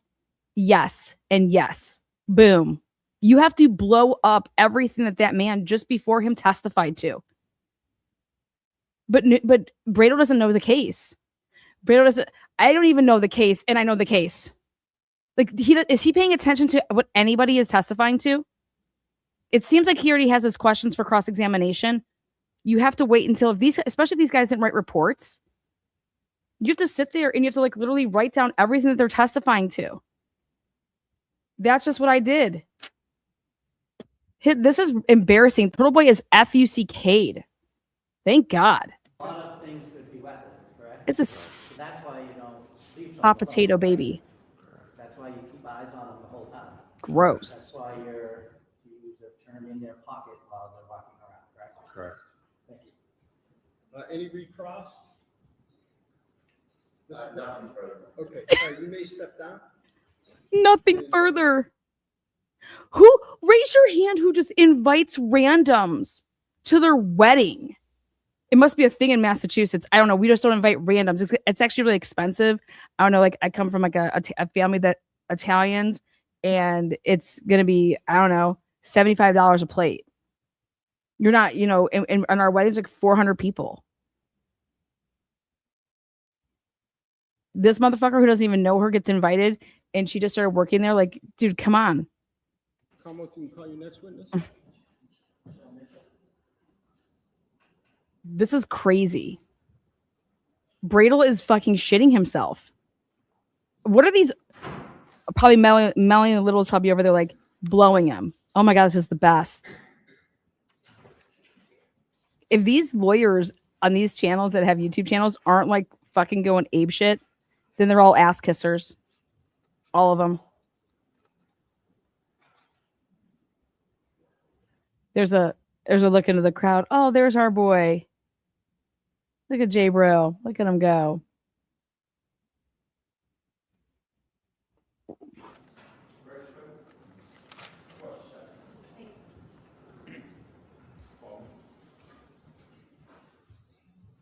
I don't see any turtle riders there. Where's the turtle leader? He's probably crying right now. Would you raise your right hand? You solemnly swear that the testimony you're about to give in this cause now in hearing shall be the truth, the whole truth, and nothing but the truth, so help you God. Yes. Dude. If I was Kelsey, I'd be crying. Pull your chair. Judge can hear you. How are you? Good afternoon. How are you? Good. Thanks. Could you please state your name, spell your first name and your last name? Yes, my name is Michelle Mitchell. Michelle is Michelle. Last name Mitchell, Mitchell. And what town do you live in? I live in Ipswich, Massachusetts. What do you do for a living? I'm a correctional officer. I didn't hear that. I'm a correctional officer. Correctional officer. And how long have you been doing that? 8 years. In Middleton? Yes, Do you know Kelsey Fitzsimmons? I do. How do you know her? We were coworkers and we eventually became friends. Now I'm going to jump ahead. Witness 8. In your relationship. Well, when did you meet her? Do you remember? The end of 2021. At some point, you knew she was getting married. Yes. Were you going to be part of that? Yes, I was a bridesmaid in their wedding.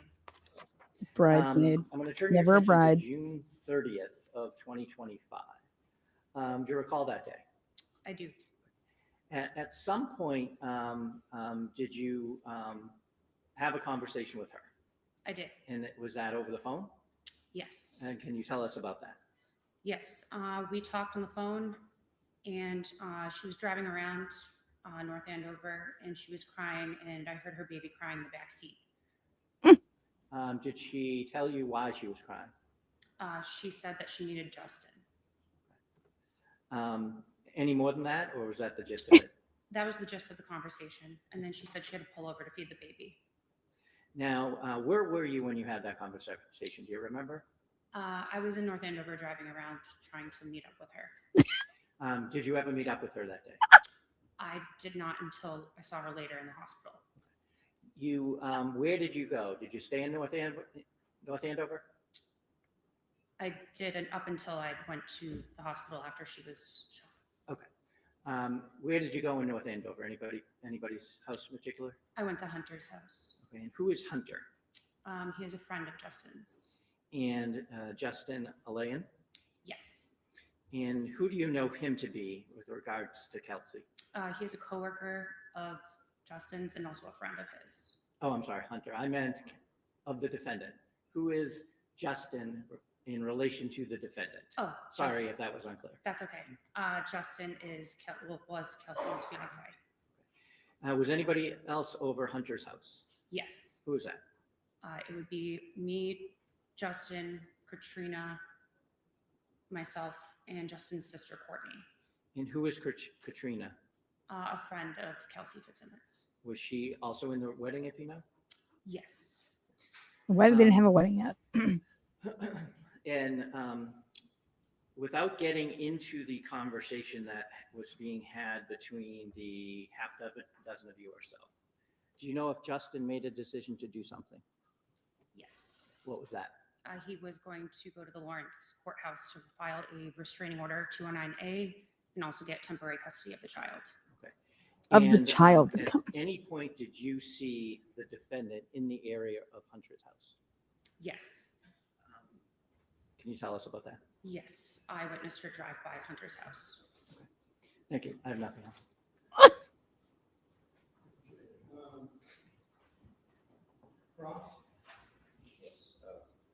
Good afternoon, Ms. Mitchell. Good afternoon. Mitchell. A couple questions.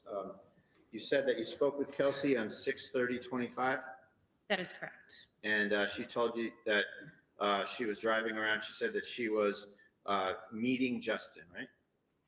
No, she was not meeting Justin. Did you say needing Justin? I thought you said meeting. I did.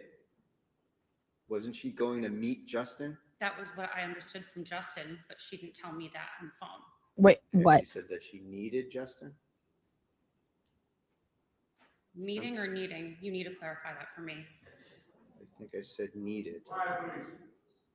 She said she needed Justin? Needed Justin. That is correct. Okay, so just let's put that over here. And she had also told you that day that she was meeting Justin, right? Yes. Thank you for clarifying. So she couldn't meet with you because she was meeting Justin, right? That is what she said. And you said there was some sort of gathering at Hunter's house, Yes. and that was a social gathering with swimming and drinking, right? That is incorrect. Was there swimming? Swimming. No, Mr. Bradle. Was there drinking? Also no. And it was you, Katrina, and Justin and his sister and Hunter, right? Correct. Now, you said that you saw her drive by the house, Yes. and so it's fair to say that she would have been able to recognize some or all of the vehicles, right? Yes. And going by the house is a route that would take her to the North Andover Common, right? Yes, it's near there. Correct. Nothing further. Nothing. All right, you may step down. Thank you. May we approach? Yes. Just give me one moment. Well, you can start walking over. You guys, they had her fucking swatted, man. Why would this girl go meet up with Justin? Like, I don't understand. If you're my friend, what the fuck? That's what I'm trying to say. What is the what? It's like the jury would be so confused as to like, why did Justin have her? Why did Justin go and file paperwork? None of that matters. You know, why isn't Justin at home? When did Justin leave? Just like stop like living there? What's the timeline of the events of everything? When do they have this Jack and Jill? When did they have this Jack and Jill bachelor party? I mean, this is the most ridiculous shit I've ever seen in my life. Are these kids? Are these people like two? This is just such immature fucking white trash bullshit. Sorry, but it just is. Like, you don't do this shit with a baby. Okay, these two are supposed to, like, this isn't funny. Like, this isn't, you know, Justin, break up. Break up. What, are your mommy and daddy gonna be mad at you?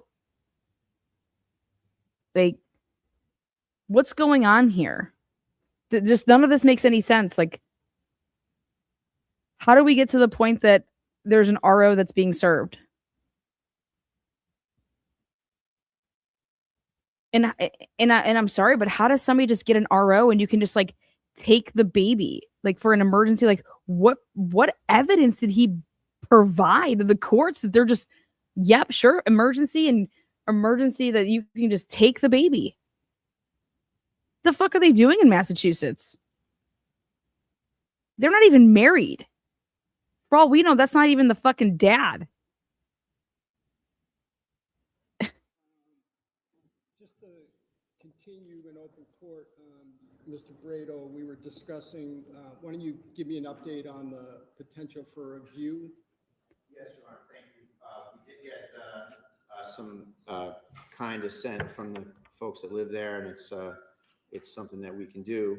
And I would say that, you know, in a bench trial situation, we're speaking directly to the fact finder, and we have moved for the view. In the final analysis, I rely on the court's discretion and Your Honor's discretion as to whether a view in the final kind of look at things is helpful to the fact finder. So that's our position on that, and we think that judge will be in a position to end the defense case probably by the end of the day tomorrow or in the afternoon tomorrow. Okay. All right. And as for... Wait, what? Probably by the end of the day. We think that judge will be in a position to end the defense case probably by the end of the day tomorrow or in the afternoon tomorrow. Wait a second. He's resting tomorrow afternoon? It's still their turn. Are we like, oh my God. Wait, what's going on? Wait, what's going on here? What the fuck? Is Kelsey not taking the stand? Okay. All right. And as for, so would the view occur tomorrow? I think so, Your Honor, that if that's... Listen, guys, somebody needs to go to that house and to make sure that that fucking house is still looking all the way. It needs to look tight, okay? Judge can't be going up in there thinking and seeing that landing doesn't have like that shelving anymore. I mean, I would never... wow. Did she run out of money? No, this is how he fucking rolls. Brado uses cell phones. Here, just pull this up. Look at it. Is that your texts? The case, we could do it tomorrow, or we could do it after the defense case. Okay. And Commonwealth, what do you say? Well, here's the thing. You take no position, but as I kidded with you earlier, we're gonna need your resources. Sure. Okay. I leave it up to you whether you think you need one. We would absolutely assist in any way we can. Okay, so here's the thing. I'm not going to take a position on whether I need one or not. What I'm going to do is allow the motion, you've requested it, and go there with an open mind, and Thank you. we'll treat it like a view with the jury. You folks can point out things to me that you'd like me to Take notice of. you'd like me to remember. It will become part of the evidence like it is in a jury trial, my observations. And the issue, I just need, I'd like to take a short break to just meet with the court staff, Mr. Wayne, and our court officers just on the procedures that we'll use. As I told you at sidebar, I've never done a view in a bench trial. It's not something that we typically do, but I'm all for it. I want to talk with my staff for a few, not my staff, the staff, for a few moments, so that I can come back and we can perhaps get some planning done as well. Okay, so let's just take even a 5-minute break, and Mr. Wayne and our chief and our assistant chief, if I can talk with you for a moment. Bradle's over here saying that they're going to be done by tomorrow.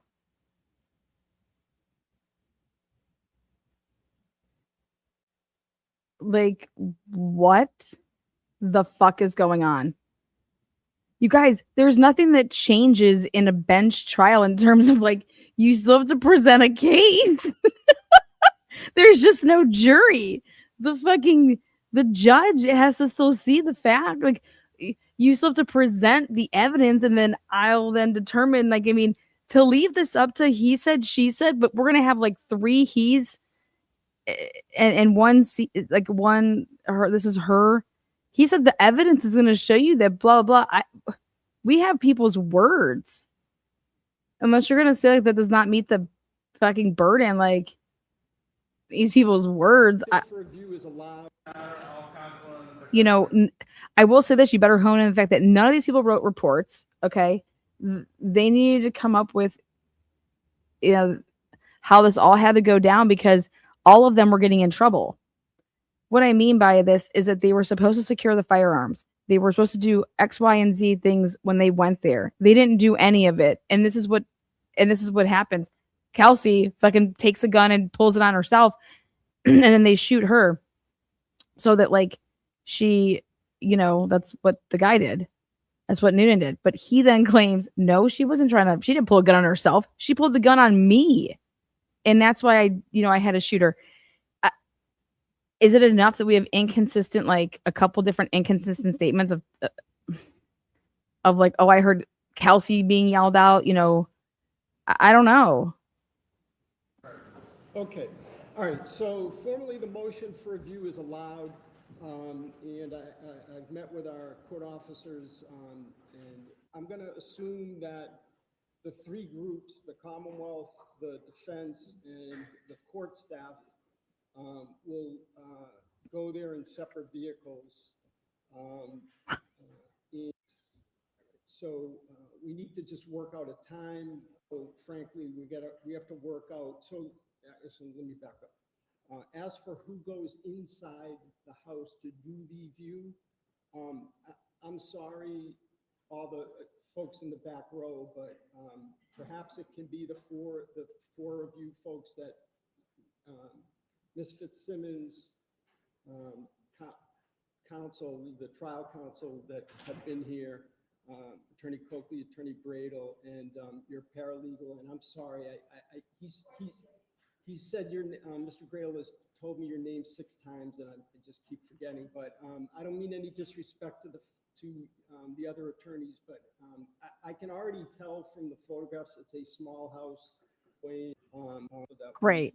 we can do this quickly. And I'll also tell the media and our audience that this is not something that you folks will be. This is not going. You will not. No one else will be inside that house or really within some yardage or footage. Great, At thanks. the North Andover Police. I'll give you some kind of a distance. Thank you. Quick movement through there. All right, so that's where we're at. So I would just ask you folks to just work out a time. Let our either Chief Court Officer, Assistant Chief Court Officer, Mr. Ruane know what the time that you want to go, and then what we'll do is if we're in the middle of a witness's testimony, we'll just break, go on the view and come back. And again, the expectations at the view will be just like we do during a jury trial. The attorneys it will be on the record in the sense of it will be recorded. Is that not live, but recorded? What? It's a handout, right? So it won't be live, but it will be recorded, so there's a record of it. And the attorneys, like in a jury view, will just point out locations inside the home that you'd like me to, and even outside the home that you'd like me to make note of. All right, and we will go from there. Anything else?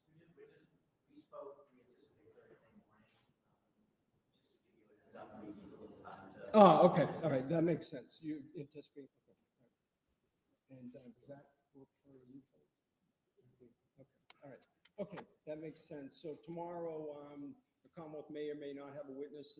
The defense, if the Commonwealth rests, I guess you could rest because it is the defense's motion for the view. So technically you could rest. If the Commonwealth rests in the morning, you'll be ready to proceed with your case. Yes. Okay. All right. All right. Excellent.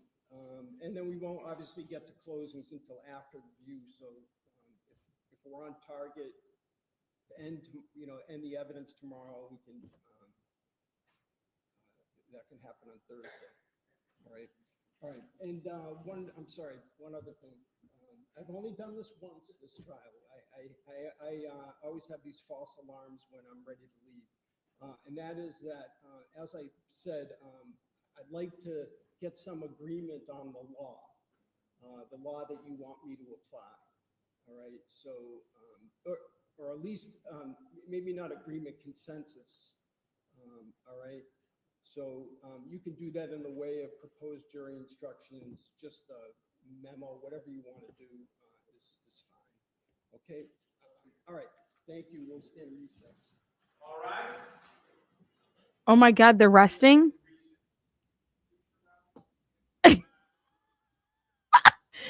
the evidence that the state's putting forward. Okay.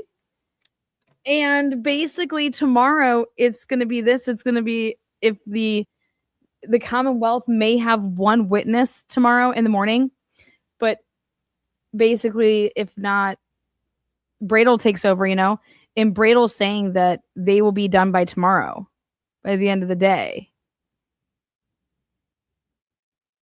So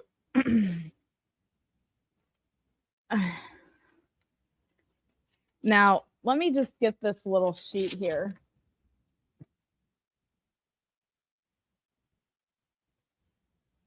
I think it's here. Okay.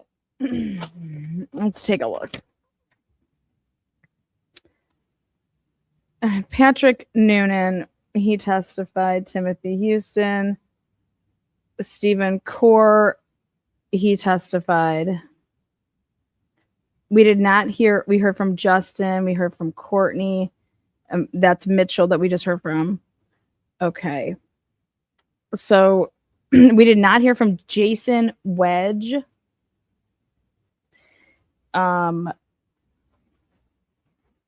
We heard from the Massachusetts State Police Officer Michael Bonosauro.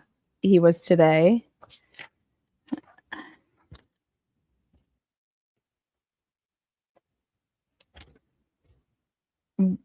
This was the witness list. David Strong, Robert DeMio, Matthew Termeni, Ryan Cooney, Evan Fieri, John Minotti, Brandon Ramos, Kelsey Fitzsimmons, Stephanie Rizzo, Detective Dan Furman, Richard O'Connor.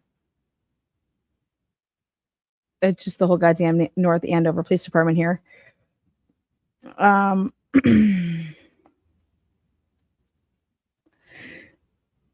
Dr. Paul Ziel.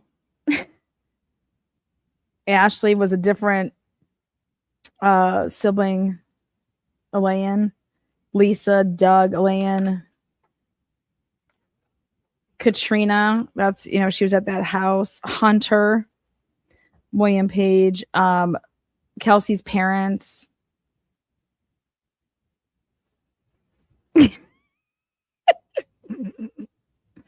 I don't even know what to say, guys. What do you guys think? How about this? How do you guys feel about this? Who would want Timothy Bradel as their attorney? I mean, you guys, we should all just go to law school. If you can literally prepare like he just did and have a 3-day trial for attempted murder, right?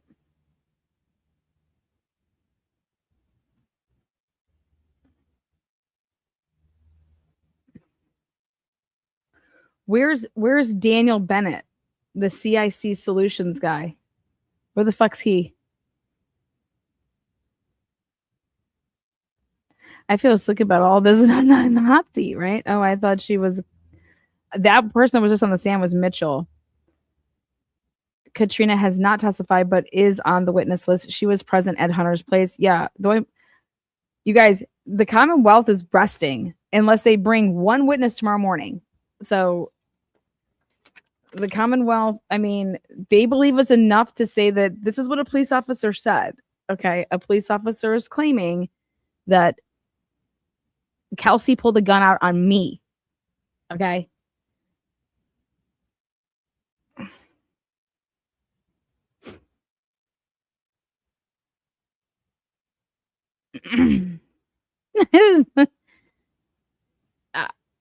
I'm just, you guys, I'm shocked. He asked, like, he didn't ask Justin anything. He didn't ask Courtney anything. I believe that, okay, now, so I believe that the defense is going to be calling, I think that they're going to have to call, they better call Kelsey. They have to call Kelsey. You have to call Kelsey. There's no way you're not. If Bradel does not call Kelsey, I'll just absolutely fucking just fall over. That's the whole reason they went to a bench trial. Okay. In my opinion, is to have her testify. She's also a police officer. You know what I'm saying?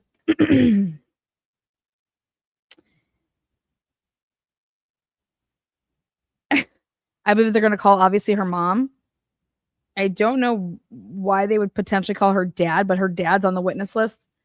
But Lauren Page is her mom. I believe they're going to call her. I would call, I would call the Hunter kid. I would find out why the fuck he was over at the house, right? I would call the detective, Michael Davis from North Andover Police Department, to ask him why he didn't fill out a police report and he's handling, handguns. I would call the chief, Charles Gray, and ask him why people aren't filling out police reports and why he's not making them fill out police reports.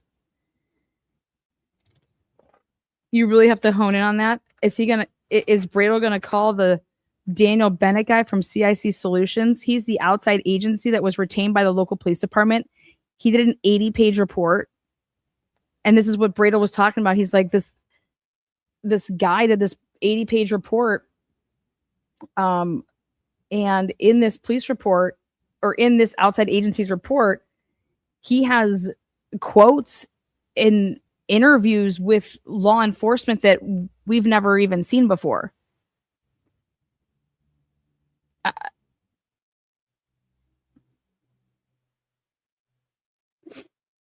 Do you have any info on what Kelsey has said that you can read to us? I don't think that what has Kelsey said? I mean, maybe after the judge sees how small the house was, he dismisses the charges too, and they don't even have to go into any of that. I disagree. It's not happening. It's definitely not happening. I mean, you guys, this is police officers. Now, they didn't do stuff. They were supposed to go there with this RO. Clearly, I mean, if I'm a judge, I'm just saying Bradel did not do Kelsey any favors. Okay. Did he do enough? Did he do enough that the judge is just going to be like, they totally botched this? And because they botched this, does that change the fact that there would still be an attempted murder? You know what I mean? Like, I don't know. Like, does that matter? Like, then I'm hoping that it does. I'm hoping that I know for a fact that if Bradel would have done the timeline and would have really laid out where these people said that they were and what they were doing, you would then be able to see by the video that none of that's possible. Justin left the first time with the baby car seat. Okay, how did he get it? How did he get it? How did he get it? If Kelsey's already out of the bedroom to go into her room, meaning like the baby's nursery, where are all the baby's clothes? So how can Kelsey be packing a bag? Like, where's the bag that Kelsey was packing? Where are any of the crime scene photos to show what Kelsey was putting together, showing that she was packing and getting everything together? Because what's Justin? Justin went downstairs to supposedly get a suitcase, but that doesn't make any sense because he came back. That was his second trip. So if Kelsey heard him the first time, he leaves, right? And here you have on the stand, you could have nailed all this down. You went downstairs to tell him not to come back, right? Like, hey, and and when you went downstairs, you didn't see him. And then you thought that Daly told you, like, well, I don't know, he's probably downstairs in the basement. Well, that means that Daly would have had to have a conversation with him, which is on the camera, because then he goes downstairs to go get the suitcase, right? But that suitcase, if they're not going to be permitting him to be in the house anymore, right? It's like, the suitcase is for who? For the baby or for you? Because you ain't getting shit about this house. Like, at least not right now, at least not today. Like, sorry, go fucking Walmart, go buy yourself some clothes.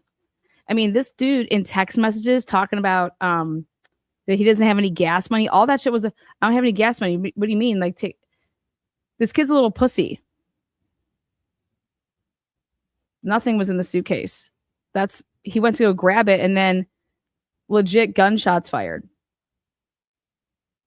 And then you have, you guys, all the stuff that they said that it was happening. When? Why would you call Justin over prior to like everything being ready? How about that? Like, why would you ever be calling Justin over for there to be like, police officers would never do that. Think about that. Think about when you're going through like a separation and you have kids, okay? And then they have a place that's like, here, you're going to actually do a drop off and a pickup at not either one of your guys' house, but it's going to be at a location. And normally it's at the police department.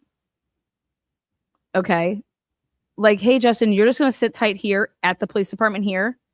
Okay. You and your sister aren't going to move. All right. I've never heard in my entire life, cops don't come, at least where I'm here in Ohio. I don't give a fuck what court order you have. You got to go get that enforced. I mean, by when do the police enforce that? I've never heard of police coming and taking a kid because of a court order.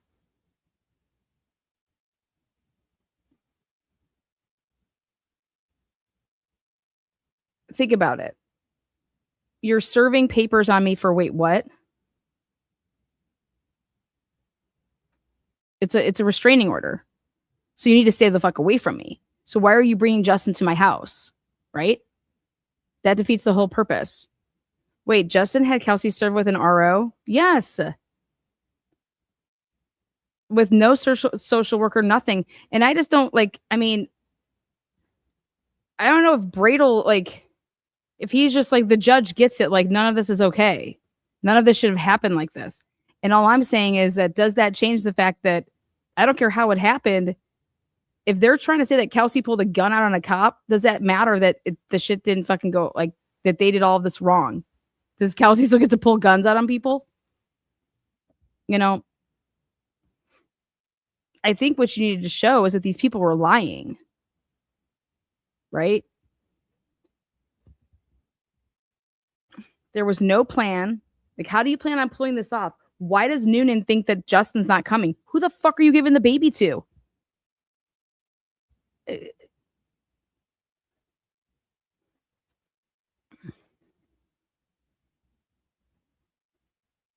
I understand that you get like a 209A whatever for like to have this restraining order from Kelsey, but then you can put in that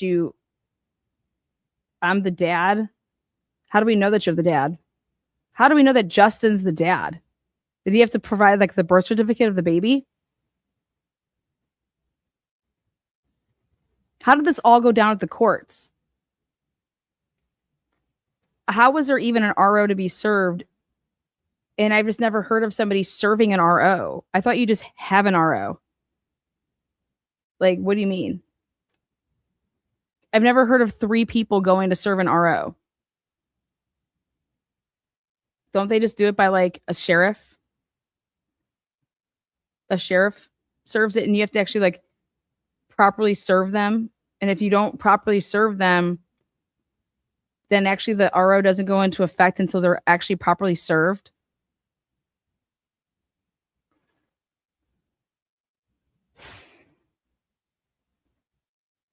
I don't understand how somebody could just go to the courts and be like, yeah, this is my fiance and we have this baby together and she's fucking crazy and she's calling me names and I just want to have her like fucking, I just want a restraining order on her. So that's what I'm just trying to say. Like, how did he get a restraining order? I have no idea. Police serve them. Well, where we're from in Ohio, like the sheriff, like you get served by like the sheriff, but and it has to be like personal service. You can also use like a, like a carrier. It just seems how all of this stuff popped off was wild. And that there was no like why didn't Justin say, hey, Kelsey, I served you. Hey, Kelsey, I went and got, temporary custody, blah, blah. Like, you're fucking acting crazy. Okay, like whatever. Like, I went and got temporary custody. Like, you wouldn't do that.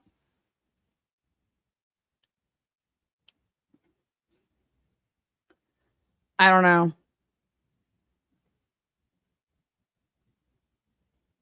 I guess my hang up is them not serving this RO right and doing it by protocol and writing the police reports. I guess.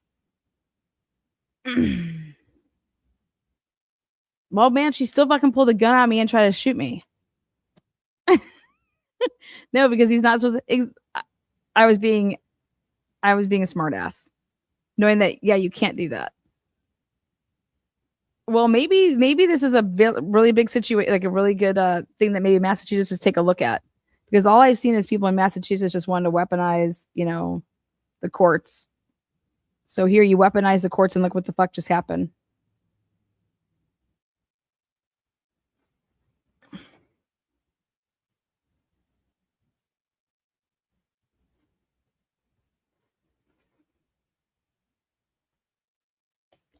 I've never heard of police, though, taking kids.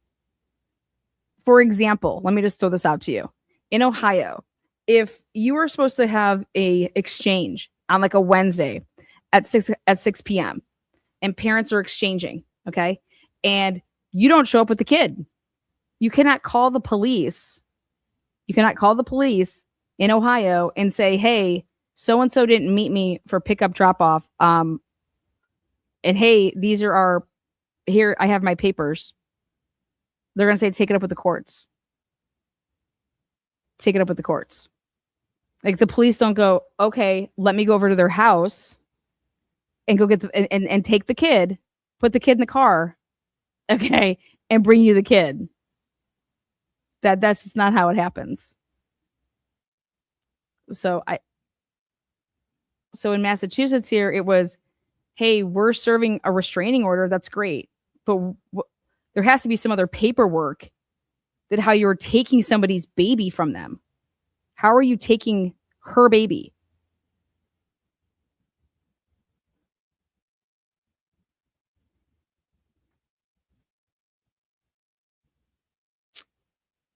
I'm over here like, the fuck out of here. If this is really truly how it is in Massachusetts, I think it needs to change.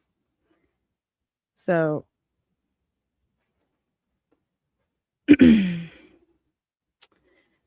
anyways,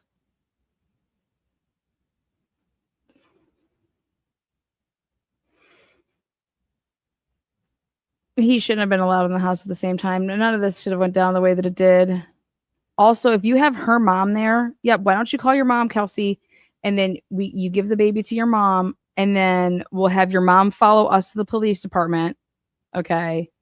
And then, Justin can come and get the baby there, okay? And go ahead, take as much time as you need to pack whatever. Like, where were they in such a hurry to go to? How about that? Like, they're over here like, dude, it's only 2 weeks. Like, what do you mean? The baby needs all the baby stuff. The baby lives here. I've also never heard of, how do you just take a baby up out of, like, the baby's home? You have to show the courts that you actually have, like, where's Justin live? Justin didn't have a house anywhere. Justin didn't have a room for the baby. Fuck this. Like, I think of all of this is just wild. And what it actually shows me is that there was just total complete disregard for, like, if y'all truly thought that Kelsey was this fucked up, then y'all didn't, like, then y'all put a baby in harm's way. Because how about this? Kelsey could have not opened up the door to the police officers.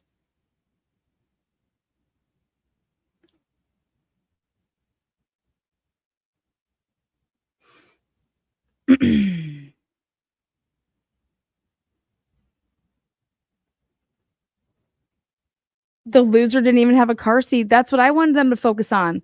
I wanted them to truly focus on that.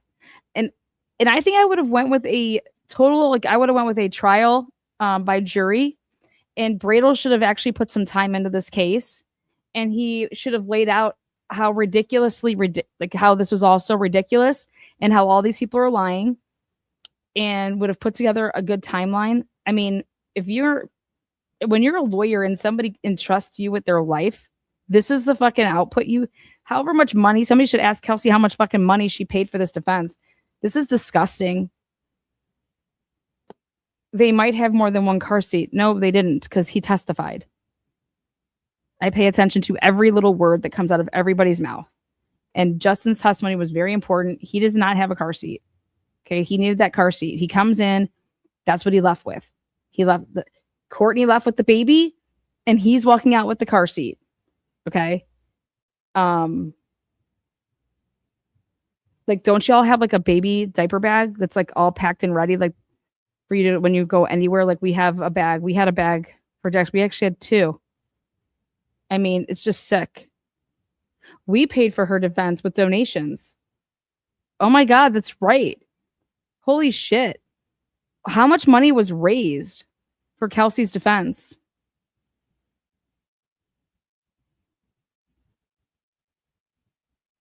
I forgot about that.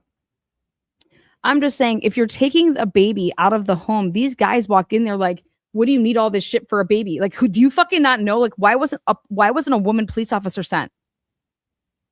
Okay. Why wasn't a woman sent, period? Like, what do you mean? What do you need for a baby? This is why this is why dads freak out. And they're like, oh my God, I'd rather work like 24 hours in a shift because I can't be home because I don't know how I can't be a dad. Baby was 4 months. 4 months. Embarrassing. Embarrassing for these guys to come in. This guy, complete fucking piece of shit. But Bradel, how much money was raised? Now I gotta go look. Over $100,000. Shut the fuck up. I'm starting a Give Send Go for law school. No, seriously, how much? 35,000. 35,000 too many. Too many dollars. 120,000 fucking dollars. You got to be shitting me. You guys need to ask to see these fucking bills.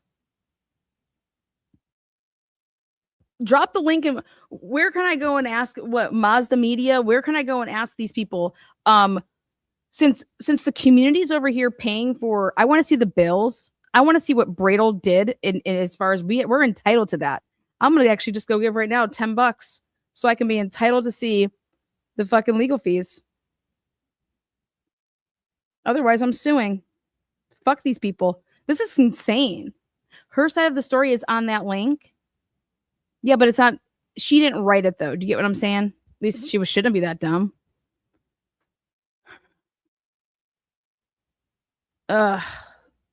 Fuck that. Mazda is keeping tabs on all of his funding. I understand that, but they need to see the bills. You need to see what is Bradel under a hourly fee? Is he in a one lump sum? Because he's doing, and that's how you would ever want to be. You would never sign up for anything that wasn't a flat fee in a criminal defense case. This is sick. Let me see. Oh, Kelsey Fitzsimmons, Give Send Go.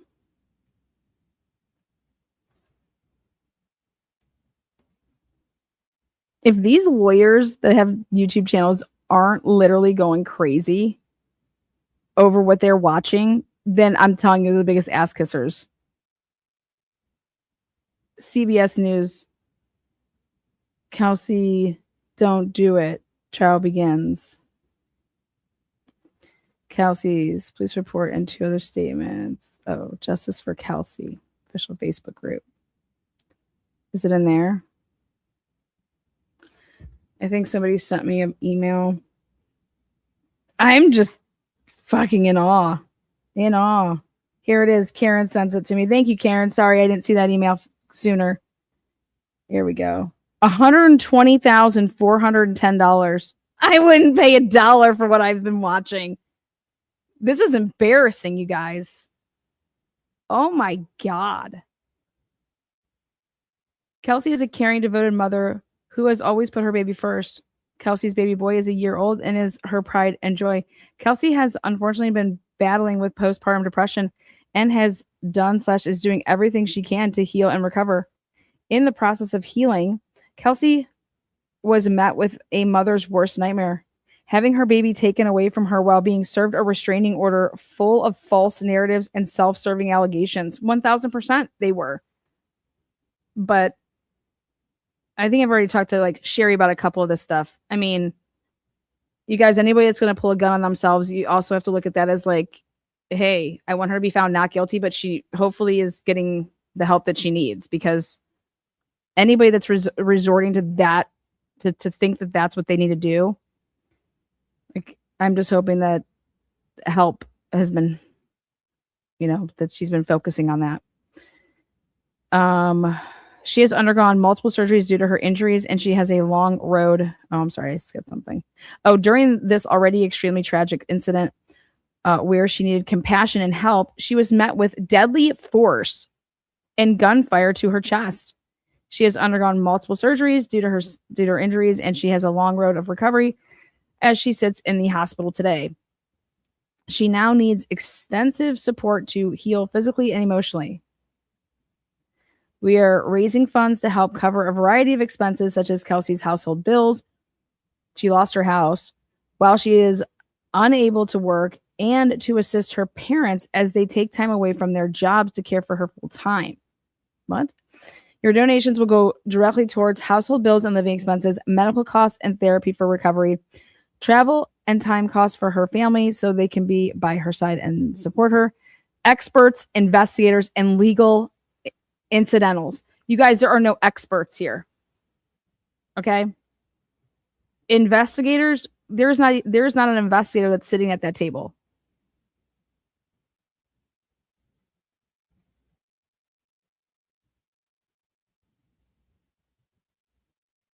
Every dollar helps Kelsey get closer to her healing and having the healthy future she deserves. Thank you so much for your kindness. So this is not just for legal.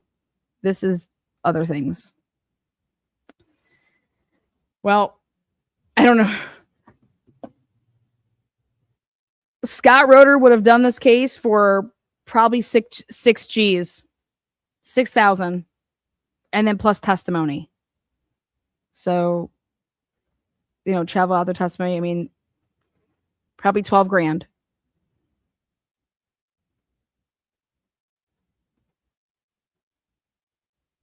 If I was fucking Turtle Boy, I'd be shitting my pants. Literally shitting my pants. I'd be in my car driving. I'm leaving this thinking to myself, oh my God, what have I gotten myself into? Oh my God, what have I gotten myself into? There's nothing that can happen now. I can't help now. You guys, that room needed to be reconstructed. Okay, this whole like crouching down where she was. But that's the other thing though, is that there's no crime scene technically photos. You guys noticed that there was no gun in any place. Like nobody took like pictures of anything. You guys saw all the photos just are like there's nothing there. The only things that were there was those projectiles.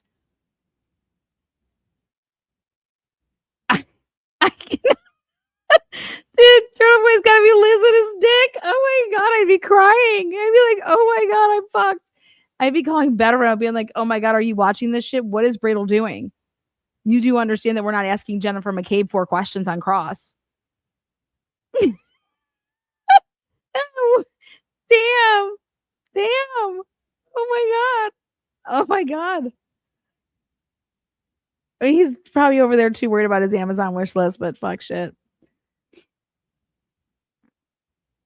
And Bradel, you just don't go into a home if you don't know what the home looks like. If that home is like, I don't know, been like fixed up at all and it's like not a clustered mess, that's not good.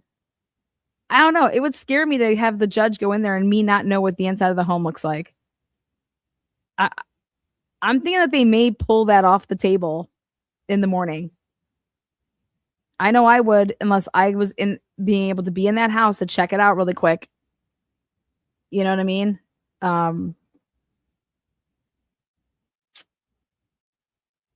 Yeah, that's not her statement. No. You guys, if you think that this is here, let's just break down some numbers, okay? Let's just break down some numbers. Let's say Bradel was, I mean, this is me being generous. $400 an hour. Okay? If he's charging anything more than that, get the fuck out of here. $400 an hour. Okay? Then you have your paralegal that, I mean, I don't know. Let's just say 90. That's generous as fuck, but for trial stuff. Monday and Tuesday.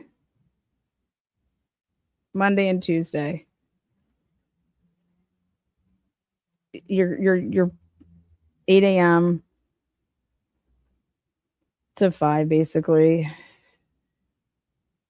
You know damn well, I mean, he hopefully would be doing stuff like at night, but let's just give him the trial time. 8 a.m. to today. Fucking went to like 3:30, but we'll give him to 4.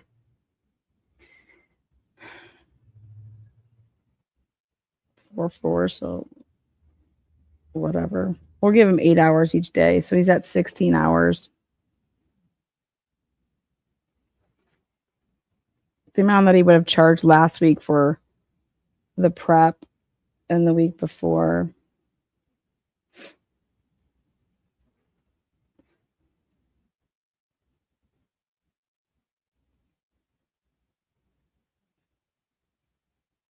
$12,000. If he did 40 hours times 400. Actually, that's going to be more than that. 16. But I would say that he didn't spend any money in preparing. He didn't know shit. But like, Jesus.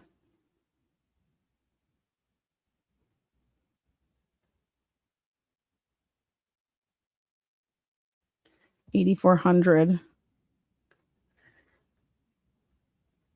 $8,400 the past 2 days. If he does, 8 hours a day at $400 a piece, that's for just trial work for these 2 days. Last week, if he would have put in 40 hours, and the week before that, if he would have put in 40 hours, that's $1,600.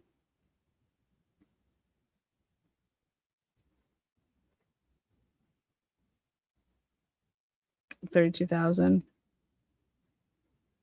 But I'm telling you guys right now, just go ahead and X that. And he did probably 8.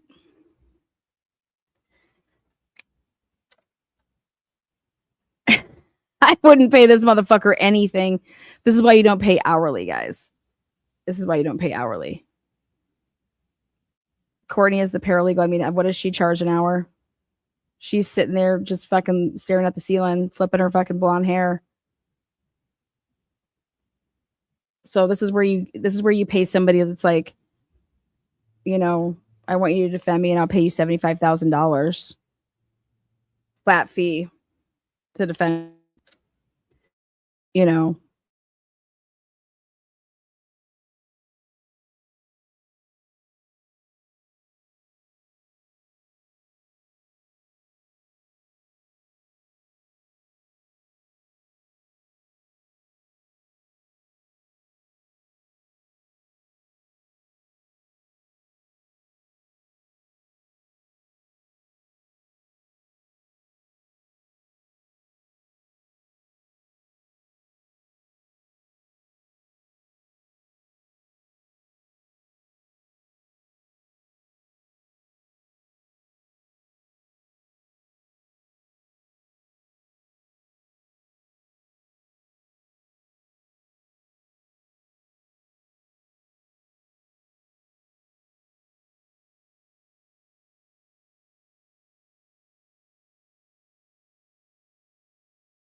Hey guys, if you can hear this, I have no idea what just happened, but we will be ending now. No idea what's going on. My internet just went nuts. I think somebody ran into a pole outside. I have no clue, but much love to you guys. We'll see. We'll see you a little bit later. I'll be live here in about an hour. We're doing 5 o'clock Idaho 4. See you next time. Jesus. Just about 45 more minutes.